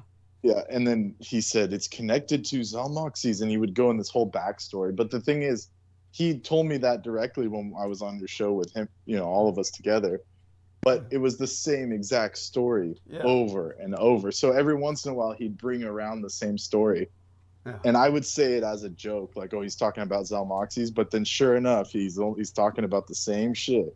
And he really insulted Paula. He couldn't understand why Paula hated him because he would say to her stupid shit like, where is your Zalmoxes now? Where is your Zalmoxes now? Like, of course, that was a non-issue to her. She's not a pagan worshiping Zalmoxes. He's just insulting her with saying something incredibly stupid. So it's like. By the way, she left like the same day she got her citizenship. So good for her. Oh, the same day. The same day, once she got her citizenship, she walked out that fucking door. Yeah, she said, I'm out of here. Blue-Eyed in the chat says, Peter's garbage stories would nearly put me to sleep. Good thing he's gone for good. And, you remember people were complaining. They're like, how am I going to get to sleep now? Yeah, that was the only complaints I really got when Peter left. The biggest complaints I got were how that was literally not a joke. It was like not even a joke. People were like using that to go to sleep because it was like boring as fuck. Yeah. People would listen to him just to go to sleep. Like he was white noise. Like he's a white noise generator. Yeah, it's true, which is what he was. I mean, yeah, of course he's a white guy who thinks he's black, thought he was the Montauk Pharaoh, I'm really black, and which is, another sign of psychosis. And it was the Moors. It was connected to the Moors, so he was by that. Yeah, lineage is in his deranged mind, and it's like, what a waste of time. Well, he succeeded in certainly wasting a lot of my time and certainly stealing a lot of money. I mean, he got all the proceeds. Yeah, if this person hasn't heard the backstory, he stole Doug's books and never published anything. Yeah. And then gave Doug the equivalent of like pennies per hour for working on it. Yeah. So this is like slave labor plus copyright swooping and all this other shit, all rolled up into one guy. Yes, yeah, and I don't have any money to pursue it, nor even really the time, nor even, to tell you the truth, the energy at the moment, at least. So it's who like, gives a fuck? It's like you just got to kind of move on. But it's my fault for working with the son of a bitch. Yeah, he never paid Doug in essence for any of the books that he wrote. That's right. Doug was owed. That's right. He claimed. And I saw the original contracts that it was supposed to be 50-50. Yeah.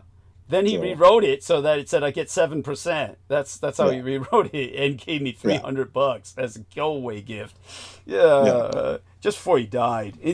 Believe me, he's as good as dead. The karma that he had coming, we were already seeing it. And that same town that he allegedly went to in India, just had like a catastrophic failure, and a bunch of people died on a bridge. That's right. So there you go. That's right. It shows just he's the opposite of the Midas touch. Everything he touches turns to shit. Okay. I'll be back in just a minute. Do me a favor, hold the stage one last time for just a minute or two, and then. Wait, what? Yeah, please. Come on. If you're gonna go for the night, right? And you're the last one. I'm standing. trying to catch up on JoJo's Bizarre Adventure before I have to start work. Yeah, you can. I'll be back. It's just now getting good. I'll be back in 2 minutes, 2 to 3 minutes. You can do it. He's learning how to use the power system. I can't miss this part. He's put it on pause. I'll be right back. Okay, everybody, you're in the best of hands. Okay. Bye for now. Wait, how long is this going to take? It's 2 to 3 minutes. Jesus, it's just. I want to make sure I'm set before I go on the rest of the night. It's. Okay, so then so here's the story from the Indian city of Pune, where unfortunately a bridge that was over the river Indriani had collapsed with hundreds of tourists on it. As of right now, only 4 people died, but the rest were swept away down the river. So many people were swept away, according to this first responder, and they're looking for, the way it's worded is obviously a translation, but they're saying, we are on a war footing to find them. It says 6 people were rescued, 32 injured, 6 are in critical condition. So the disaster response force was sent out, and this is a city near, I forgot what it's called in the modern times, but Bombay, essentially, near Mumbai. So it's near Mumbai. It's a little bit further out in Maharashtra, and it's called Pune. So there you go. So a lot of stuff happening around India with the plane issues and various other things. There you go. So there's other things happening in like Africa, it sounds like. Let's see, another 100 people die in the conflict in Benue State, Nigeria. The region was known for conflicts between farmers and herders. Hundreds of people in these villages were killed, dozens are missing, and some left without medical care. Many families were burnt and locked up inside bedrooms, according to these human rights organizations. A police spokesperson from Benue state confirmed the attack but did not specify the death toll, that it was not clear who was responsible for it. So governor of Benue state, their name was Hyacinth Elias, sent delegations to provide support, and visuals circulated on social media showing these burned houses and corpses. So just, violence in the middle belt of Nigeria. It's a Muslim majority north, but the larger portions of this country, which is Nigeria, are Christian majority in the south. So they have conflict regularly on these borderlands. The region has seen violence over access to land, water resources, and is worsened by ethnic and religious tension. Violence in the region claimed 500 lives since 2019 and displaced thousands of others. This is data as per Nigerian geopolitical research consultancy SBM Intelligence. Last month, the gunmen believed to be herders killed at least 20 in the Gewer district in Benue. In April, 40 more were killed in the same area of the plateau. So there you go. And then apparently there's some live stuff coming in. Okay, I'm back. More Iranian missiles are being targeted at Israeli forces on Monday. On Monday? Surface to surface. Yeah.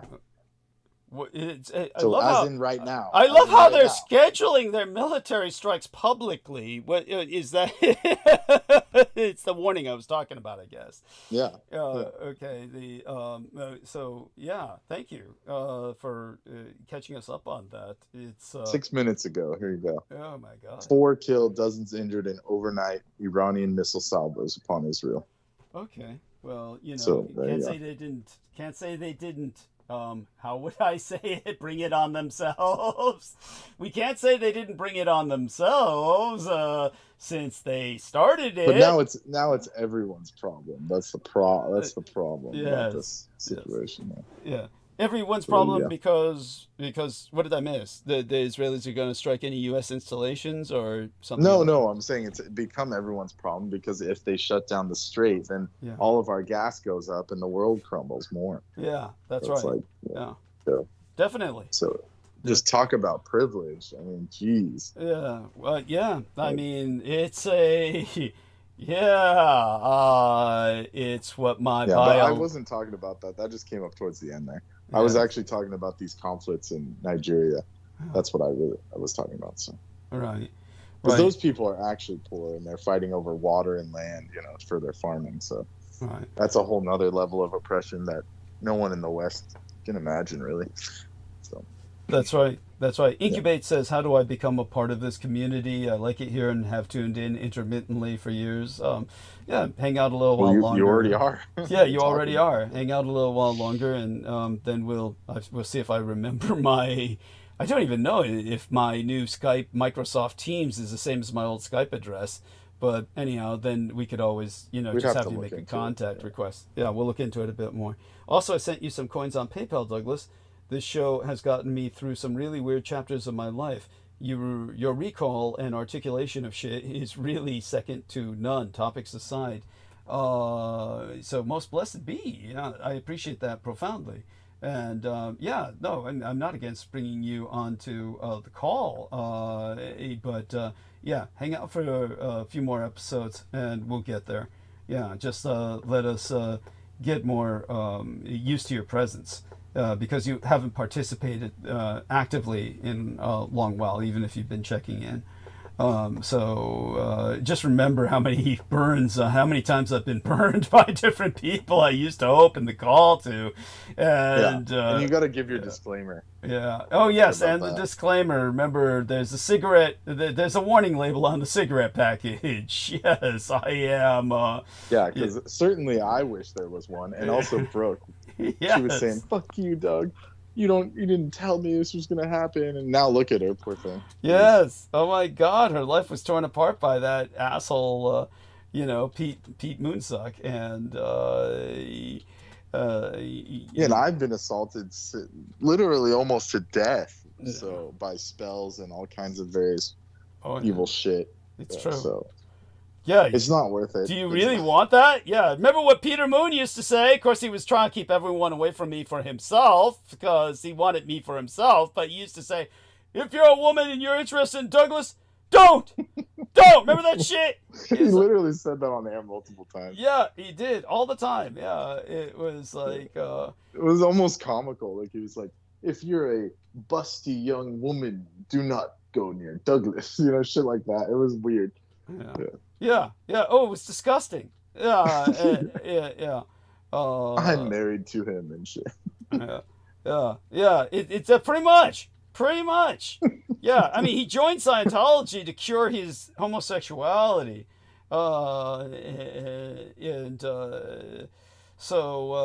yeah. And let me check my PayPal since our friend says he's contributed.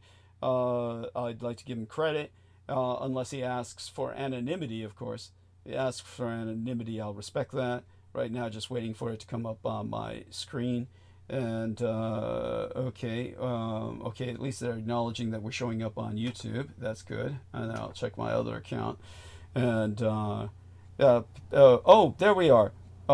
Is this anonymous? Would you prefer to be anonymous, or shall I credit you for your contribution? He... let's see if he responds in time in chat. You know how I am about it. And that was another reason I kind of resented Nemo. Nemo knew I had the habit of reading things out loud and would say the most racist things, that I would, hoping that I would read it out loud and incriminate myself. Anyhow, Gregory Harris sent $24.69. So thank you for that. He says, a note from Gregory Harris is inspiration. So thank you. Glad to provide inspiration, and I thank you for $250 United States dollars, $24.69 to be precise. Every contribution is desperately needed, especially this month, and we'll do our thing. We'll try to find some creative ways to work around paying my rent this month to work towards it. So we got, he says, you got it, Douglas, thank you. And he says, it's come full circle. Peter got Douglas to go off on some great chains of conversation, but otherwise I found him incredibly lame. Thank you so much. Deeply appreciated for that. And so our dear Brendan is probably going to check out for the night soon enough. Just let us know when you go, and definitely, we all appreciate your having been here. Let me do a final screen share with you. So since Brendan's still on the call, just doing a share here, and there, that way he knows we're doing good with the numbers. So as you can see, chat rate was up at 3 at one point. So, and then concurrent views is 33. So you multiply that by 10 to get the actual number. And we're doing excellent, and average viewer duration is about half an hour, so thanks, Brendan, for making it possible, and just went up again. So okay, all that having been said, do you want to say goodnight or good morning? Yes, good night. Looks like my internet shut down, so I'll have to go figure this out. Well, we hear you. Can you hear us? Yeah. Okay. Barely. Yeah. Holy I will. I'll speak with you soon. Okay. Love you dearly. Stay safe and be well. Good luck. Okay. Now, in its airstrikes across Iran, Israel reportedly killed senior military leaders as well as prominent figures in the country's nuclear program. It also appears that Israel further degraded Iranian aero defenses, struck additional military targets, and attacked at least one nuclear-related installation, and possibly more. Despite Israel's claim that it was acting preemptively, the attacks constitute a classic preemptive action, or rather I would say preventive action, since there was no attack to preempt. It was no planned attack by Iran to preempt. That means it's a classic preventive action mounted against what they considered, Israelis considered, a gathering threat rather than any imminent danger. The difference has legal and diplomatic implications, just so you know, as preventive military attacks tend to be far more controversial, falling under the heading of wars of choice. Preemptive attacks are seen as a form of self-defense and tend to be accepted as necessary, which of course I've proven to be the case with the Japanese surgical strike on Pearl Harbor. Now, these are likely to be distinctions without meaningful differences for Israel, which has carried out such strikes, albeit more limited, against nascent Iraqi and Syrian nuclear programs in the past. Moreover, acting out against Iran plays well domestically. It is one of the few issues that most Israelis, deeply divided over the war in Gaza, the role of the courts in their democracy, and the country's secular religious balance, can agree on. Why Israel chose to conduct this operation now has yet to be satisfactorily explained. According to Israeli Prime Minister Benjamin Netanyahu, in recent months, Iran has taken steps that it has never taken before. Steps to weaponize its enriched uranium. But it will be important to see if the Israeli government had new intelligence or developed a new assessment of Iranian capabilities and intentions. We know as of right now, that incredibly lame freaking canister is not enough to warrant an attack of this scale. In my opinion, my humble opinion. Thank you. Well, I would happen to share your humble opinion, I assure you.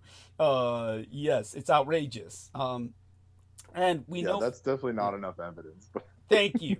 If anything, I'm certain nuclear physicists could look at that and tell you that that would be evidence the Iranians have gotten nowhere, and they're just lying. Yeah, that they're no threat whatsoever. Yeah, and it's like putting like a green stone out and saying it's kryptonite. You know, like we use enriched kryptonite. And shit. Thank you. Seriously. And so we know from the IAEA, the International Atomic Energy Agency, that Iran was actively producing highly enriched uranium and had not been forthcoming about its nuclear-related activities. In recent weeks, however, U.S. intelligence officials confirmed their assessment was that Iran had not yet decided to even begin to produce a nuclear weapon. So that confirms everything that both Brendan and I have just been jocularly saying off the cuff. Even though, of course, we articulate ourselves based on logic from all the information that we have, it's basically the United States itself said Iran is nuclear free. It's basically a nuclear free zone for all intents and purposes. Indeed, according to reports, albeit these ones largely based on statements from Israeli officials, the United States knew about the intended attack in advance and did nothing to attempt to stop it. While we will likely learn whether it truly gave a green as opposed to a yellow light, it seems all but certain that it did not flash a red one, as it has at other times over the years, and is likely one of the reasons Biden was taken out of office and replaced by Donald Trump, by the Jewish lobby. And so Donald Trump vetoed Israeli plan to assassinate Iran's supreme leader in recent days. Thank you. Can you tell us more about this? It's I mean, other than that, it's total bollocks. I mean, yeah. As if he has any authority over these guys. The president does in a sense. It's like when, remember, they were asking Biden for backing in their attempts to strike Iran, and he said no. So in a sense, the president can withhold. Everything they do depends on satellite intelligence and reconnaissance and all this other good shit from the United States. Their Mossad is not omnipotent and it's not omniscient. So so they require the United States to do anything big. And so, Well, this is why he says, I will get Iran and Israel to make a deal. This is like, he's literally said this. This is a quote from T-Man himself. Iran and Israel should make a deal and will make a deal, just like I got India and Pakistan to make a deal.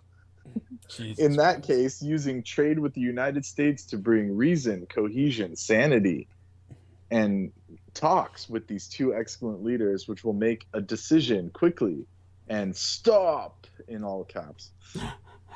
That's cute. It's almost cute. Yeah. I like the subtitle or the intro to this article that you linked to me. Israel's strike at South Pars, the world's largest gas field, has mounted fears of attacks on critical choke points like Herebe Island, Iran's main oil export terminal, and the Strait of Hormuz, through which 21% of the world's liquid natural gas and 14 million barrels of crude oil daily pass. Okay, it explains, it sets up, the catastrophe that we're facing. That's it's just the beginning, as they say.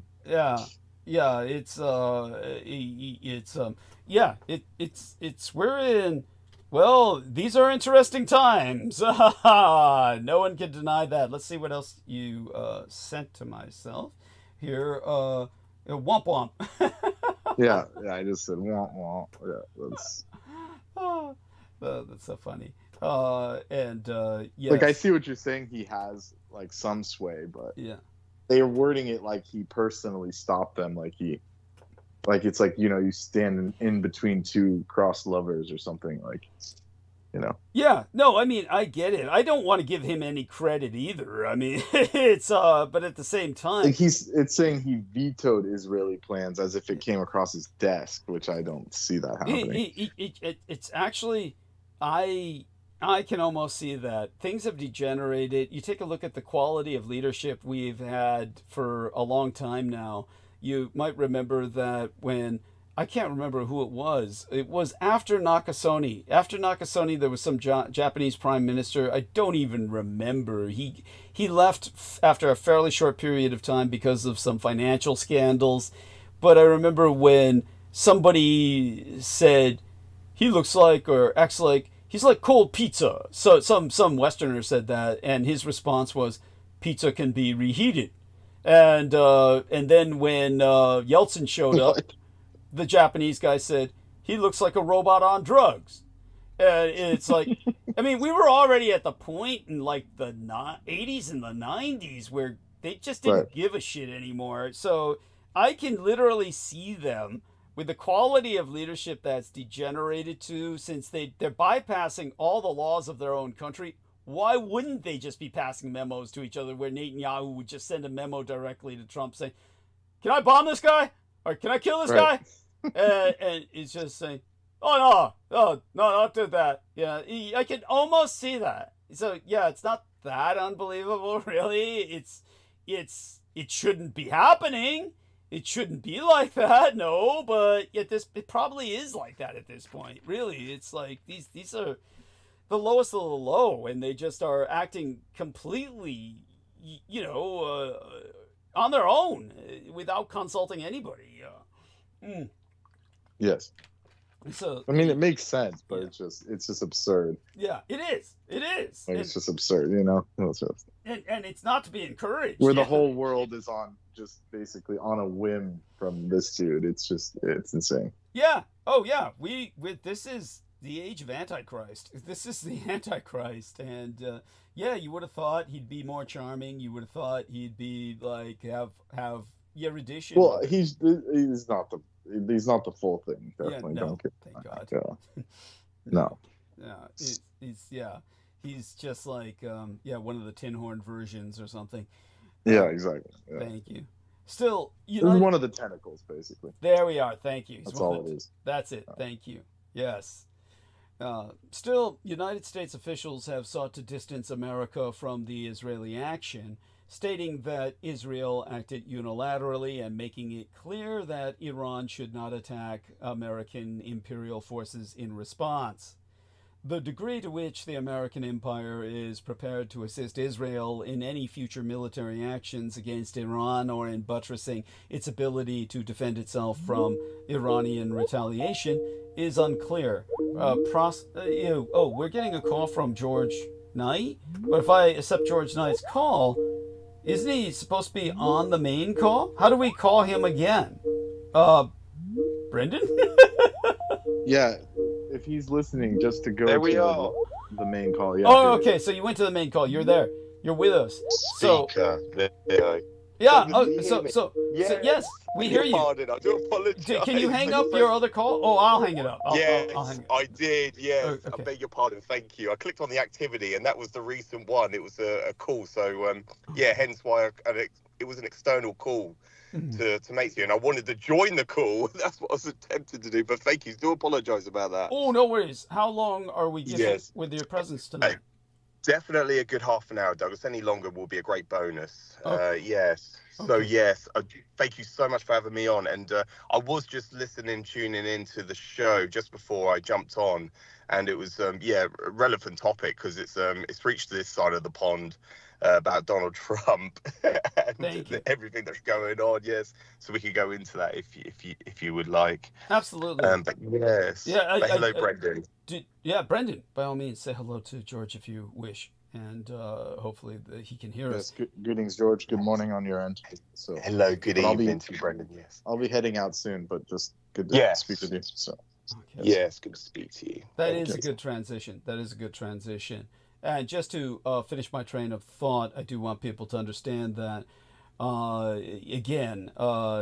the degree to which the United States is prepared to assist Israel in any future military actions against Iran or in buttressing its ability to defend itself from Iranian retaliation is unclear. It's not clear at all. Prospects for reviving United States-Iran nuclear negotiations, which President Donald Trump has suggested should continue, seem quite remote to me. So just wanted to finish that train of thought. We will return to that, of course, later. But for right now, we're gifted with the presence of George Knight. And, of course, we're always excited to have you. And certainly Brendan's been very helpful up to this point, as has Holly and, of course, always Aristides. So yesterday was the official celebration of the King's birthday. And were you able to see any of this on television? How did things go? Because we just had Father's Day. I was busy with my my daddy duties yesterday, Douglas. So I didn't see anything yesterday, unfortunately. Okay. But yes, on Saturday that's just passed. Yeah, we had John Warrington's birthday along with Donald Trump's. I think they share the same birthday. They do. Because what was in the headlines was Vladimir Putin's phone call to Donald J. Trump. Wishing him a happy birthday, and then it was a 15-minute length phone call discussing tensions and trying to de-escalate the tensions in the region in the Middle East. And so that was what was transpired from that was yesterday. There was an article, Sky News basically, and broadcasted that Donald Trump vetoed against the plans to kill the supreme leader, the Ayatollah of Iran, and this was vetoed. And then everyone's impression was, this man's a good guy. He was a very, this is a very noble decision made by the United States. And I just pointed it out in the comments sections. I said, that's because Vladimir Putin told him to veto against it. Yes. In that phone call. Because he rose his concerns about the tensions that was rising from these missile ballistic exchanges. And so this has been going on, raining down for the last 72 hours, I believe now, Douglas. Oh, yeah. It's going on. And civilians have died. Many civilians have died on both sides. So, we could go into that, Douglas. But, that was what I wanted to point out. Most people were unaware of that. People, they forgot about the phone call. And then the day after, Trump vetoed it as a form of, he is got some form of morality in him. And so, Jesus Christ. Maybe it's like saving his own skin. But or like you said, taking orders from his puppet master, really. Exactly. Yeah, exactly. Because that was what was documented was Putin was expressing his concerns about that conflict, what's going on. So he told Donald Trump to veto, to rule against those plans. And so it's to try to de-escalate it, but there's a reason for that. So that was what I wanted to just share, Douglas. That was from my impressions. That's what I got. anyway from that. Quite correct. I want you to know how much I appreciate your astute observation. Heather Holman is in the chat. She's welcome to jump on bandwidth. And our dear Brendan says, you did see the Russian flag posted by the Pentagon. So if you scroll up in the text box far enough, you will see there's a lot of links to go through. If you could post that again a second time, Brendan, or I'll try and copy it, or maybe I did copy it. So let's see if I have that in my files. I'll see if I can get that, upload it from my device. And that will take a few moments. But while I'm showing you that, you've actually informed me of some things I've totally missed the boat on, because I was lecturing the Blood Boys about what's gone over the past few days, then got home and took a nap, and then... Yeah, I know. I totally missed the boat on the phone call. So I thank you so much for bringing that to our attention. It's actually quite important. And so it's, let me see, I'm going to the OneDrive. Where do I go? Oh, documents, downloads. That's where it should be. And so when you put it into perspective like that, it really does show us. I put it in the chat. Oh, you did? Good. Thank you. I appreciate that. And so text box, as we call it, to disambiguate the phone from the, the rest of the call from the show. And okay, so that was quick work. So if you can take a look at that, George Knight, you'll see the Russian flag is on both sides of the American star. Yeah, and it's like we're under occupation here. Yeah. Oh, it's. Yes. Outrageous. It is outrageous. Thank you, Douglas. Yes. Yes. I only laugh because we've been telling people that for years. Yes. From his last term, when he was in his last Trump administration. Yeah, we were already outlining that, and people were just so, just disillusional to that. Not any way even acute to that information. They were just just trying to apologize and try to, rationalize the behavior from Donald Trump. But but like we said, he's a puppet master of Putin, and he's always has been for a very long time.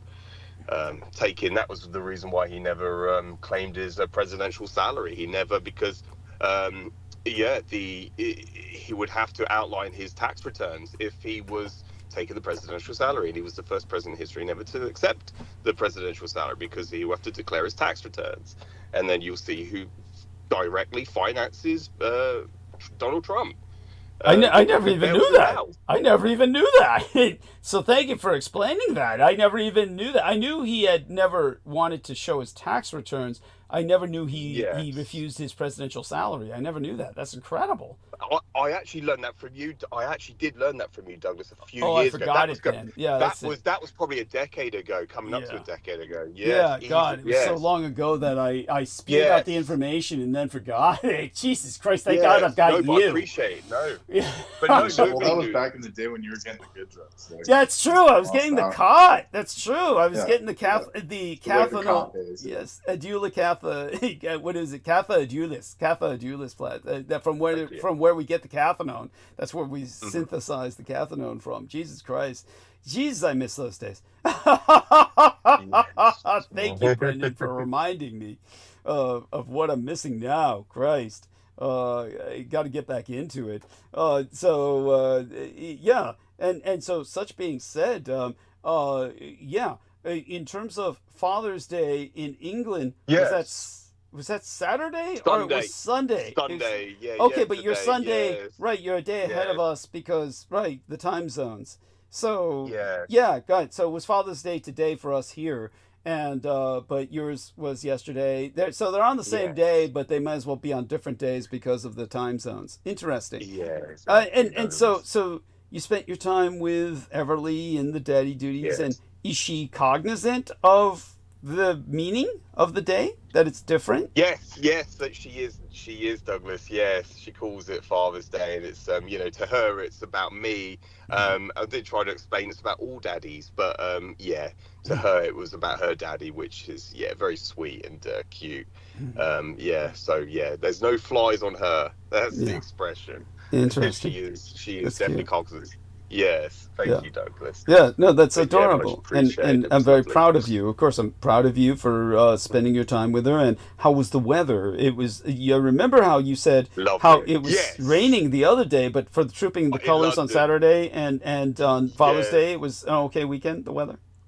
Yes, absolutely gorgeous, and right now it is absolutely it's stunning. Yeah, it's a shame. It's a shame it fallen on the wrong weekend, the weather, on the wrong one.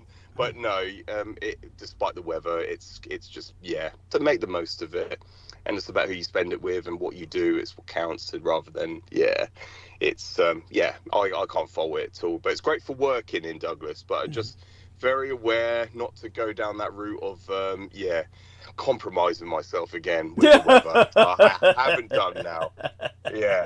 So if it's too much, just don't work. If it's not safe, then don't do it. Thank That's you. what the Thank motto you. is. God. That's what our motto is. Good. Yeah. I'm so glad. Yes, it's like you don't need to. I mean, oh my God, they're lucky to have you as it is. So yes. In terms of so you say now that Britain has obviously been impacted by this. Yes. On your news, what exactly are they saying aside from what you've already articulated, or do you want to go in a more historical direction? I don't mind. Yes, it will just we'll roll with it organically with our little round table with Brendan here, as long as for as long as he can participate on the show. And please do Brendan, if you do need to drop out, I will I can be on for another good half an hour at least, and then anything longer will be a bonus. So and then I believe, unless anyone else was planning coming on the show, Douglas, then I will depart over here. Thank you, Brendan. Yeah, I'm this close to beans on toast over here. Yeah, lovely. Yeah. Used to be my favorite meal, that did. When I was growing up. Yes. It's quite good. It's quite good. It is good. It is good. I'm glad we all appreciate the simple things in life. Though I do prefer a fried egg on top of it. And bacon. And I would take it to new extremes, obviously, that are not healthy, but or that Brendan wouldn't consider healthy. But at any rate, he's about ready to check out, and you and I have got this, and certainly we'll hold it for as long as you can grace us, and I'll be more than capable of going into monologue after that again, returning to monologue. But all such being said, trying to take advantage of your time with us here again, I feel very guilty about this. In terms of writing this little gazetteer that I'm putting together of the solar system, essentially concentrating on the Earth, I've obviously showed our man George a number of things about Thea. I'm going to try and get back to that, but like I said, I'm really just almost spellbound by working about this kind of social conception I have of the potential development of the oceans. And because my father was a sailor, obviously this means a lot to me. So whenever I have the few spare moments that I have, then I've been working on talking about the oceans instead of Thea. And so I don't feel I've dedicated enough time to Thea to polish that section of it to turn it over to George. But I intend to, and it's on my mind. This is obviously going to be a very busy week. Maybe it's not obvious, but for those of you who don't know, I'm just going to be very busy this week. And so it's a reason that I might, we'll see. I'll hold the shows for as long as I can, but obviously I also need to give myself enough rest to prepare for different things I'm doing this week that take up a lot of time and energy. So all such being said, want to get something to you, so I'll try and get it to next week or the week thereafter. Just be patient with me. And because you're checking in a lot, you're getting the updates. And so that having been articulated, it shows that you're on my mind quite a bit. I profoundly appreciate your reaching out to John Warrington, as did Brendan. We all hope John Warrington is still alive. He doesn't seem to have responded to any of this, and I've left messages on his Microsoft Teams, so maybe he's got another blackout period in terms of his internet. He gave me a thumbs up. He did? He gave me a thumbs up. Oh, he did? I was just about to say, Douglas, he did acknowledge by putting a like on the on the post. So did both of you gentlemen tell him that Douglas is to pick up Douglas's, recover and review Douglas's messages on Microsoft Teams? Please, both of you do that if you have not. I will do, Douglas. Thank you. No, I will do. Yes, I wished him a happy birthday from me and you. Yes, and, understood. As you are. Yes, but I will ask him to check in. Yeah. If he, he's on Teams. He's on Teams. So yes. Yeah, because he used to participate. I remember going back a few weeks ago. He was participating in the chat history. He would interject after the transmission. Yes. So it was hours or days after the transmission, he would enter.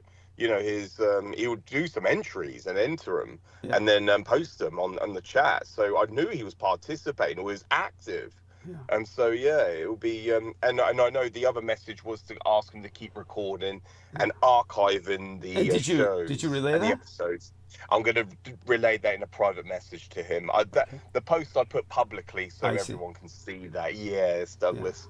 Yeah. And that was when I was busy over the weekend. That was when I was out, but I managed to get a couple minutes just to enter that for him. Because excellent. No, I appreciate that. Me, yes. No, much appreciated. Yeah, carry on, please, Douglas. Oh, no worries. And so, Brendan, I'll ask you later privately whether you were able to get any of that to him. But we'll talk about that privately later because he probably needs to go to sleep. Of course not. Yeah, thank you. Could you please? No, I didn't get that to him. Yeah. Okay. Please do. I will try. Thank you. Thank you. Bless you. Yeah. That I've got messages for him on Microsoft Teams, and that please keep recording and archiving. Yeah. I was hoping it was implied you were trying to get a hold of him, but we know some people need it. Oh, dude, it's like he processes differently. He processes. It's got to be articulated. Contacting him is like a Ouija board with keys. It is. He's in his zone. He's in a different world. Then again, he's been through a lot. But then again, so is George and so is Brendan. Yes. Yeah, I mean, George. Yeah.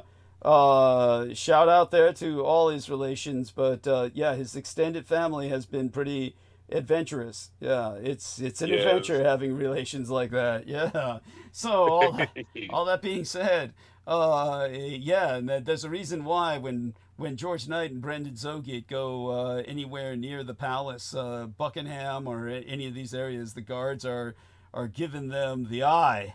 Yeah, they're like they got them on lock, their optical lock. Yeah, and in terms of the new uniforms, as our man George Knight was saying, they're like all that's missing is a red armband, and and the collar tabs, and the silver. Yeah, the silver lightning bolts, the Siegrunen on the collar tabs, but that's cool. Good, Britain's getting serious. And that's one of the things. And King Charles.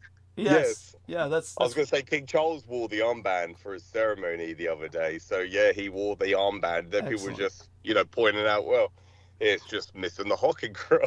Interesting. That's incredible. The exact same armband is the exact same one. So obviously there's a message that's being conveyed. It's incredible. Yes. I'm deeply impressed. We don't know exactly what to make of it, but your own impression, your own opinion. Yeah. Yeah. Let me see if I can get a King Charles. Let me see if I can get one up and enter it. King Charles armband. Yeah. And this while George is doing that, I'm going to talk. So we set up something for George to respond to. See, one of the things I'd like to point out is that. Okay.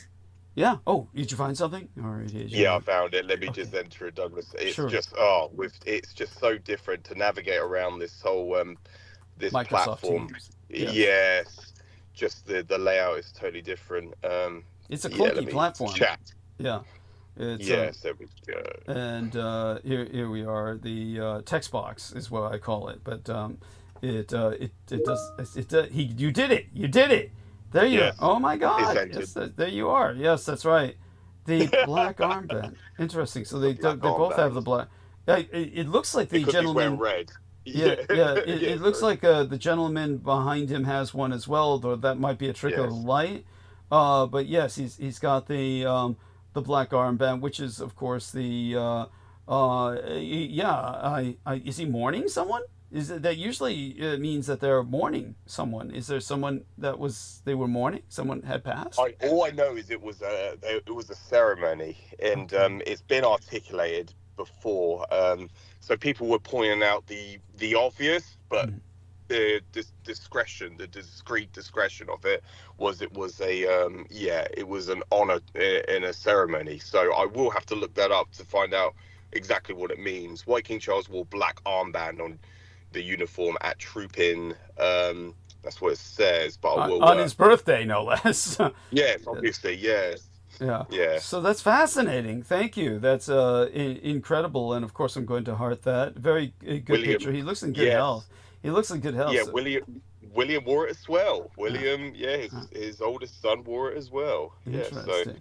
Interesting. Of course, Brendan has to get very sarcastic and say he was sad about his buddy Jimmy Savile. That's just awful. Okay, he says that's what the anti-royals would say. Yes, that is what probably someone like John Warrington would say. Yeah, like John Warrington. Ian West. Yes. Ian West. Yes. Oh, that idiot. Yeah, that's. He was completely anti-royal. Yeah. So, yeah. Well, he was an idiot, and whatever he found about Disney, there could be validity to it in the sense that the royals, why not invest in some land in Disney? I think that's a great idea, and they probably thought the same thing. It doesn't mean anything malevolent is going on, but you could see where his mind goes. It was always in the gutter. Such being said. So, to bring us on to historical track, I'd like to say to George that scenes from today's battlefields, all these muddy soldiers shooting at one another across a shell-pocked wasteland, you would think if you were younger and you were just becoming introduced to the concept of history, you would think these could be from the Western Front in 1916 or Stalingrad in 1942. And that is only one of the many ways that Russia's invasion of Ukraine harkens back to the 12 World Wars. And the Russian dictator, Vladimir Putin, who invaded Ukraine in part to correct what he saw as a national humiliation, that echoes throughout history as well. Western governments in the 21st century underestimated the extent to which he resented Moscow's loss of power after the Third World War, in effect, the so-called Cold War, much as European elites failed to grasp the strength of nationalism in 1914, before everyone went to war and collapsed the dynasties of Europe. So, like Putin today, Tsar Nicholas II of Russia, Kaiser Wilhelm II of Germany, and the leaders of Austria-Hungary believed in the run-up to World War I that winning a quick and decisive war offered the best way to reinvigorate their countries, their cultures, but they miscalculated, leaving them unprepared for what quickly became static front lines. As World War I indelibly demonstrated, wars rarely go as planned. So making peace is difficult because losers do not easily accept defeat and victors find it hard to be magnanimous.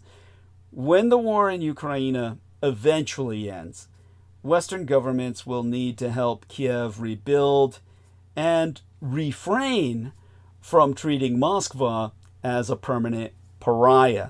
After all, if Russia is left in turmoil, bitter and isolated, with many of its leaders and people blaming others for its failures, as so many Germans did in those interwar decades, then the end of one war will simply lay the groundwork for another.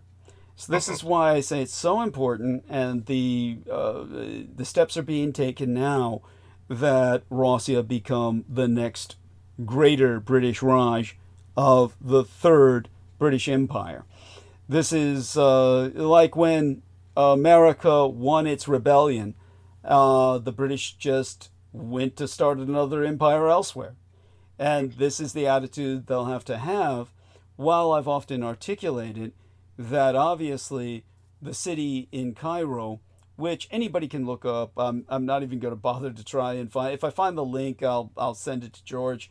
but it's basically in Cairo, their new city, which has never been named. They simply call it the new capital, but no one's ever given it a name yet. Certainly not officially.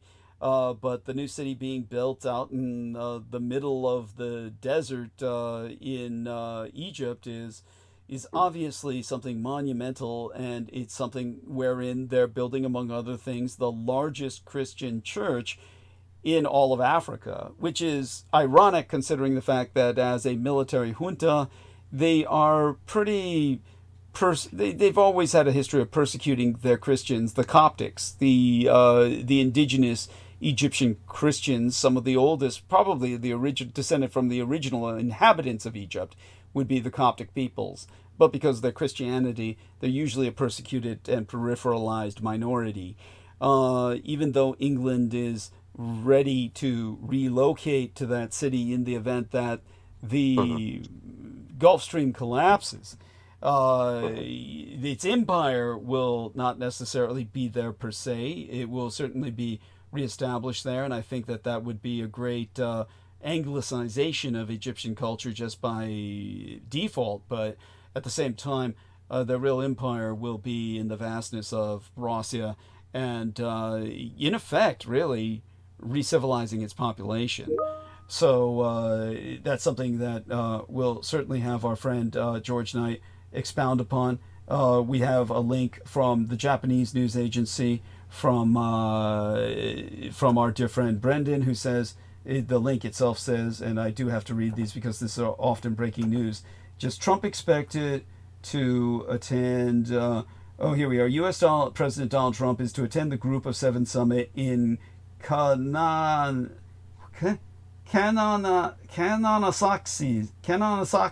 in Western Canada. That's an indigenous First Person's, what do they call it, First Nations name, if ever there was one. Trump, who has been pushing his America First policies, is expected to pursue his country's interests. Okay, so yeah, obviously he's just going to make a fool of himself. That being said, let's turn it over to George for a little bit. Okay, so based upon what I'm saying, take it from there, George. Any of the thoughts that come up, personal or otherwise, please. Oh yes, Douglas. Oh no, I just wanted to add to that the new name for the new capital that you've articulated in the past is Mausolegrad, to be renamed after the fascist leader of the British fascist party leader, I believe. Yes. I would call it Mausoleboro myself. Mausoleboro. Yes. Because I would picture that entire peninsula, really, the Kola Peninsula, which I was explaining to our friend Brendan Zoget. It's really East Finland. And so Finland is still divided from east and west, with half its population in poverty, languishing in Russia. But Leningrad would be a great cosmopolitan place to help relieve that burden of occupation. Basically, the British could turn it into their version of the East India Company and essentially incorporate the area. And then all of those Finnish people would essentially become, in a sense, employees of a new British company that would be what you'd call, instead of just they have a term for it, multi-corporations, or I would call it, rather than monopoly, it would be a megapoly. It would be a mega corporation, a mega corporate state, which is exactly what the British East India Company was, with its own right to raise troops and mint coinage and declare war.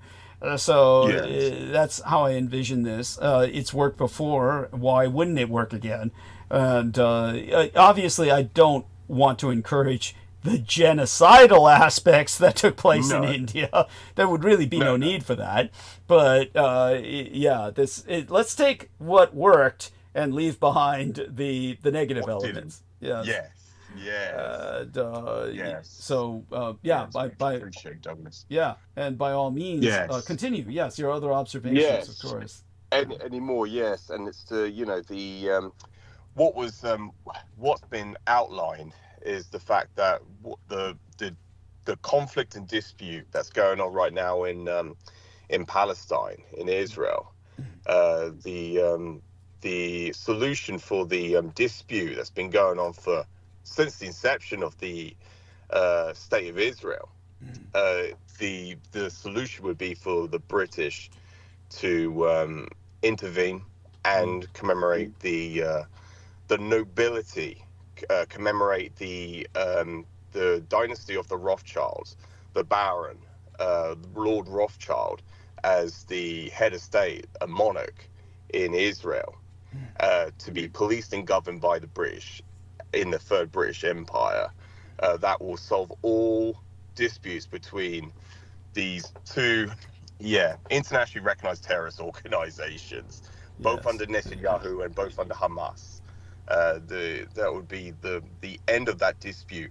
And I know that you've gone in before, Douglas, with the line drawn in the sand to divide, like in Korea, north and south, but it will be distinguished between, would you call it sects, a form of religious sects, or the education side of things, the progressive side? So you have the Jews in the north, is that correct? And the Arabs in the south. Would you? Actually, I know you've got into it. Sure, and yes. and we can go into it again easily. Yes. That would be. Let's take a look at some of these old, shall we say, maps, demarcation of Israel, and obviously my ideas, though quite original, are often inspired by other people's. Let's take a look at maps, demarcation line in Israel. Israel. And this is, of course, what the Israelis were presenting as quote-unquote a threat, and connecting Gaza to West Bank. And of course, that's why Israel's so desperate to ethnically cleanse these areas right now. And let's take a look at our images and find out what they show. And of course, you're not going to find one that really shows what we need to see. Here we are. This would be something close, about the closest we can get to right now. So let me put the screen share on, just magnify the window, and then put on share. And they put that distressingly close to the leave button, by the way. So here we have Israel, and this is like a... Yes. What they would say here is to strengthen the Palestinian Authority, bring back the Gaza West Bank bridge plan. So these are what were thought of by other people, and this is a 20-mile strip, and I believe this would probably be the closest point of connection between the two parts of the Gaza Strip and the West Bank. This would be the natural demilitarized zone dividing a North and South Israel. Of course, it's more apparent if we have, say, for instance, a map that has a greater, oh Jesus, look at that, a greater sense. See, when you try to look these things up, they're often scrubbed, so all that's left is the image, and it says to be connected by a tunnel. Oh, the Jews love that. That's and you like how this. Now, let's see if I can make this larger. We can't. It's like so we're stuck with this image being as big as it can get. But on this map, this is a proposal that has since been scrubbed from the internet, and all that's left is this ghost image. Because when I link onto it, it's all data. It's all like, but high-tech manufacturing and industrial zone, residential and agricultural zone, Gaza Strip. And this is essentially their prison, and this is where their labor force would go to work in the daytime. And some of them would be living there if they're collaborators or something like that. But then to be connected by a tunnel so that Israel wouldn't be divided to the West Bank. Now, this is Israel background in U.S. relations in brief. It was obviously proposed state of Palestine, provided by the White House, and this was in 2020. So this might have been something Biden cooked up. This is not bad. It's bad only in the sense that Gaza is effectively occupied, and this would effectively be prison labor or slave labor.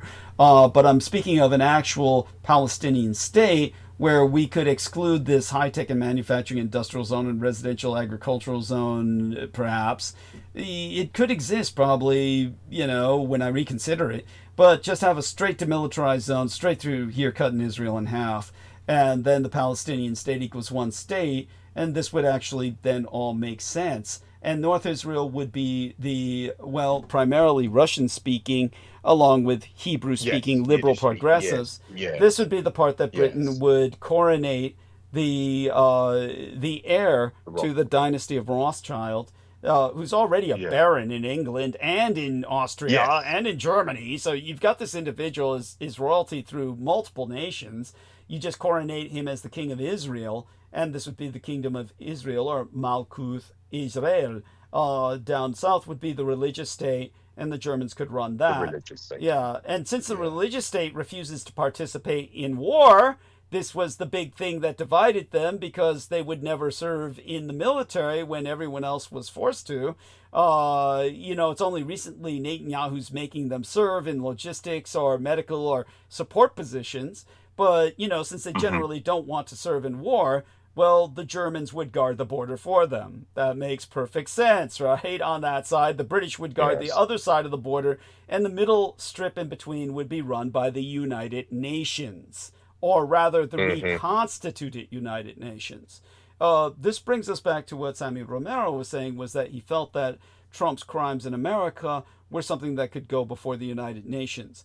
Well, technically, they could be brought before the United Nations, but because the United States is on the Security Council, you can't win. Yes. And because Russia's on the Security Council, you can't win when it comes to Ukraine. So the only way to work it is for everyone to withdraw from the United Nations, and to reconstitute as a reunited nations without Russia.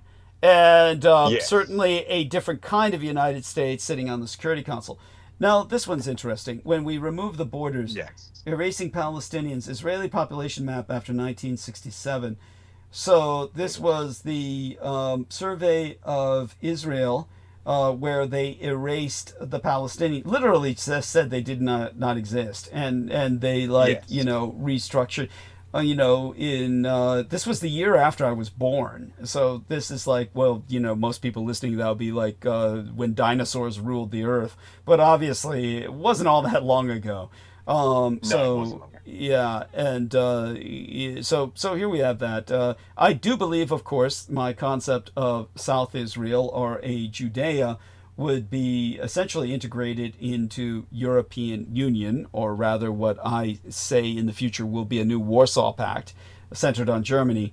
And, of course, the North Israel would be integrated into the British Commonwealth, which will, of course, hopefully be a lot more powered up than it is right now. And, of course, the financial capital, Tel Aviv-Yafo, would be part of that.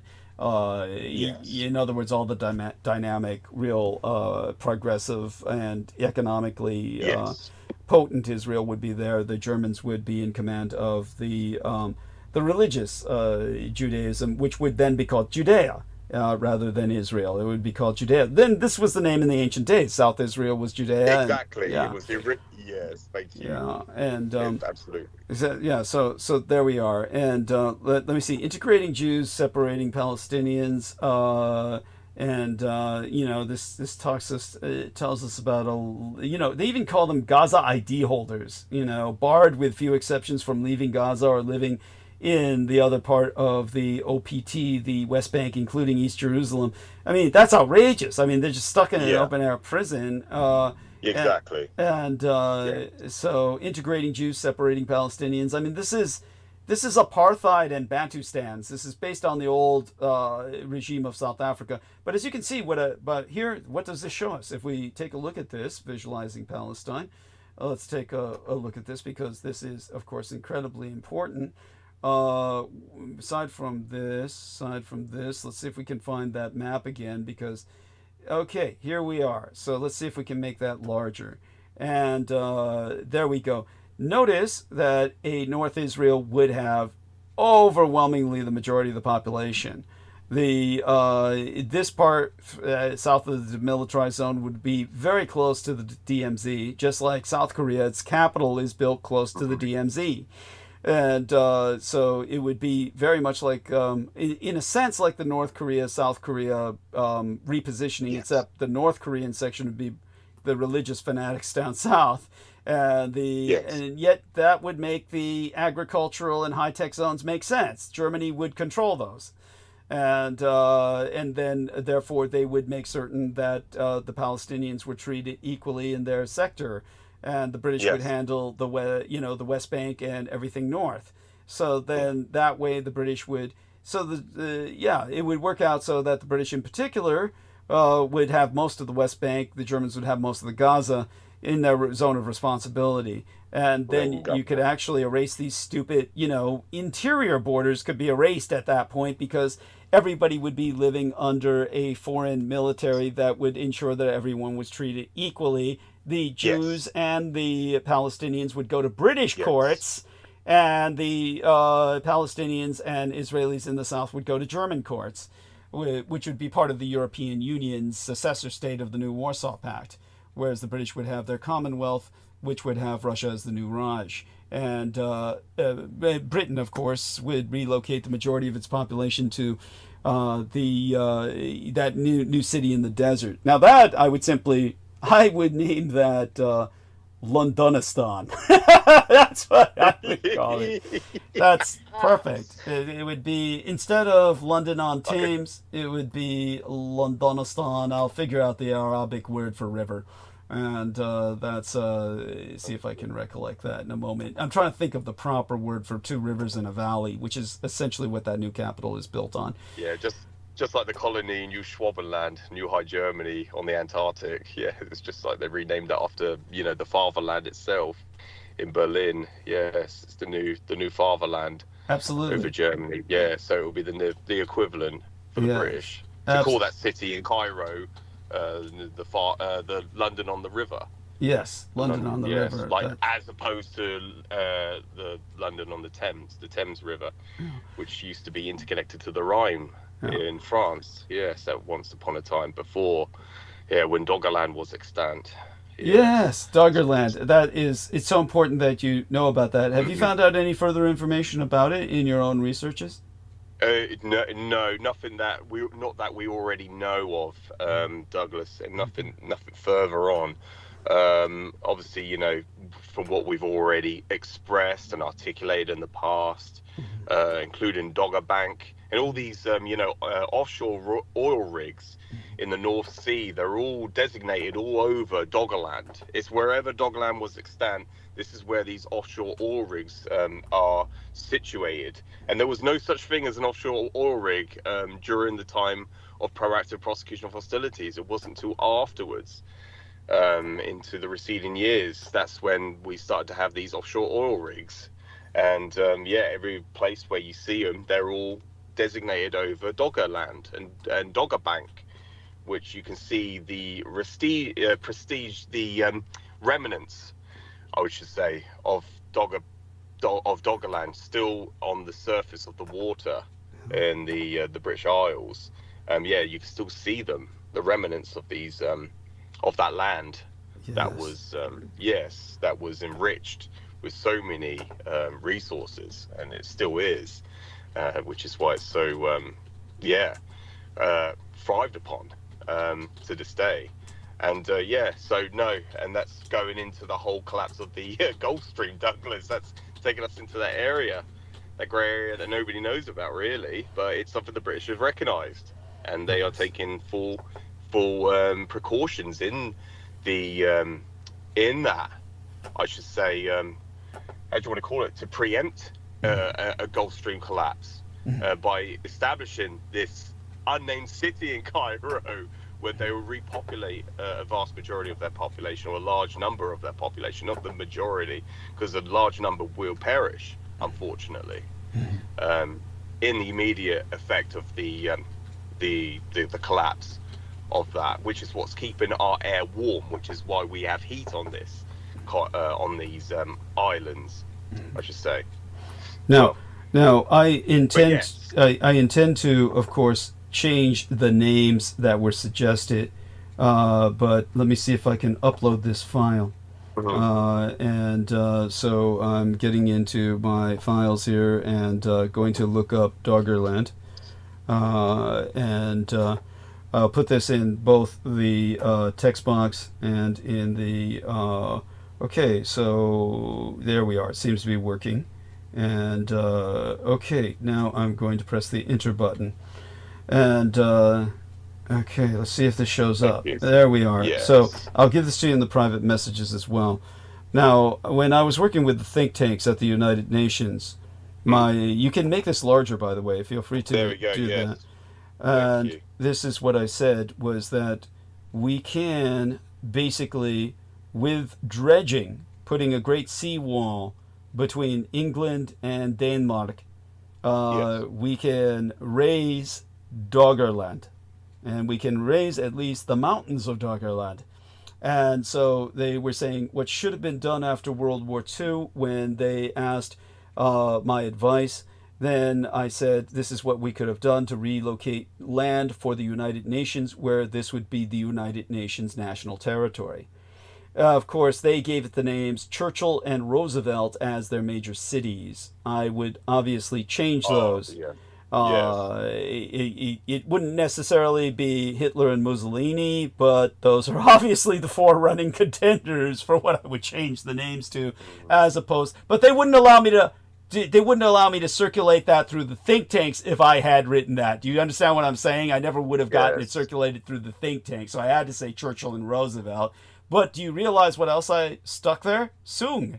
Soong was he was the ambassador to the world for nationalist China, for Chiang Kai-shek. So he was part of the Soong dynasty, which Chiang Kai-shek was related to. So I named one city Soong. I got that in there. Of course, the other one had to be Russian, so I had to name that Litvinov. Obviously these would be different names, but you get the concept. This is my envision for a capital of the world. So this would be, at least for managing environmental affairs, such as the collapse of the Gulf Stream and responses thereunto. Does that make sense? Yes. Okay, Yes. so let's get that to you in your private messages as well. Let's see if I can get that going. Give me a second here while I get back into that. In the meantime, continue talking. And yes, any thoughts that come based on that, feel free to share them as well. And so here we go. I'm looking up your account, George Knight's account. There you go. And so here we are, and uploading from the device. And again, it's filed as Doggerland. Yes. Okay, here we are. And that's pretty much where Dogger Bank is pretty much situated as well. That's whereabouts that is. So yeah, and I think you brought that before, Douglas. You can raise Dogger Bank. You can raise Doggerland. Yes. It is feasible. It's plausible. So yeah, thank you for bringing that to my attention about this. And that makes perfect sense. It makes perfect sense. It never was. It never came to an implementation, did it? They never did that. No. Obviously. No. And so, it's Monday. Do you know why it would have required, even though something similar was proposed? They never really understood the implications that it all took German engineering. That only the Germans were capable of operating at that macro engineering level at that time. Yes. So it's like without the German cooperation, it wasn't going to happen. And so it didn't happen. And And at that point, there was no reunification of Germany. At that point, is that correct, Douglas? Or if that was that's correct. Was It was not. It was not yet reunited. That's correct. Yes. And so in terms of what else do I want to bring up with that? Oh yes, that reminds me. So I'll dig that up again. Let me try and give that name that I had for it. So here we are. Yes, the river. Yes, the river, and it's just going to be a generic name, but I'm just going to put it in Arabic. The problem is that when I try to enter it, the Semitic languages go in the opposite direction. So the problem is when you try to print it with the translation, I have to print several symbols before it so that it, is interpreted in such a way that you can read it. And let's see if I can get this going here. Okay. It would be like, and here we are. Good. Okay, so this is in my notes, and we'll see if this works. Okay, so it'll probably take a full sentence before it. That's going to seem pretty non-sequitorial. It's going to be like a non-sequitur, but it's by the way, I've tried to upload that image onto your private messages, the image of the map. I can't. So at least for now, they say you've uploaded it once, and it's like most of the time they offer me the opportunity to reload it. I'll try and do that later, but in the interim, try and download it from here on the Infinite Call. Okay. Thank you. Yeah, yes. and I've taken a screenshot. Thank you so much. Okay. Yes. So here we are. So this would be basically royal crowns in the plural, because it would no longer be a United Kingdom. It would be a United Kingdoms, like United States. And so it'd be United Kingdoms with the King of Israel, King of Britain, and of course, that's exactly it. Yeah. Yes. New kings. Sorry to stop you. That's how I've expressed it, to establish kingdoms. Yes. And that's for us to establish a third British Empire would be to establish kingdoms throughout. Yes, and make Russia the new Raj. Yes. The kingdom of making it a kingdom. And sorry, please continue, Douglas. And we mentioned about Egypt, and of course it will all be part of that Commonwealth. Anything? I was trying to think of anything else. I'd say also as well. So there's the name for you. It would be Londonistan on Waidan, which would simply mean riverbed or valleys. So Londonistan on Waidan or Waidian. So this file already exists. So here we are. Now they're hopefully allowing me to download this upload copy. Here we are. Upload copy. There we are. So now they're allowing me to do this into your private messages. So that's what I was waiting for. Sometimes it takes 3 tries. So there you go. So now it's in your private messages. It's entered, yes. Thank you, Douglas. There you go. The image and the name. So the this will help, and that gives an idea of what our own intentions are. I think that what I should do, of course, is download that image of that map that we saw demarcating. That peace plan the Americans had presented. That's pretty wild. I think that they did a great job with that, and it should be followed up on, actually. And so all that being said, yes, continue while I'm multitasking here. In terms of other things that come to your mind, feel free. Obviously, some things have been going on in England lately. How's the anything else you want to speak about? Well, the only other thing that's it is everywhere on the online, ubiquitous, is the India to London Gatwick plane. Oh God, yes. Tell us what's your impression? Failure.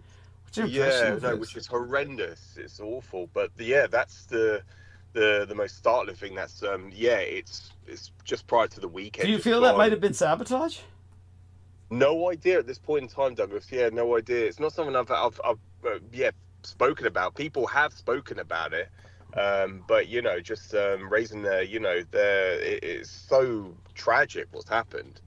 But it was basically an India to London Gatwick air. It was planned for I think it was about 200 passengers on board, and it was airline what do you want to call it, route to London Gatwick from India, and it lasted in the air for only a matter of seconds, and then it just malfunctioned. The pilot called Mayday control. Mayday. He said Mayday, no power. Falling essentially. Yes. we're falling from the sky. And so, yeah, it was only in the air for a matter of seconds. I don't know too much about it, but yeah, it's so tragic. And they've published a lot of the images and photos of the passengers on board, you know, families. Yeah, so tragic with young children. One man left pretty much unscathed. He was minor injuries and he survived. He walked away. Yeah, he could walk away. Yeah, he walked out of that carnage. Yes, he walked out, and and so the company, the aviation company that runs those the Boeing the Boeing aircraft, they have to pay massive fines, compensation to the families. But equivalent to tens of millions. And it's like going to be it's what can you say? Yeah, that's pretty since its inception, the only other thing I know, there's been no fatalities since its inception in the Boeing airline company since 2011. So there have been no casualties, fatalities at all. So it's very unnerving for that. It's something that doesn't happen. This is the first time it's happened. So when you bring up the word, could it be a sabotage? The potentially is, because it's not happened before. Thank you. So yes, there is that. But for what motivation, I'm not sure, Douglas. It's with what the Russians did with Heathrow. We're certain the Russians fucked up Heathrow, so that's the first thing that would come to my mind. The other thing that would come to my mind would be the Zionists did it so that they could blame it on the Iranians and pull a Libya. Remember, like when Gaddafi blew up that Scottish flight, and then they were able to get the world to turn against him. But then again, I'm certain Gaddafi was involved with that, because he wound up paying all these compensations. Remember, he wound up paying a bunch of shit, voluntarily, by the way, to try and re-ingratiate himself into the rest of the world. But this could easily be the Israelis claiming that it's the Iranians, just to try and get everyone to join them. So like I said, I've also managed to upload these 3 maps of Israel. And this gives us some and what of course what I would recommend would be a straight demilitarized zone rather than this funky tunnel shit. Because first off, the Israelis would never want a tunnel, because they're going to always say it's crawling and seething with Hamas, right? And if there's any tunnel that's installed, it'll simply be for the United Nations facilities, and or reunited nations, as I call it. And there we have that. We present solutions to everything. If people would only listen, we have the solutions.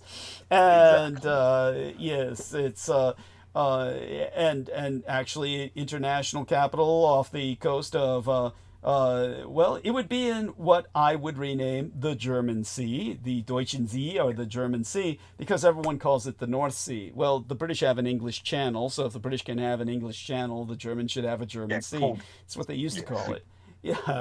Rather than the North Sea. But that being said, of course, London's bridge to Russia is already established through Norway, and that's another element of the United Kingdoms that I foresee. A unification with Norway would be another kingdom, integrated into a kingdom of plurality, a plurality of kingdoms. Yes, Douglas. And I believe what's also happened on the news is Greta Thunberg. Tell us about that. What do you know about this? Please. Yeah, well, I listened to her statement. Of course, I wanted to hear it straight from the horse's mouth. Yes. I wasn't going to buy in any of the Israeli propaganda, what they were going to project to the world. But obviously, because of her status, they had to deport her, whereas the people she was accompaniment with, they're still detained in Israel. But according to her statement, she said that we're in international waters. It was she was not going through the blockade the siege that was going on. She was nowhere near it, I believe. She was detained in international waters, which was a violation against international law, so it was illegal.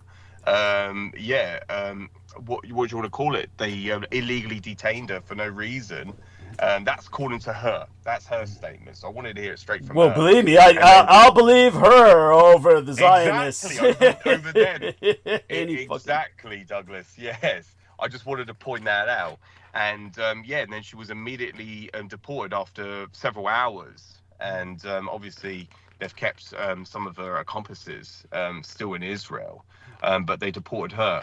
But the what you would call in Britain the people who are anti-immigration, they said, look, this is how you should do it. Detain the boats and then you deport them, and that's what you should do, Keir Starmer, and that's what they're saying. They're using that as a form of exploiting it. They're exploiting it. Exploiting it. Yes, exactly. Yeah. Yes, exactly, Douglas. But yes, let's see. And obviously, like you mentioned about the Houthis, what they demanded was they released the siege, the Gaza blockade, to allow foreign aid to enter Gaza. And that was their demand. And that was the reason for targeting the Israeli ships. And so most people are unaware of that. Most people they're only buying into that Israeli state propaganda. Like I call it Russian state propaganda. It's the same projection. It's the same propaganda that's used. It's obviously a farce. But please, anything to add to that, Douglas? Yes. Right now I'm going to do a screen share. And I guess I should download this image. Let's see if I can make it larger. And it's the Gazette, so you don't know if a paywall is going to pop up. But so far, it seems to be doing okay. I will simply title this Greta, and shrink this, save this, then see if I can get back onto the call and share. Okay, so I'm doing a screen share again. And, okay. Fucking coupon codes. Fuck you. Okay, so that being said, this is great. And the thing is, Douglas, as well. Oh, sorry, no, please, no. No. You continue first. No, finish your thought. No. Don't even worry about being rude. Be rude. Be rude as necessary. You've got limited time. Be rude as you need to be. I wanted to say it before I lost it.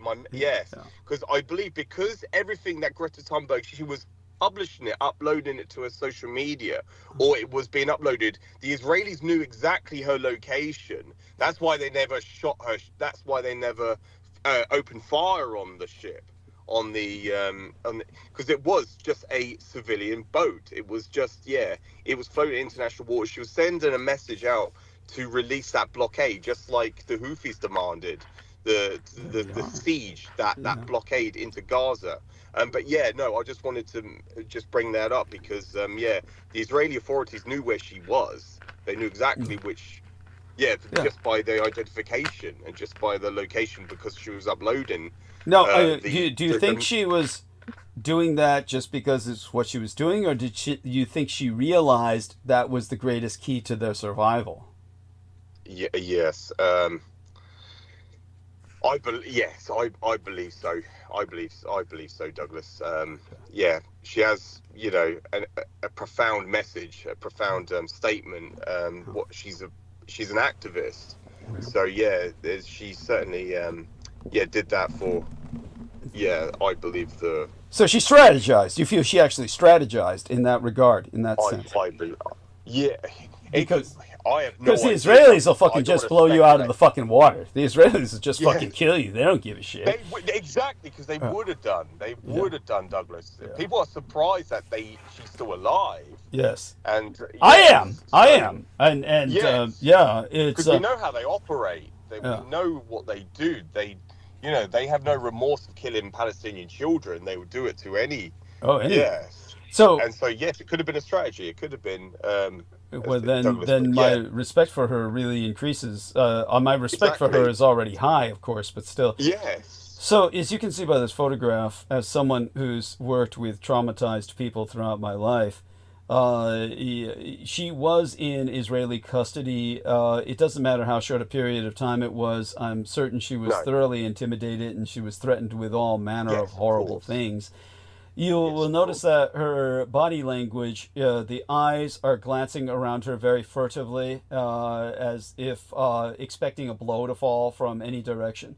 This is when she got into Paris. So this is, she basically got into, where was this? She departed Israel by plane, and this doesn't say where she was, but she is surrounded by, oh, here we are, Paris, Charles de Gaulle Airport. So she's gotten off the one plane, disembarked from one flight, is onto the Charles de Gaulle Airport, the next flight. She's still very traumatized. You can see how she's hugging herself and looking around furtively simultaneously, and is crouched. Her shoulders are hunched. This is all the body language of a woman who's been raped, who's been sexually assaulted. And with women that I've worked with all my life who have been sexually assaulted, they look exactly like this. They're treading ground very delicately, but they're like looking all over, and she should not be in any normal situation looking like this, because she's surrounded by security. In other words, but she's traumatized, and the security reminds her of all the Israelis in uniform that were potentially gang raping her. So this is like just had to get that out there. That's a point to be made. She herself might vehemently deny that any such thing happened, and that could be a matter of pride. There could be all kinds of reasons for denying something that happens. That but they do kind of do that, Douglas. Rape victims. That's quite common. That's usually the initial stage, and sometimes it can go on forever. But but it can take years before it comes out, and so there you go. It's just whatever she's been through was certainly intimidating. So there we are. That, of course, they were careful not to bruise her, but that's to be expected. It's showing obvious, So that having been expressed, thank you for bringing that to my attention. You've been keeping up on a lot of things that I've been missing simply because of you're keyed in, and that's good. You're ahead of the curve. Try to, Douglas. But with the very little time that I have, that when I jump on, it pops up. And obviously, the news that gets broadcast in the United States is going to be different to it is over here. So there's going to be definitely. Oh, they're different worlds. Different worlds. Absolutely. There's going to be there's going to be intertwines with both what we both can see. So I just wanted to just express that, Douglas. There was a thing that on the radio the other day, it's completely off topic, but and it's not related, it's not relevant in any way. It was only because just listening to you then speak about Greta Thunberg, Douglas, that they outlined that Britney Spears, of what she's been going through, because her dad has had full control of all her finances for decades now, essentially. The whole, when she came out, and again, speaking of like the Disney Channel, because I believe she was part of the Disney Club, that Disney, she was all part of that, but nothing to do with Disney itself.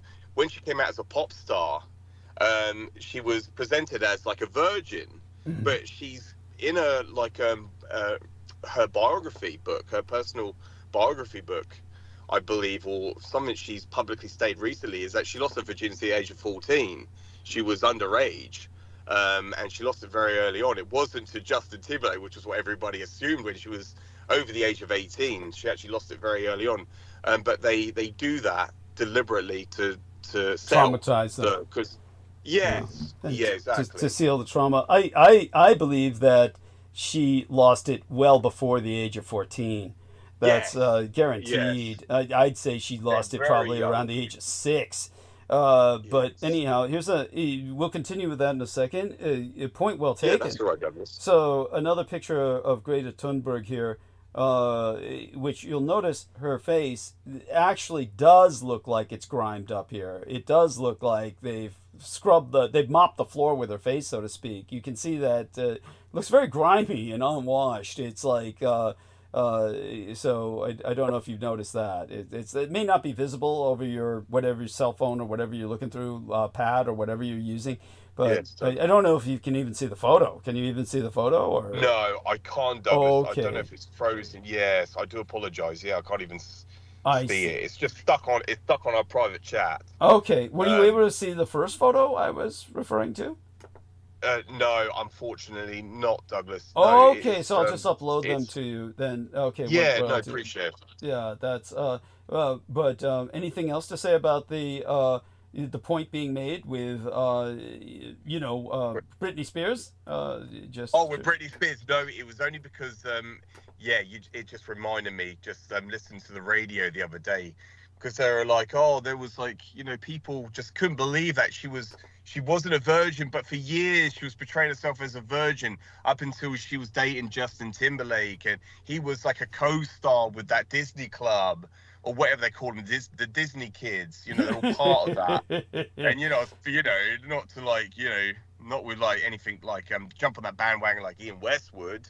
It has nothing to do with that. Yeah, it was just a selling point that people would obviously they don't want a star to be, because people look at that and go, if a girl's having sex underage, then they've got to be immoral or irredeemable.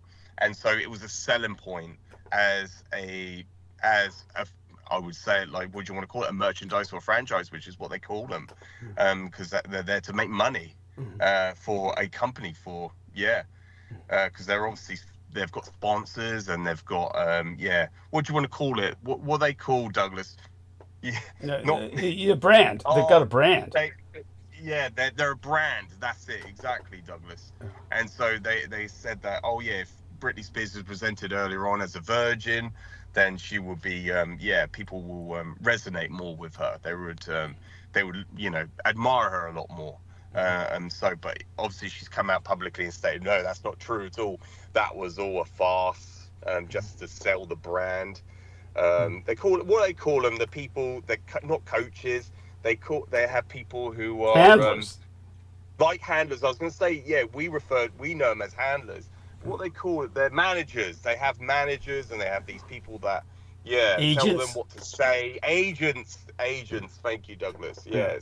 That's exactly it. Yes. Yeah. But by the way, very, very few people have agents anymore. Exactly. Anymore. They don't exist. Yeah, exactly, anymore. Pretty much. Yeah. So basically, they're essentially handlers. I mean, it's exactly. So what I'm doing right now is I'm just if I don't finish this in time, I'll get it to you after the show. But what I'm doing is I'm transferring this to a mode in which I can basically send you these photographs, because they're in this web format that takes you directly into my files, and so I have to then take it and change it to a JPEG, so that I can send this to you with more security. So so that having been said, your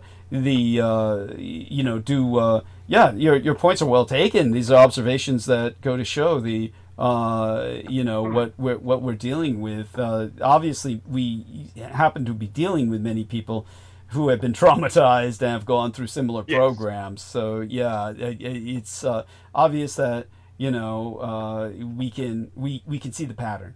And so I appreciate you bringing it up. I don't know if you heard earlier, but if you scroll up, you'll find it. Matter of fact, let me shrink this for a bit, and I can then bring this to your attention, because I think he sent it to me privately, but he didn't send it to anyone else. So let me take a look at what Brendan Zoget sent me about what happened in the state of California. That will just blow your mind. It's actually it's heinous, and yet at the same time heinously funny. We've had our let me see, where's Brendan's, here we are, there's Brendan. And my voice is going.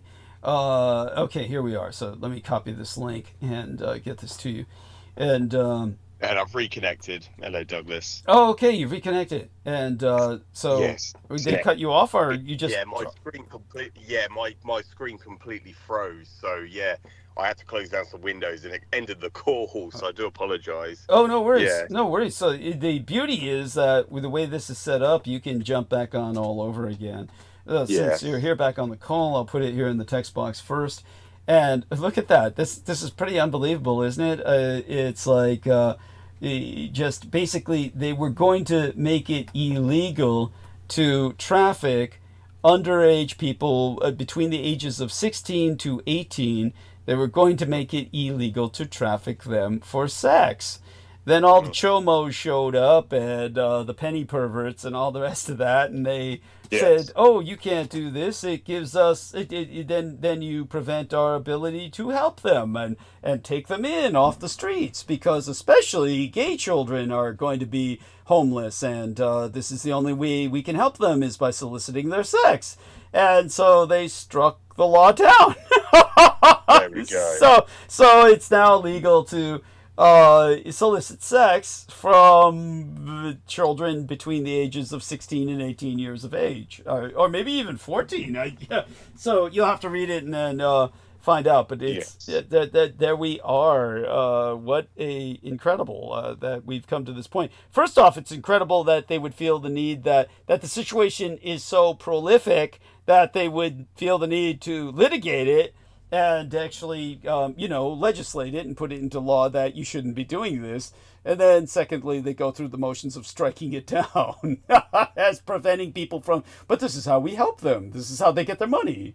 Otherwise, they'll starve to death. That's, there you go. I mean, there's good, I can understand the argument actually, but still, it's, well, they should be given shelters. There should be social programs, but I guess they don't want to do that.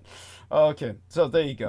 And aside from that insanity, so what else comes to your mind in the few moments you have remaining with us? No, Douglas. I do have to apologise and say my goodbyes. We covered many topics I didn't even expect to speak about, actually. Which is remarkable. Especially, it's always really early when I jump on as well, so my brain's not like it's not woken up. It's not ready for such endeavours that we go into. But I've got to head off soon to conduct my duties for today. I've got to go to work soon, so I do have to depart. But thank you so much for having me on, and I will definitely join you this coming Wednesday show, Thursday my time in the UK, and I'll look forward to that, Douglas, and and hopefully we can have some interactions between that. Only if we can. I will reach out to John Warrington to tell him to check into his private messages on Skype. On Microsoft Teams. Microsoft Teams. Did I say Skype? Beg your pardon. You said Skype, The new Teams. Sorry, Microsoft Teams. Yeah, because we've got to deprogram ourselves from using Skype. That's for sure. It no longer exists. It no longer exists. I've still got to I've got to adapt to that. Forget that Skype doesn't exist anymore. And to all our listeners, I am paying $10 extra a month to keep these calls going. So at least someone please contribute that amount, additionally, please. Just to cover that, because that's what now £120 a year annually. So we need to cover that cost to run the show, to keep it going, Douglas. Well, love you dearly. Stay safe and be well. Love you too, Douglas. Yes. Okay. Thank you so much for having me on. It's been a pleasure. And thank you as always. And take good care of yourself, Douglas. Speak to you later. Bye. Thank you. Share that love with your family. Bye for now. Thank you so much. Happy Father's Day. Yes, and you reciprocated, Douglas. Thank you. Thank you. Okay, bye for now. So that's George Knight, and so glad he was able to join us. Now let me take a look back on call, and it's just Aristides and myself now, and we're going to see how long I can last on live stream by myself, and we are going to shrink this so I can read. Blue Eyed says Brittany has multiple personality disorder. One of her alter egos is British. That's quite true. Her and many famous celebrities who entered into stardom since childhood are all victims of SRA, satanic ritual abuse, and undergone severe trauma. Then Blue Eyed says, have a good one, George. Take care. Again, let me thank this individual so much for their contribution. I'm going to scroll up a bit further and say, yes, thank you. Whoops, here we are. Thank you at Blue Eyed. Okay. Hey, Blue-Eyed, thank you so much, Blue-Eyed. So much for your participation.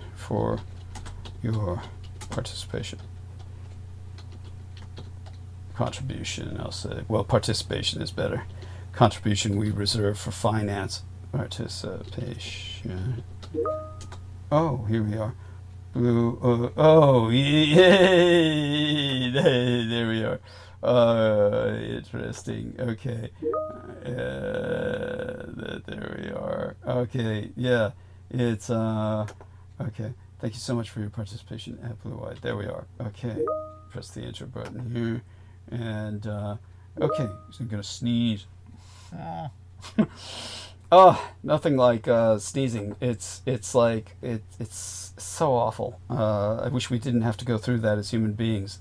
Sometimes being human is just not where it's at. And let me take there we are. Got it. Yeah. And all right. Okay. And yeah, probably the case, but I try to think otherwise, but it's probably the case. We'll find out more as time goes on. Yeah. And that's yeah, it's yeah, we've got some analysis going on here with the situation, and it's definitely appreciated. Oh, okay. All right, let me do a little stretch here. And then get to earning my pay again. By analyzing current events. We'll, of course, do away with the Israeli subject as soon as possible. Let's just summarize it up as concisely as is possible to summarize anything of this magnitude. It is simply too early to offer a definitive assessment of at least the initial operation's success.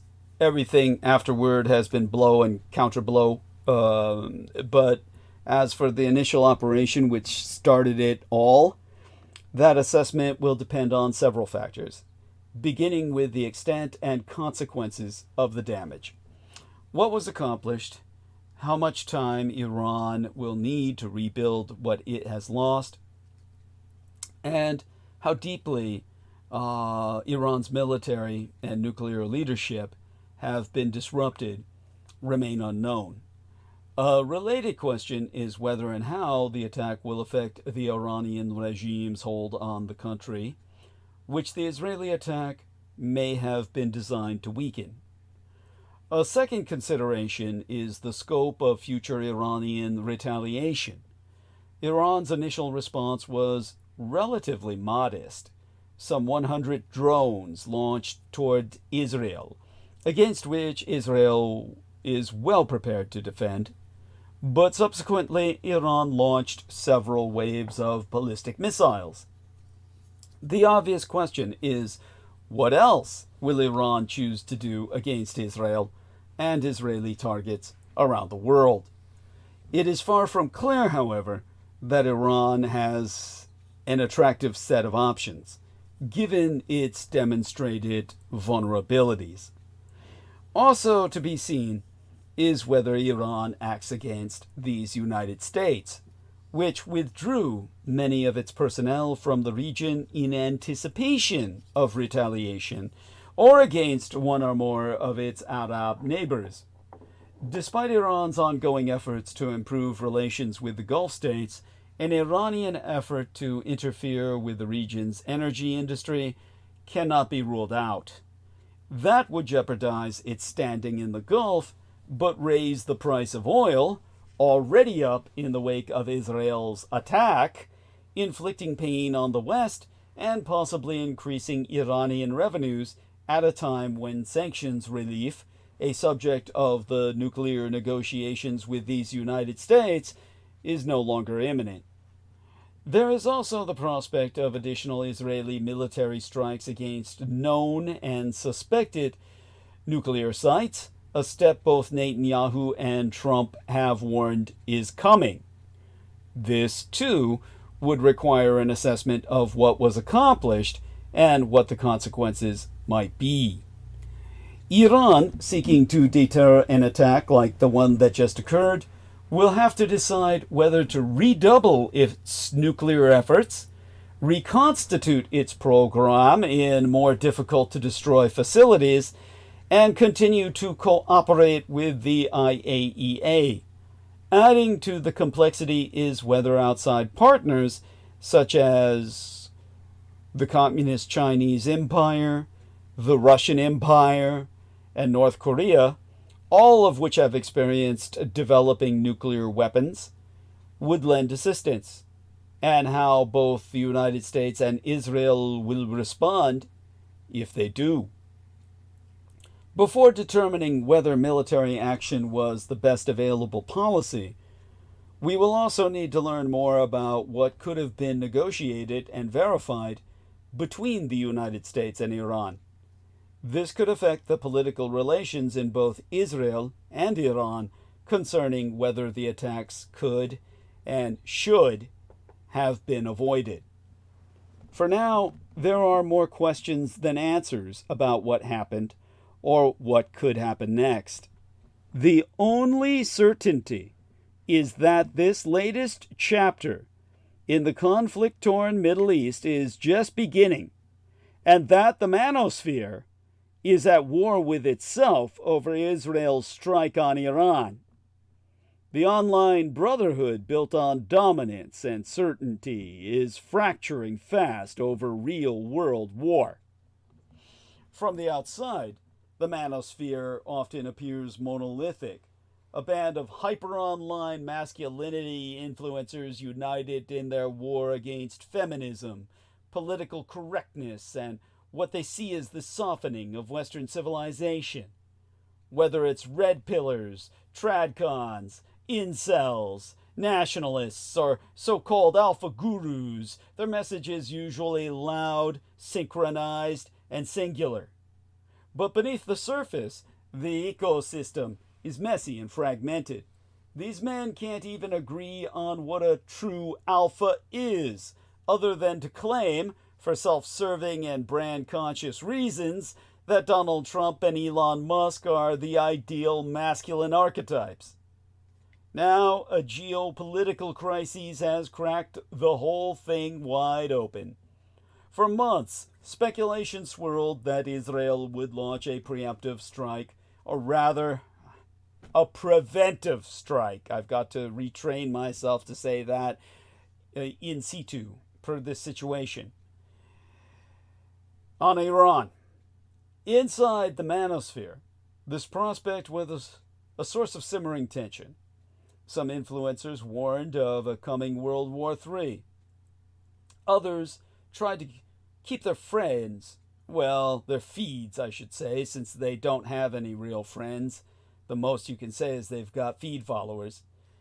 The others tried to keep their feeds focused on fitness, feminism, and Western decline. But when Israel launched a large-scale aerostrike on Iranian nuclear facilities late Thursday night on the 12th of June, the fallout across the online masculinity space was immediate and brutal. The strike has exposed a bitter ideological rift. On one side are those rallying behind Israel, defending what they see as the values of Western civilization and Judeo-Christian supremacy. On the other flank are anti-interventionists, neo-traditionalists, and Muslim influencers who either support Iran or reject the idea of American imperial involvement in yet another Middle Eastern conflict. What's unfolding is an identity crisis for a movement built on certainty and dominance. Ben Shapiro, co-founder of the Daily Wire, is leading the charge on the pro-Israel front. A longtime vocal supporter of Israel, Shapiro went live on YouTube shortly after the strike, streaming for over an hour to explain why Israel was 100% right to do it. His post on X and Daily Wire's live feed have been viewed by hundreds of thousands of users. I should call them abusers. Shapiro, who is Jewish, No shit, has since flooded his feed with support for Israel and shared any coverage that reinforces the idea that Trump and other global powers are backing the attack. To his 7.8 million followers, the message is clear.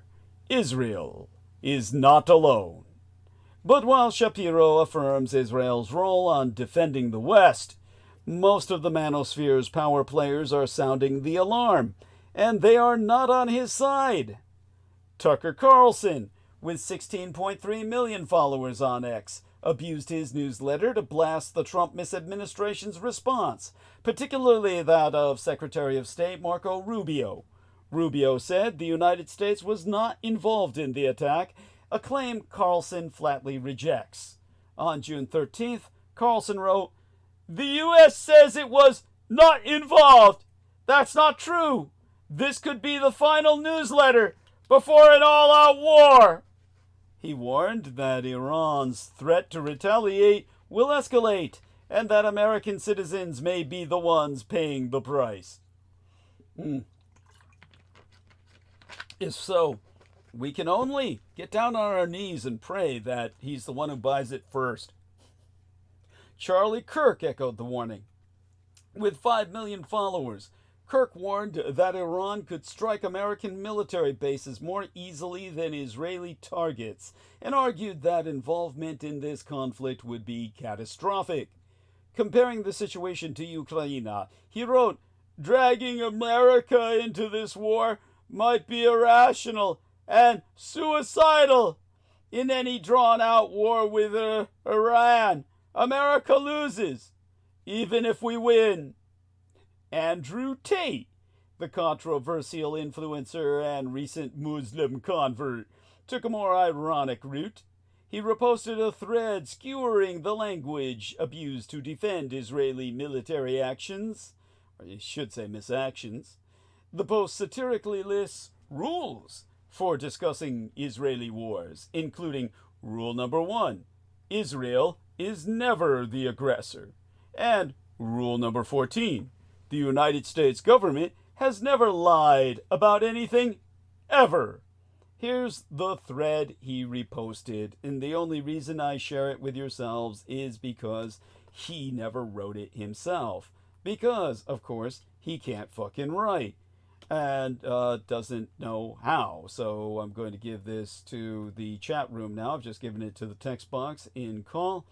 And now I'm going to transfer myself over to live stream and put that in here for everyone to access. And believe me, there's nothing in there to argue with. Yeah, this guy is, this lady is telling it like it is. And believe me, we should all have her sense of perspective. It's probably, you know what they say, even a stuck clock is right 2 times a day. That's what my late and sainted daddy used to say, the man who raised and guided me. A kiss up to heaven for George Joseph Dietrich. And Myron Gaines, a fellow Muslim and co-hostess of Fresh and Fit, was more direct, writing, "I hope Trump doesn't make the same mistake Bush did and tarnish his legacy with more foreign wars in the Middle East that do nothing for the United States." Just hours before the strike, Matt Walsh, another Daily Wire personality, warned his 5 million followers that Iran poses no credible threat to these United States. To his 3.7 million followers on X, he declared, "We do not need to get involved in yet another war in the Middle East for reasons that have nothing to do with defending our own nation." The fallout is even more complex because many of these figures are stalwart Trump cultists. Now they find themselves in opposition to Trump's foreign policy, which is kiss kike ass, or at least to the narratives being pushed by those closest to Donald Trump. It's a splintering that no one in the movement seems to know how to manage. The divide is between entire ideological tribes that make up the masculinity Waco system. The Christian nationalists find themselves at odds with pro-Muslim influencers. How we ever got pro-Muslim influencers into American life is beyond me. It just only goes to show that terrorism works. You blow people up, and people say, you're a badass. You become an influencer. The Western traditionalists now clash with isolationist libertarians. The common ground that once united them, feminism bad, Trump good, is no longer enough. More fringe figures like Nick Fuentes are also weighing in, abusing the moment to amplify their openly anti-Israel stance. This rift matters. If Israel's strike escalates into a wider conflict, or if American imperial troops are drawn in, the fracture in the manosphere will become as permanent. Influencers who have built empires on the illusion of ideological clarity are being forced to confront contradictions they'd rather ignore. Christian nationalists are struggling to square support for Israel while with growing resentment among their base. Muslim influencers can no longer co-sign Western dominance while denouncing Western intervention. And libertarians are finding themselves surrounded by warhawks in their own movement. This is a test of what the manosphere really stands for when the stakes are higher than culture wars. What began as a fight about masculinity is now a battle over war, empire, and whose lives are even worth defending. The grift is straining. The alliances are buckling. And no matter who wins this war, the brand will never be the same. Who will we hold responsible when Trump destroys America? Now, I've got a good number going. Might as well answer that question. Trump himself, all the fucking MAGA morons who put him in the position to do it, and all the multi-billionaire bastards who helped Fox News and the rest of the right-wing lying media brainwash the MAGA morons and manipulate half the country with their lies. Throw the imbecile Elon Musk in, and you've got a pretty good start. But don't leave that rotten son of a bitch Putin out, as he and his oligarch pals have been bailing Trump out for decades.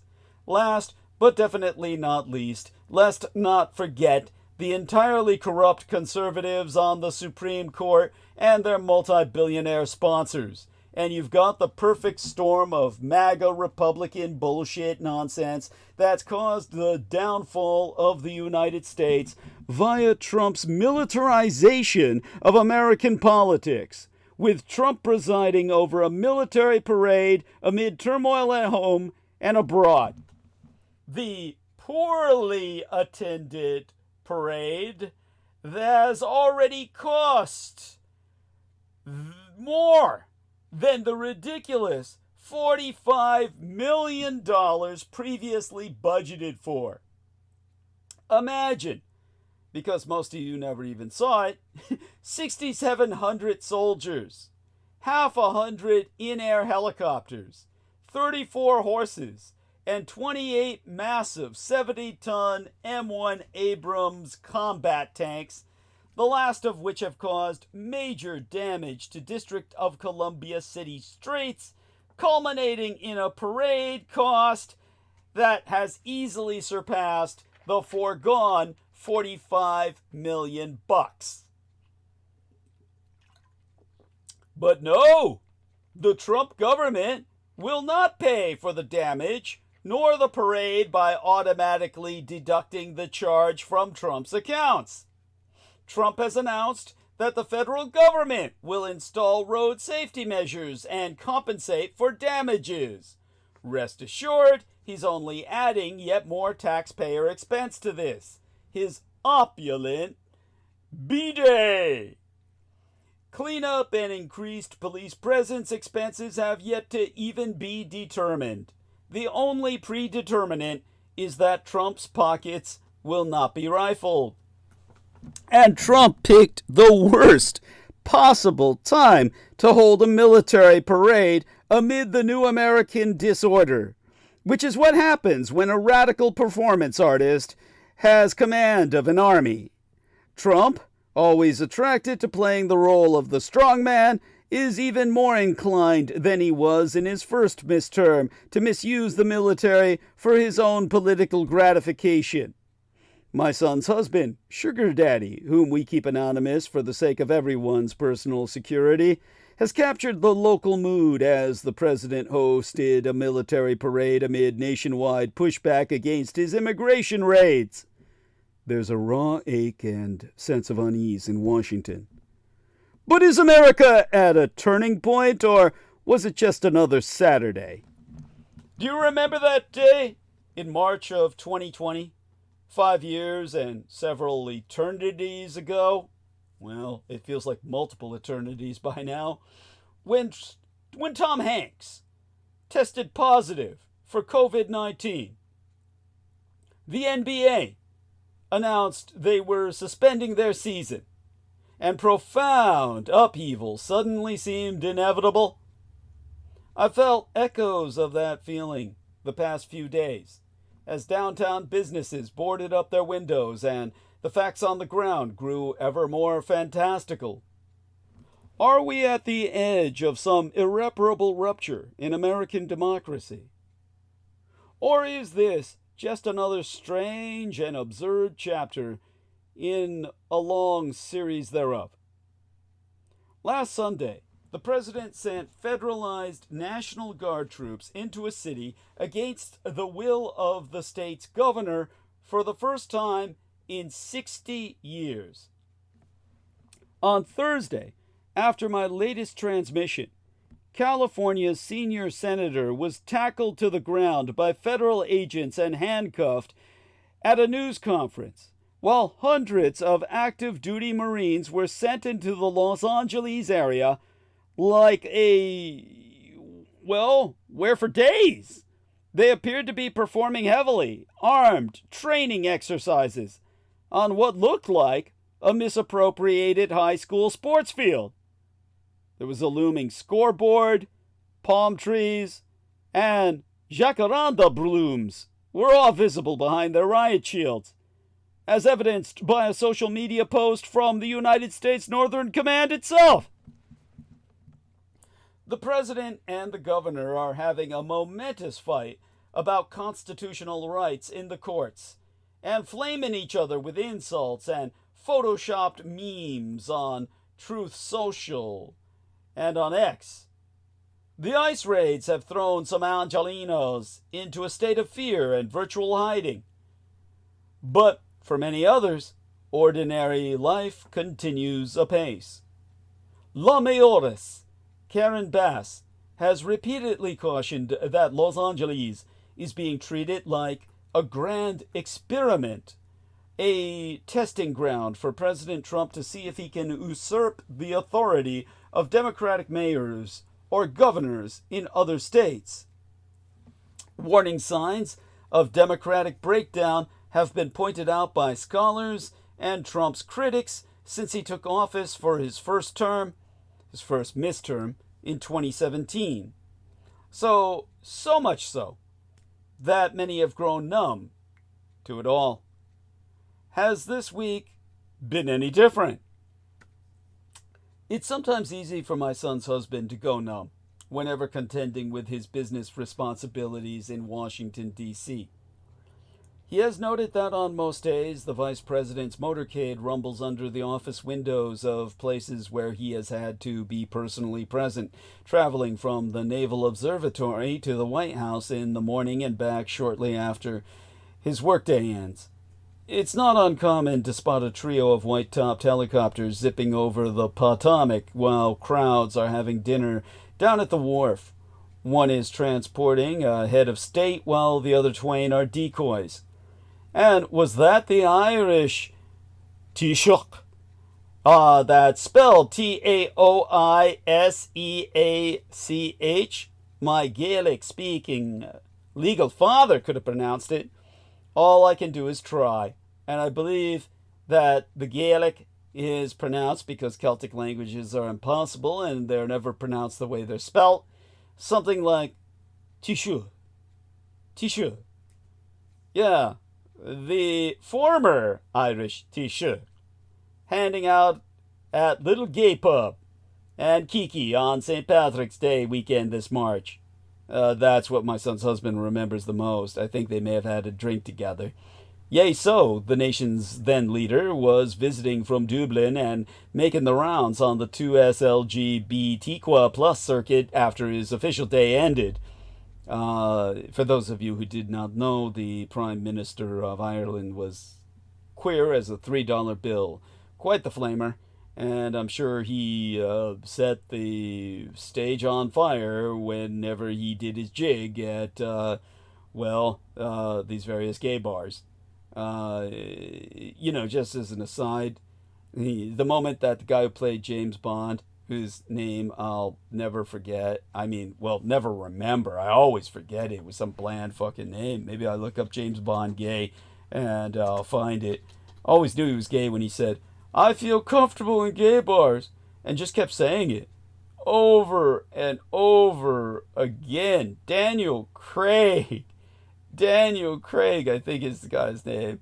Yes, there we are. Yeah, Daniel Craig kept saying, "I feel comfortable in gay bars." It's like no straight guy's ever going to say that.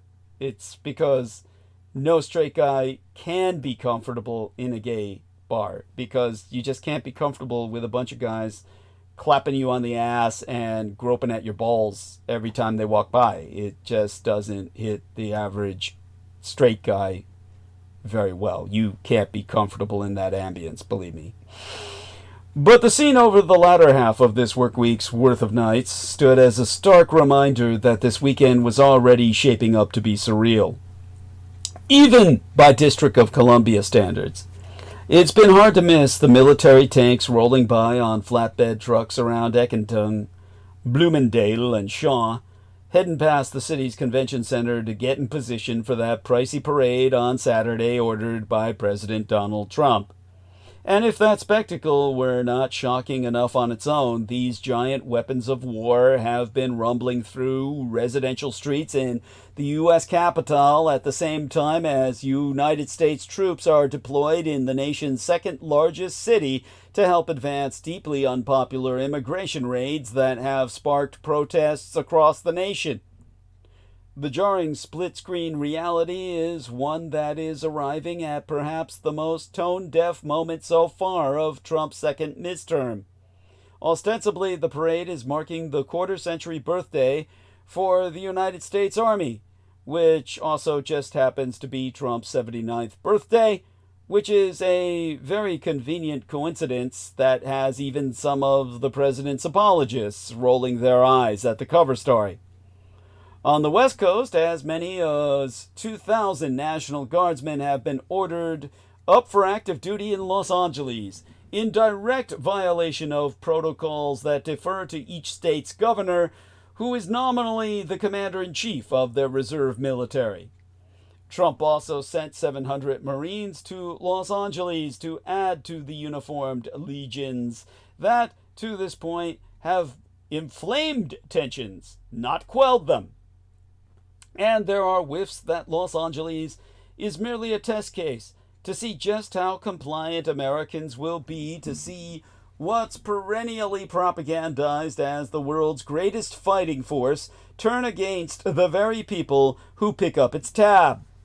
As Trump told reporters on Tuesday, those choosing to object publicly may come to regret it.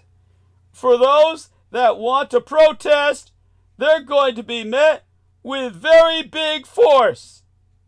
So as Trump stood in Washington just yesterday, the day before by now, it's a few minutes after midnight, watching M1A2 tanks, Stryker armored vehicles, and M109s tear up some of District Columbia's iconic boulevards, an actual live military operation stands to be unfolding on the streets of Los Angeles, and maybe other cities as well, given Trump's orders are not limited to that one locality. DC's aerospace was shut down for hours to make way for flying fortresses to buzz overhead, and a trick parachute troop aerodropped to the viewing platform to deliver Trump an American flag that is destined to land in his future presidential library. It's one thing to watch a military display for show. It's another to watch live ammo be fired into the air to put down domestic demonstrations. The disconnect between Trump's stagings of brute force is striking and more than a little worrisome for those who have long thought civilian control of the military would have stopped such a craven choice. Trump has long fetishized the military hardware he controls. During his first term, he sought to flash this power after seeing a similar demonstration on a visit to France for Bastille Day, as Americans call it. The French don't call it that. His military brass convinced him it was a bad idea and not worth the price. Given his long-standing obsession with autocratic regimes, it's little surprise that he is plunging ahead with a flex that feels more like something we'd see in Moscow or Pyongyang. Pyongyang, I should say, in the proper Korean, and believe it or not, Koreans speak the same language. This is why I say England and America will ultimately be enemies, because just speaking the same language doesn't mean you're friends. Look at all the Arab nations that speak Arabic and still combat each other. Look at the two Chinas, which both speak Putonghua, the national language of Mandarin Chinese. And yet, despite the Guoye dialect being shared, they are legally at war with each other. The Twa Koreas are legally at war, and they speak the same language. And so, believe me, at some point, America and the third greater British Empire will part their ways. Now, the public is far from covering Trump's flank here. In his reenactment of the Kim dynastic style, his Pyongyang horseplay, we shall say. According to Nate Silver's modeling, Trump's standing in polls sank underwater in March and hasn't recovered since. A Quinnipiac poll out midweek last, as I hosted Wednesday transmission, puts Trump's approval rating at a measly 38%. He's even drawing a decided deficit on immigration and mass deportations, previously promoted to be his best issues. According to the analyst G. Elliott Morris, going back through post-World War II polling indices, Trump is faring worse than any president since Harry Truman's loss of World War II to Japan became popularly self-evident via the Korean Peninsular ceasefire by 1953, save for how bad Trump himself was doing during his own first midterm. So, as D.C. streets were clogged with war tools staging for Saturday's pricey pageant, 6,600 soldiers, half a hundred aircraft, and 150 military vehicles at a price of as little as $45 million. We know that's the baseline. We know it's going to go far above and beyond that. It's worth reminding ourselves that this was a show that seems to have little purpose beyond boosting Trump's already enormous, forever inflatable ego. But as his legions of cultists like to say, forget your fucking feelings and fuck yourself to make me feel good. The American public is not behind this show, let alone the policies that the White House is hoping it distracts from. The split screen between Washington and Los Angeles is disturbing, the implications dire. It's easy to forget that the nation and the world watch what happens in Washington far closer than the folks who live it day to day. And the war footing being adopted in a city fast approaching war zone timber is not one that inspires confidence in America as the world's peacemakers. In fact, Trump's birthday blowout could be seen as a reboot of the entire post-Cold War ethos America has strived to convey for the last 3 decades, all over a parade coinciding with a domestic military crackdown. Mr. Trump is simply bad for the empire he governs. Politicians know that the negative partisanship of loyalists coming to hate the opposing party as depraved and evil is a powerful tool for mobilizing their supporters. But portraying opponents as traitors degrades the quality of government itself and risks tearing a country apart.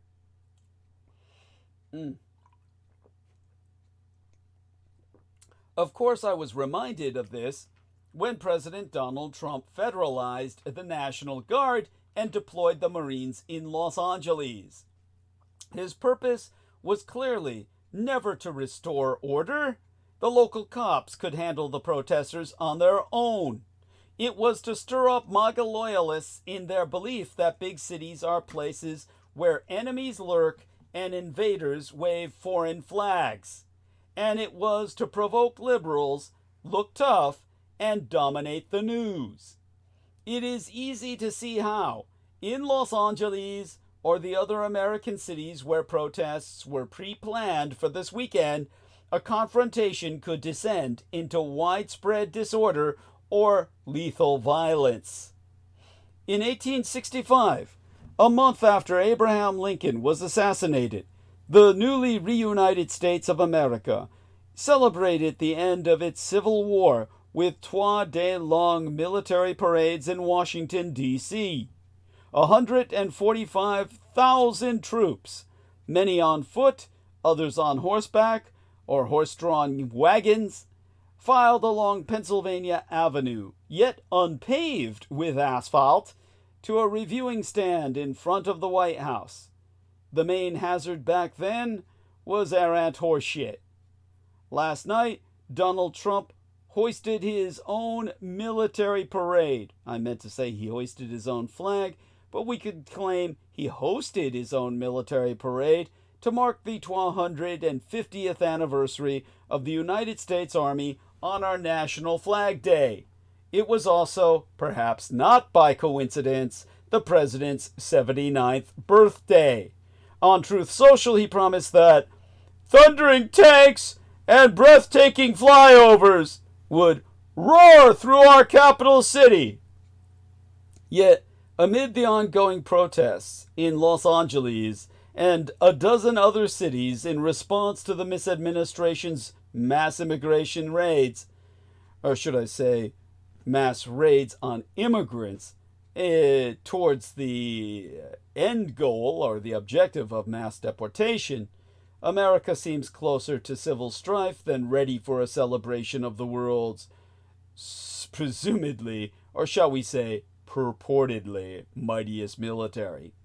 The president has already federalized 4,000 members of the California National Guard without our fair state's consent and ordered 700 Marines to Los Angeles.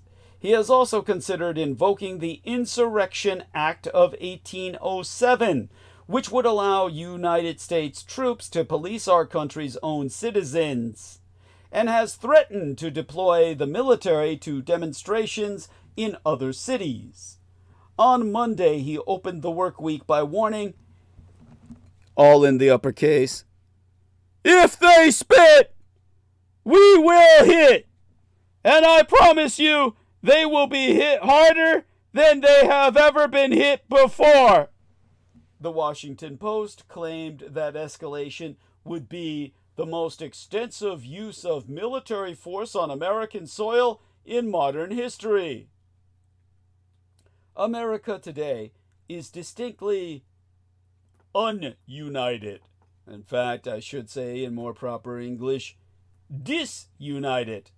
Activists from an array of causes have coalesced behind the No Kings movement, which rejects authoritarianism, multi-billionaire first politics, and the militarization of our democracy. It has orchestrated almost 12,000 Day of Defiance rallies from coast to coincide with Trump's parade. On Instagram, that group wrote, "The wannabe dictator wants a party? Well then, let's show him some love in every location that Trump is not, because in America, we have no kings." The president has since threatened to deploy very heavy force against demonstrators. Ooh, imagine that. Looks like he chickened out. This week claiming that they hate our country. If so, such seems to be the fastest growing sentiment I've seen in a while. The organizers were preparing for millions of people to turn out, which may well have ended up dwarfing the spectacle in Washington.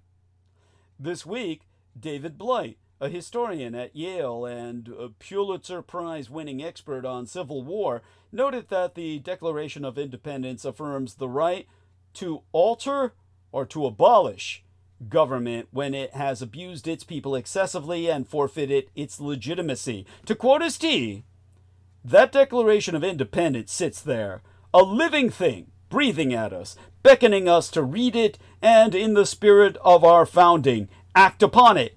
Trump's regime has broken so many laws, threatened so many people, and ruined or damaged so many institutions that it is no longer legitimate.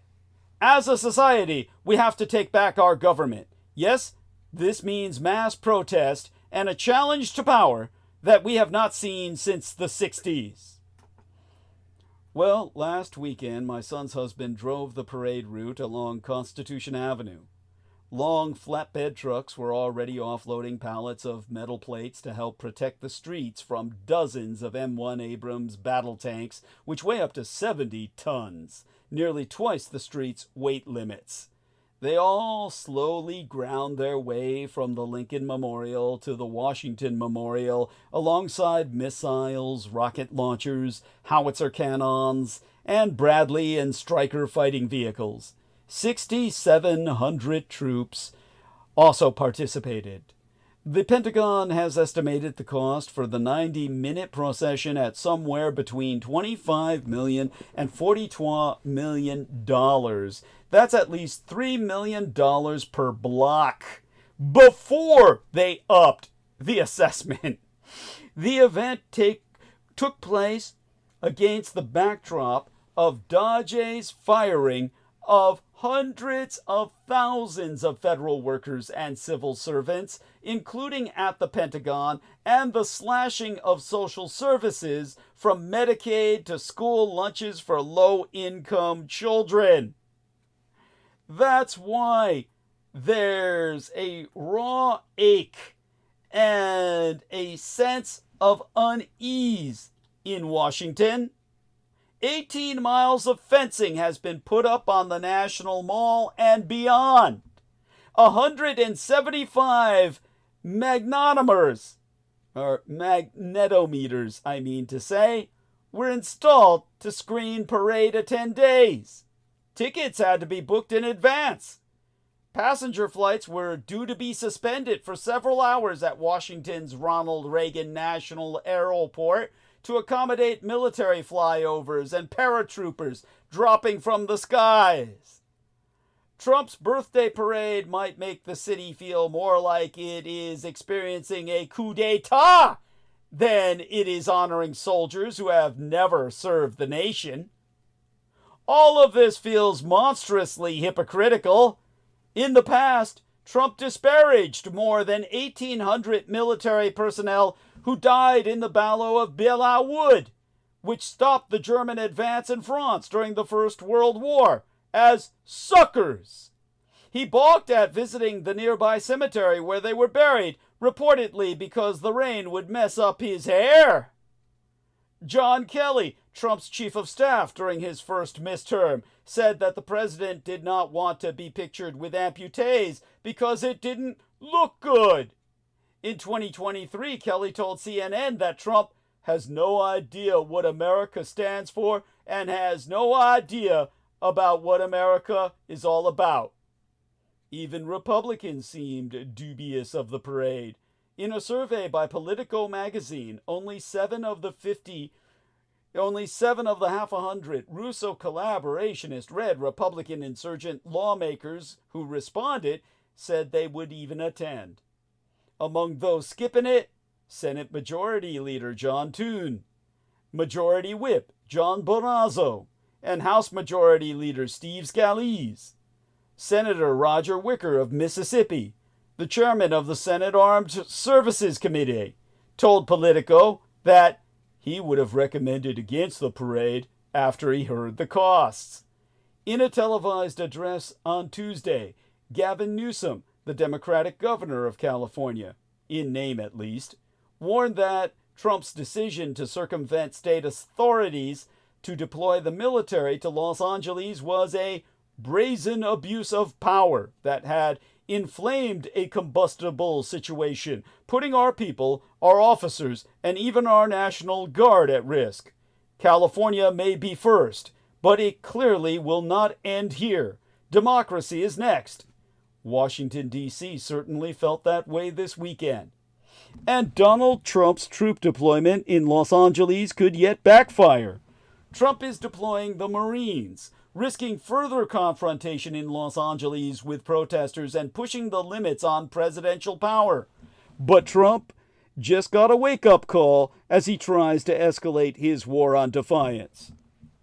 Ever since he was ignominiously blocked from shooting George Floyd protesters, Donald Trump has been itching to sic the military on United States citizens, seizing California's National Guard and sending United States Marines into Los Angeles to deliberately escalate violence brings his long-festering fever dream closer to life. Trump's former Defense Secretary Mark Esper has recounted how, during a White House meeting in 2020, Trump looked at Joint Chiefs of Staff General Mark Milley and asked why he couldn't just shoot protesters, adding, "It was both a suggestion and a formal question, and we were just all taken aback at that moment as this issue hung very heavily in the air." Milley pushed back on that suggestion and other illegal Trump impulses, eventually leading Trump to call for Milley's execution and revoke his security detail. During Trump 1.0, Trump recordedly suggested shooting protesters enough times that Esper issued a public statement opposing the use, or rather the abuse, of the Insurrection Act against protesters, enraging Trump. Trump made sure that this would not happen again in his second misadministration by appointing a dangerously unqualified defense secretary sans any moral qualms. As a Fox News host, Pete Hegseth echoed Trump's desire to deploy the military against protesters. He defended war criminals who killed the right people in the wrong ways, advocating total war against our enemies, all of them. You stack bodies, and when it's over, then you let the dust settle and you figure out who's ahead. $1 trillion defense budget to kill whom exactly? Even though the United States is not at war and Trump has shamefully abandoned our NATO military alliances, while Hegseth waxes hard on lethality and rails against woke laws that punish soldiers for indiscriminate killings, the Trump-Hegseth twins seek $1 trillion defense budget, not to defend America from foreign enemies who are now Trump's own mentors, but to attack enemies within, id est, any and all Americans who oppose Trump's mad agenda. None of this, including Trump's deliberate escalation of violence in Los Angeles, was unforeseen. Who can forget how Kamala Harris was panned as histrionic when she said Trump would sic the military on U.S. citizens, following his promise to do just that? In October of 2024, Trump said he'd abuse the military against the biggest threat to America, Americans who don't support himself. To quote his Trump himself, "I think the main problem we face is the enemy from within. We have some very bad people. We have some sick people, radical left lunatics. And I think they're the big, and it should be very easily handled by, if necessary, by National Guard, or if really necessary, by the military, because they can't let that happen. Both he and Hegseth have already weeded out military officers who would honor their oaths to the Constitution over illegal orders from Trump. This week, Hegseth inadvertently confirmed that the military under Trump will become a domestic force when he testified before Congress saying, "We're entering another phase, especially under President Trump with his focus on the homeland, where the National Guard and reserves become a critical component of how we secure that homeland." It's galling that no congressman has connected the dots and asked about explosive military spending that Trump/Hegseth, the Trump-Hegseth twins, have signaled out will be used against Americans on dubious legal grounds to eradicate but nominal opposition, no less. So let me say that again in better English as I get tired and bring myself towards a conclusion. It's galling that no congressman has connected the dots and asked about explosive military spending that the Trump-Hegseth twins have signaled will be used against Americans on dubious legal grounds to eradicate but nominal opposition, no less. As of my hosting this transmission, Trump has not declared martial law, but recent Trump history, paired with his problem list of glaring mental illnesses. In medicine, they call this a problem list. In forensics, they call it comorbidities. Everything that converged together to kill you is a comorbidity. While you're still alive and you've got a convergence of all kinds of issues, it's called a problem list. And yeah, paired with his problem list of glaring mental illnesses and recent Trump history, well, even though Trump has not yet declared martial law, it altogether forewarns it's when, not if, that he ultimately will. Trump's plan to abuse troops to impose his domestic agenda is decidedly un-American. Today, it includes mass deportations and manufacturing civil unrest. Tomorrow, Trump's goons will round up journalists who criticize him, judges, Democrats, and political opponents, as just happened Thursday when Senator Alex Padilla, Democrat of California, was tackled to the ground for trying to ask Kristi Noem questions. Like knowing the names of lots of federal judges, widespread familiarity with specific theories of authoritarian rule is not generally a hallmark of a healthy society. But as the United States' vital signs get ever more dire, Stephen Levitsky's and Lucan A. Wei's concept of competitive authoritarianism feels unsettlingly relevant. The idea came to mind again when federal officers manhandled and then handcuffed Senator Alex Padilla, a California Democrat, the day before yesterday as he tried to ask a question of Kristi Noem, the Secretary of Homeland Security, at a press conference in Los Angeles. Because it took place at a media event, the incident was recorded clearly on video, and it's shocking. Nearly as disturbing as the footage is the fact that even though the incident is on tape, the Trump misadministration attempted to lie baldly about what happened. Officials said Padilla never identified himself as a senator, and that security personnel thought he was an attacker. Video shows him audibly identifying himself and wearing a U.S. Senate shirt. They said he lunged at Noem. Video shows nothing of the sort.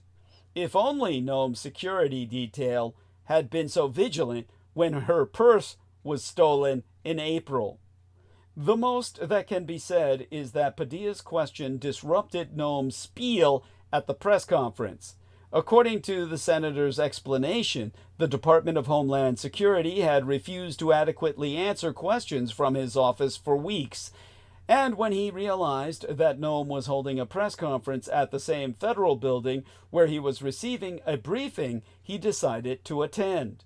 He was not arrested, and later spraketh with Noam.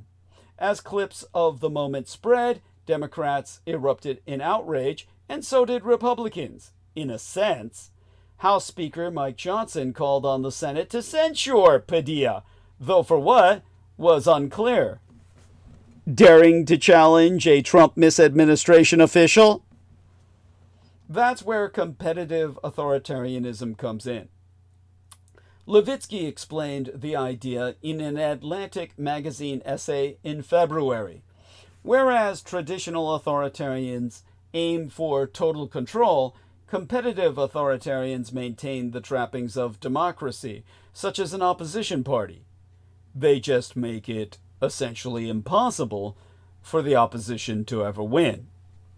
To wit, unlike in full-scale dictatorship, in competitive authoritarian regimes, opposition forces are legal and above ground, and they often seriously vie for power. Elections may be fiercely contested, but incumbents deploy the machinery of government to punish, harass, co-opt, or sideline their opponents. One advantage of this model, from the standpoint of power, is that it doesn't require trashing the Constitution. Instead, the ruler burrows into and subverts all existing institutions. The Padilla incident should be understood as more than just an overheated encounter between partisan opponents. It's part of a pattern of harassment of Democrats. On Tuesday, Representativist LaMonica McIver was indicted on 3 counts of forcibly impeding and interfering with federal law enforcement officers for an incident last month where when she and other Democrats visited an ICE facility in New Jersey. A scrum occurred when officers arrested Newark Mayor Ras Baraka, Alina Habba. The interim United States Attorney for New Jersey dropped a charge against him and received a fierce scolding from a judge, but she brought charges against McIver, despite dubious evidence in videos of the incident, or the event, I should say. McIver has said that she will plead not guilty. Late last month, Department of Homeland Security officers handcuffed a staffer for Representative Jerry Nadler, a prominent Democrat, ostensibly because the staffer had objected to officers entering the office, and because DHS was concerned, ironically, for the staff's safety. Padilla's detention comes amid protests in California and elsewhere over the ICE raids. Noam told Fox News the day before yesterday by now, "I'm so sick of the politics. This is literally people's lives." DHS accused Padilla of disrespectful political theater, given that the department is currently engaged in an elaborate production of its own, featuring draconian raids and unprecedented military deployments. Noam deserves some kind of award for lack of self-awareness. The Trump misadministration has embarked on a needless, inappropriate, and, according to one federal judge, illegal abuse of the National Guard. Senator Josh Hawley, a Trump ally, sent a letter earlier this week that seems to be an attempt to intimidate groups involved in the Los Angeles protests. Trump has also threatened further military deployments in other cities. Last month in the New York Times, Levitsky, Way, and the political scientist Daniel Ziblatt wrote, "When citizens must think twice about criticizing or opposing the government because they could credibly face government retribution, they no longer live in a full democracy." That may not yet be the case, but the path is too clear and too short for comfort.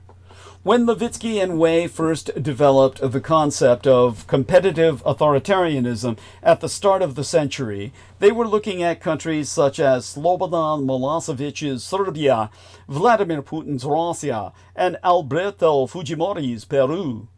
As Levitsky wrote in his Atlantic magazine essay, the bad news is that a framework developed to describe poor, repressive regimes has now become useful for understanding the United States itself. The good news is that more than 12 decades of study have provided some lessons on how to resist the danger.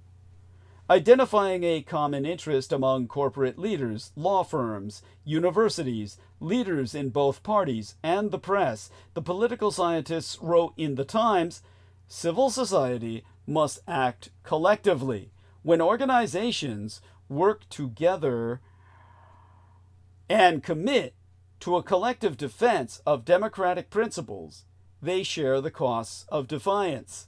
The government cannot attack everyone all at once. When the costs of defiance are shared, they become easier for individuals to bear.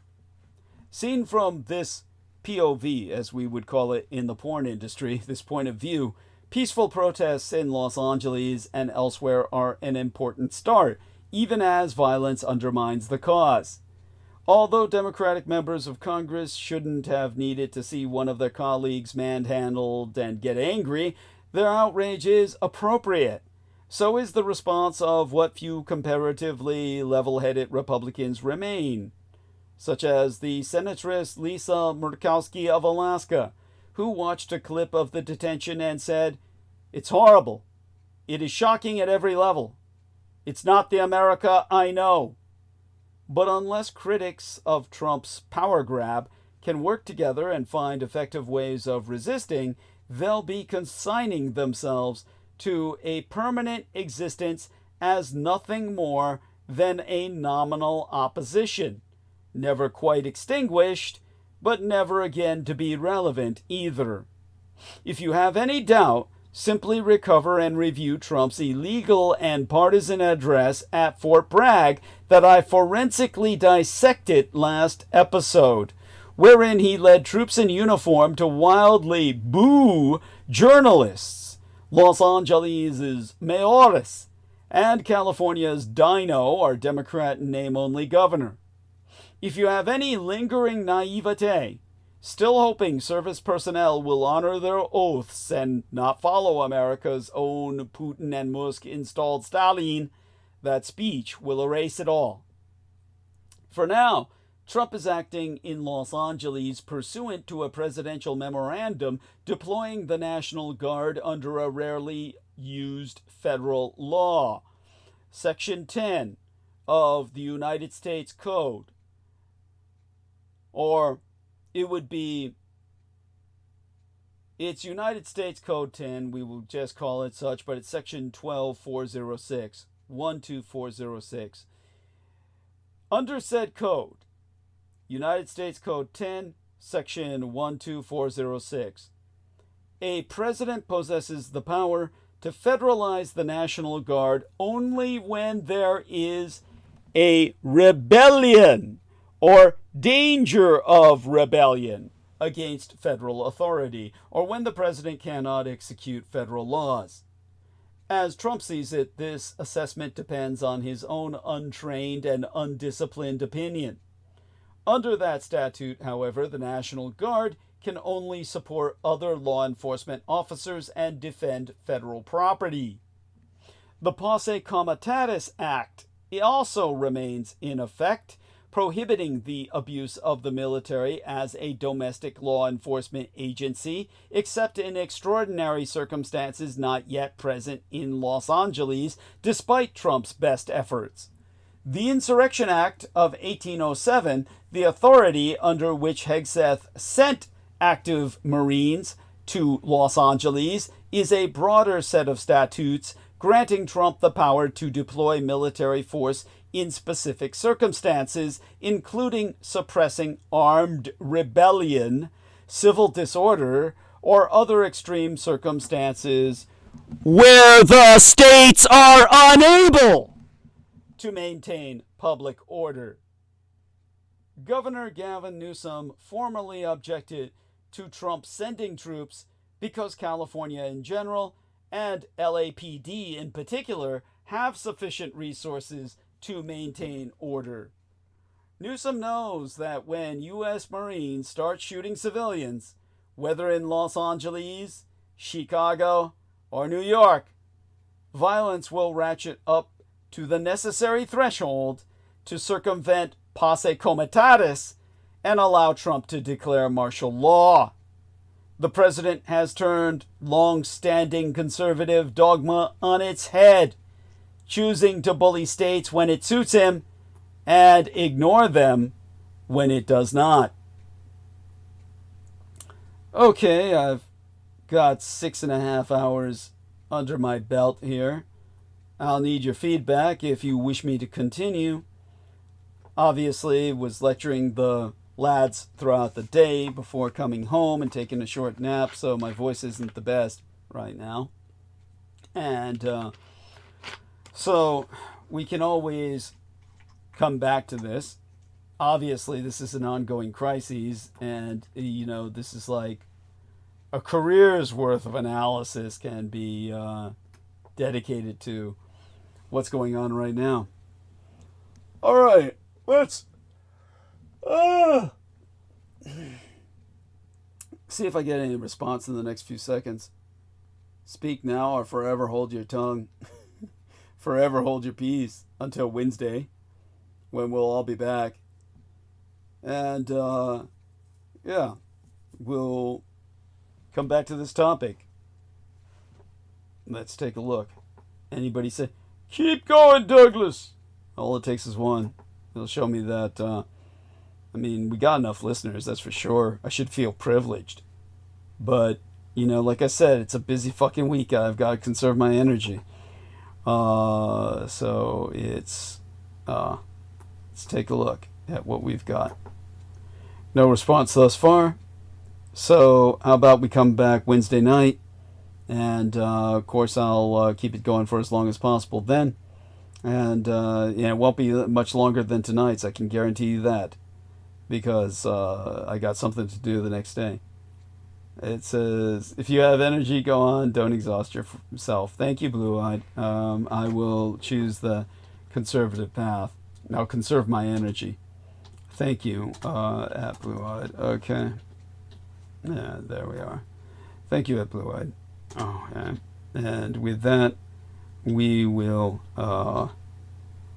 we'll end the stream. All right. Let's do that.